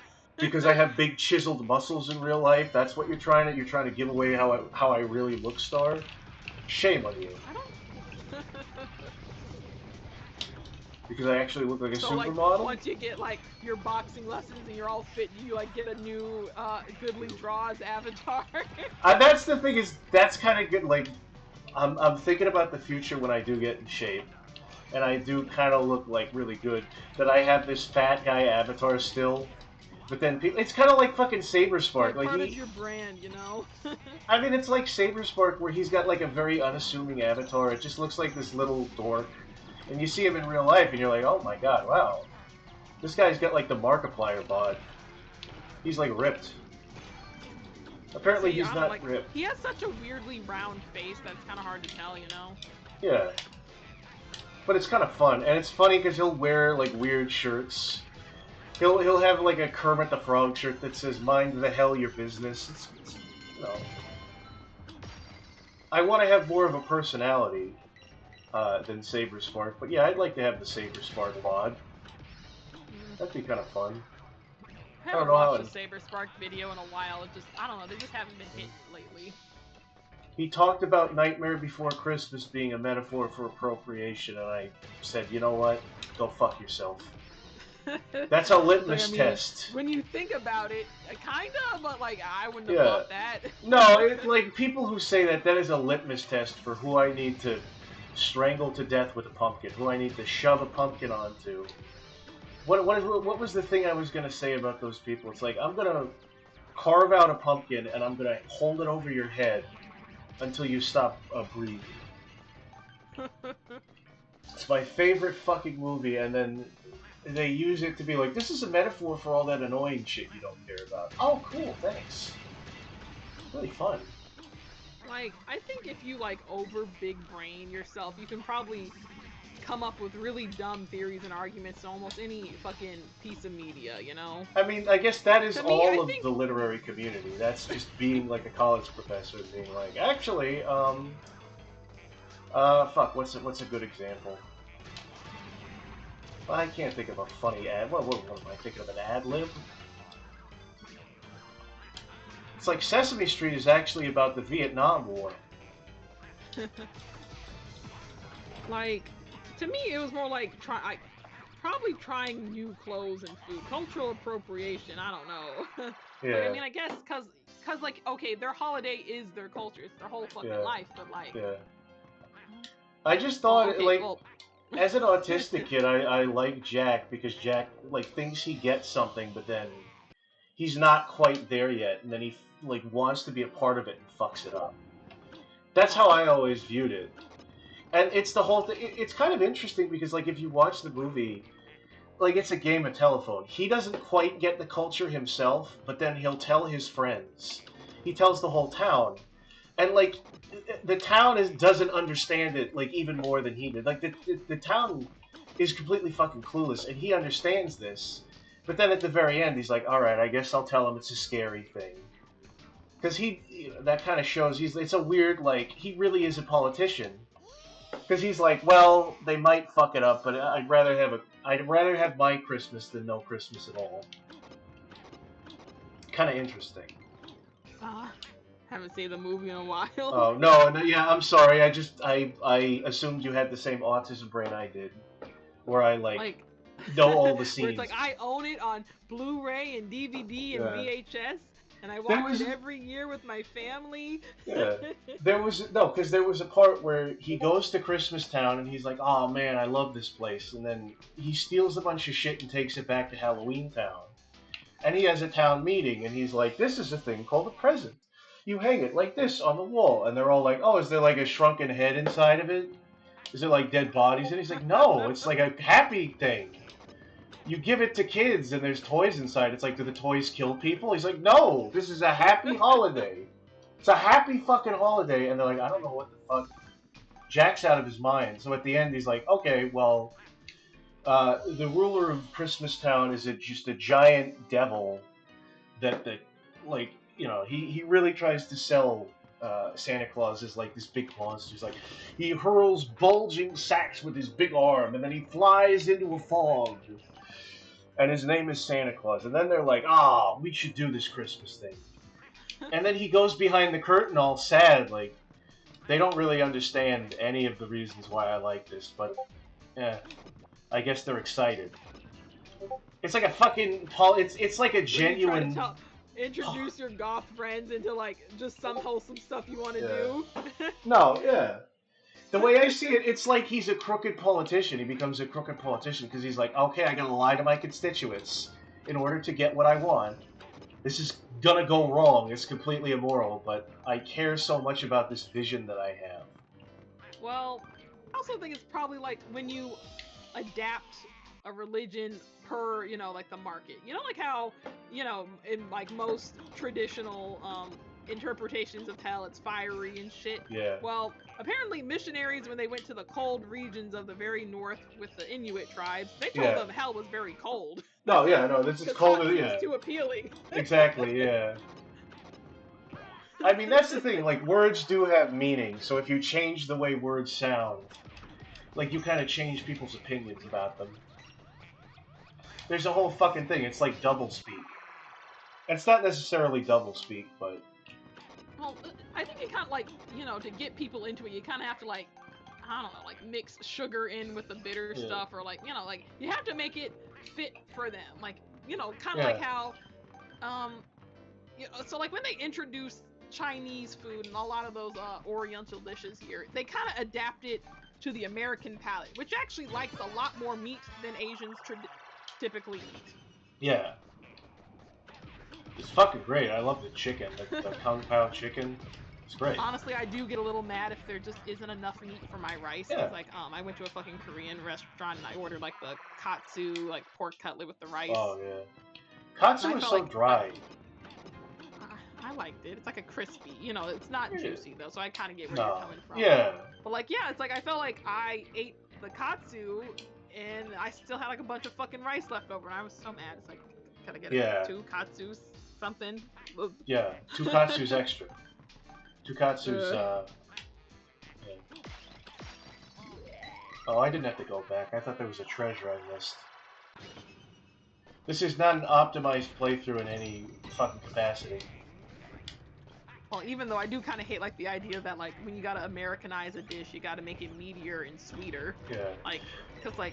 I mean, it's kind of fun. I think we probably could reduce our intake of sugar, but then you go like overseas and like their desserts are only like moderately sweet. It's like, that's refreshing. What the fuck even is? Yeah. No, I'd be like, what the fuck even is this? I wanted sweet.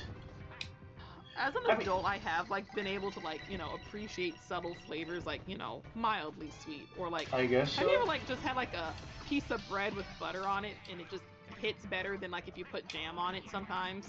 I guess. Who puts jam? Well, I usually just have toast with butter. I don't usually put jam on it. I will say, like, for Christmas, I think for 2 years in a row we've been getting these like desserts. But like they're Iranian desserts, and the Iranian desserts are weird because they're not like fluffy. They're all very like crunchy and condensed, and they are sweet, but they're more like buttery. And all of them have like nuts in them. All of them are just like, it's like pecans and peanuts and I don't even know, like almonds. It's all almondy. And the first time I got it, I was like, man, this is fucking terrible. This is barely even a dessert. And the second time I got it, I had some of it. Because I'm the kind of motherfucker that'll just eat shit because it's there, Second time I had it, I was like, you know what? It's actually kind of not that bad.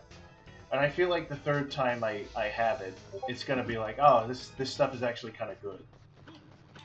That's the progression. Fuck. Like I don't know, like I think there was like a point in time where it's like when you're like a kid and you're like, oh man, I love frosting. It's the best part of the cake. But then like, you know, as an adult, it's like, man, this cake has too much frosting. And never in my life did I think I was ever gonna say some shit like that. Well, maybe that's why I'm such an infantilized adult, is because I still do think that. I still do think, oh boy, the frosting. What I will fucking say is, there are some people who will eat just the frosting and not eat the cake, and I don't much care for them. I remember I did that as a second grader because I don't know, I just don't like, I couldn't appreciate the flavor of the cupcake just then, which seems wild. Yeah. Or honestly, we might have been like decorating gingerbread men. I can't remember because yeah, I do remember a kid who just licked the frosting off the cupcake. I think I at least ate the whole cupcake, but like basically with the first time I had gingerbread, I don't know. I guess I expected it to taste differently, and it's so peppery and dry that like it just did not live up to my expectation of what I thought, you know, that Hansel and Gretel treat would be. So yeah, it's fucking awful. That's the thing when it comes to gingerbread, or like gingerbread cookies, gingerbread houses. The tastiest thing is not the gingerbread; it's everything else. Gingerbread is the literal cardboard that holds shit. I mean, I don't know. I think I like gingerbread. I mean, maybe it depends on like how it's baked, but it's not like a thing that's like, oh man, I can't wait to sink my teeth into some just raw gingerbread.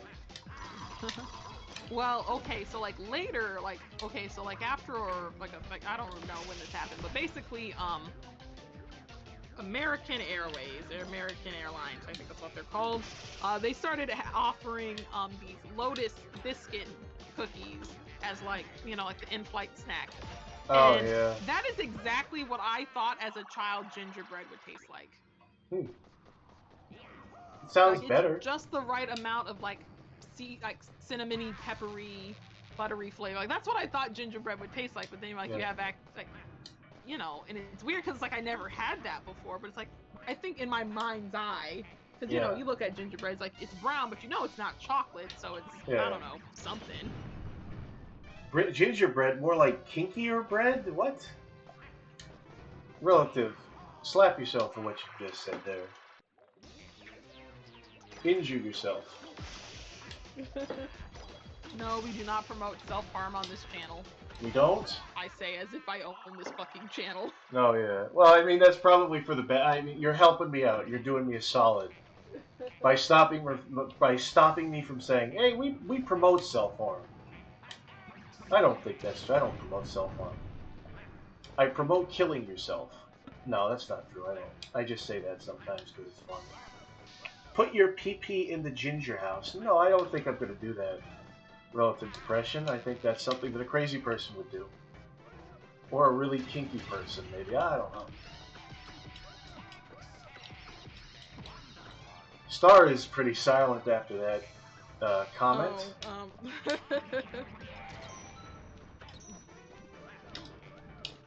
I was organizing stuff at my desk, I guess. No, you weren't horrified by Relative talking about putting a penis inside of a gingerbread house? I mean, that's unpleasant, but well, okay, also other thing, I muted the mic so I could fart, so like that's what I did, and you know, so yeah, relative depression, yeah, we are not out here violating sweet treats made for the family, okay? Sweet teats. We do not support the desecration of sweet teats.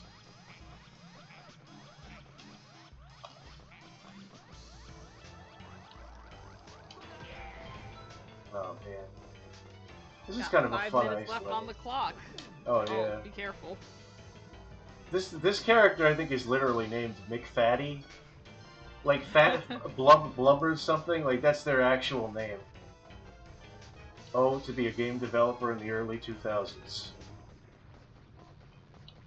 Take me back. Please take me back. When you're based and not caring, like, it's woke to care about fat people's feelings. Yeah. It's not woke. It's cringe.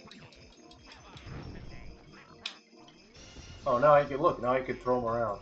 See, this is you know, Wario World is a crazy game, but this is accurate to real life. Wario has seen somebody fatter than him, and now he gets to bully them and feel better about himself. Got him. Oh yeah.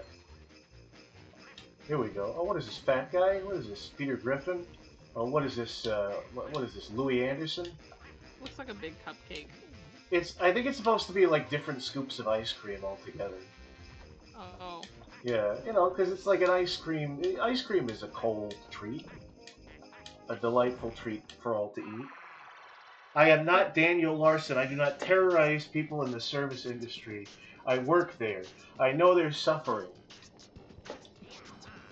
Understanding the suffering of retail workers sounds pretty woke to me, Depression. I don't know about that. What? Treating poor people like they have rights? That's No. pretty woke, man. Well, I mean, that's kind of the trick, is you make them believe that they have rights, but they actually don't. That's called that's called living in a society, Star. Anyway.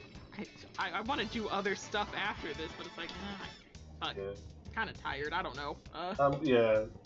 That's the thing, is I didn't really have a stopping point. I was just like, let's just see. We gotta introduce stopping points, man.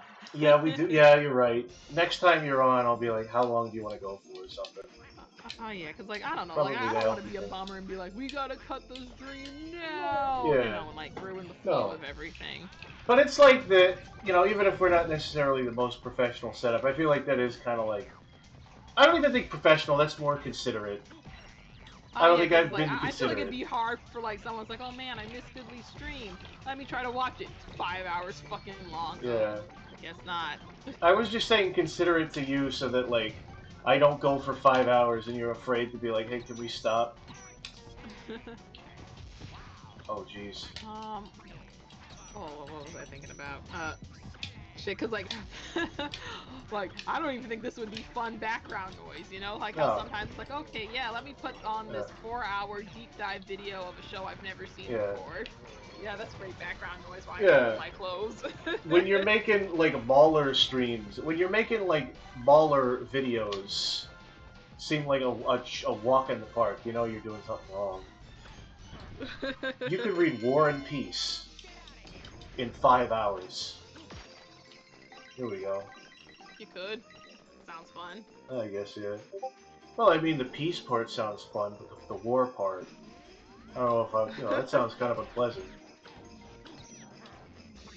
This stream isn't Jover until I say it's Jover. Yeah. And it's probably gonna be in a minute, so yeah. 10:59. 10:59. Oh, you know, well, if you're like in a bad stopping spot, you know, like, you know, wait till you finish up whatever this fucking thing is. Yeah, Laughing Hill. It absolutely is fun background banter. Well, thank you. Yeah, thank you, Mr. Laughing Hill. No, you died. I did die. It's okay, though. It only takes away my money, which I have a lot of in this game, because that's all you do is collect money. You know? So is it like Sonic, where if you lose money, that's your life? It's not even like that, because with Sonic, like, you lose all the rings and have to get them back. With Wario, it's more just like you pay a tax to come back to life.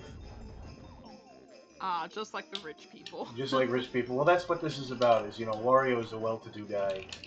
He's trying to get his money back from people who dared try and spread his wealth around. The evil Black Jewel that tried to spread his wealth across the land. Read into that what you will, but me, I just find it a fun GameCube game. Honestly, I think it'd be pretty funny to have like a Christmas Carol, but fucking Wario is Scrooge. I think there was a comic about that. There was like a Nintendo Power comic where it was just I think it was kind of like that. I forget the name of it. Oh jeez. All right. Well, it's 11 o'clock, so I think I'm just gonna stop things here. Oh no, I forgot about the na. Well, I don't want that on. Well, while we're saying goodbye, so let me just hold on. Okay. Yeah, hold on. Yes, do you want a current simulator? Yes. All right. I'll see you guys. It's been real. It's been really fun. Thank you to those who donated. Thank you to those who stuck around for this fucking long. Um,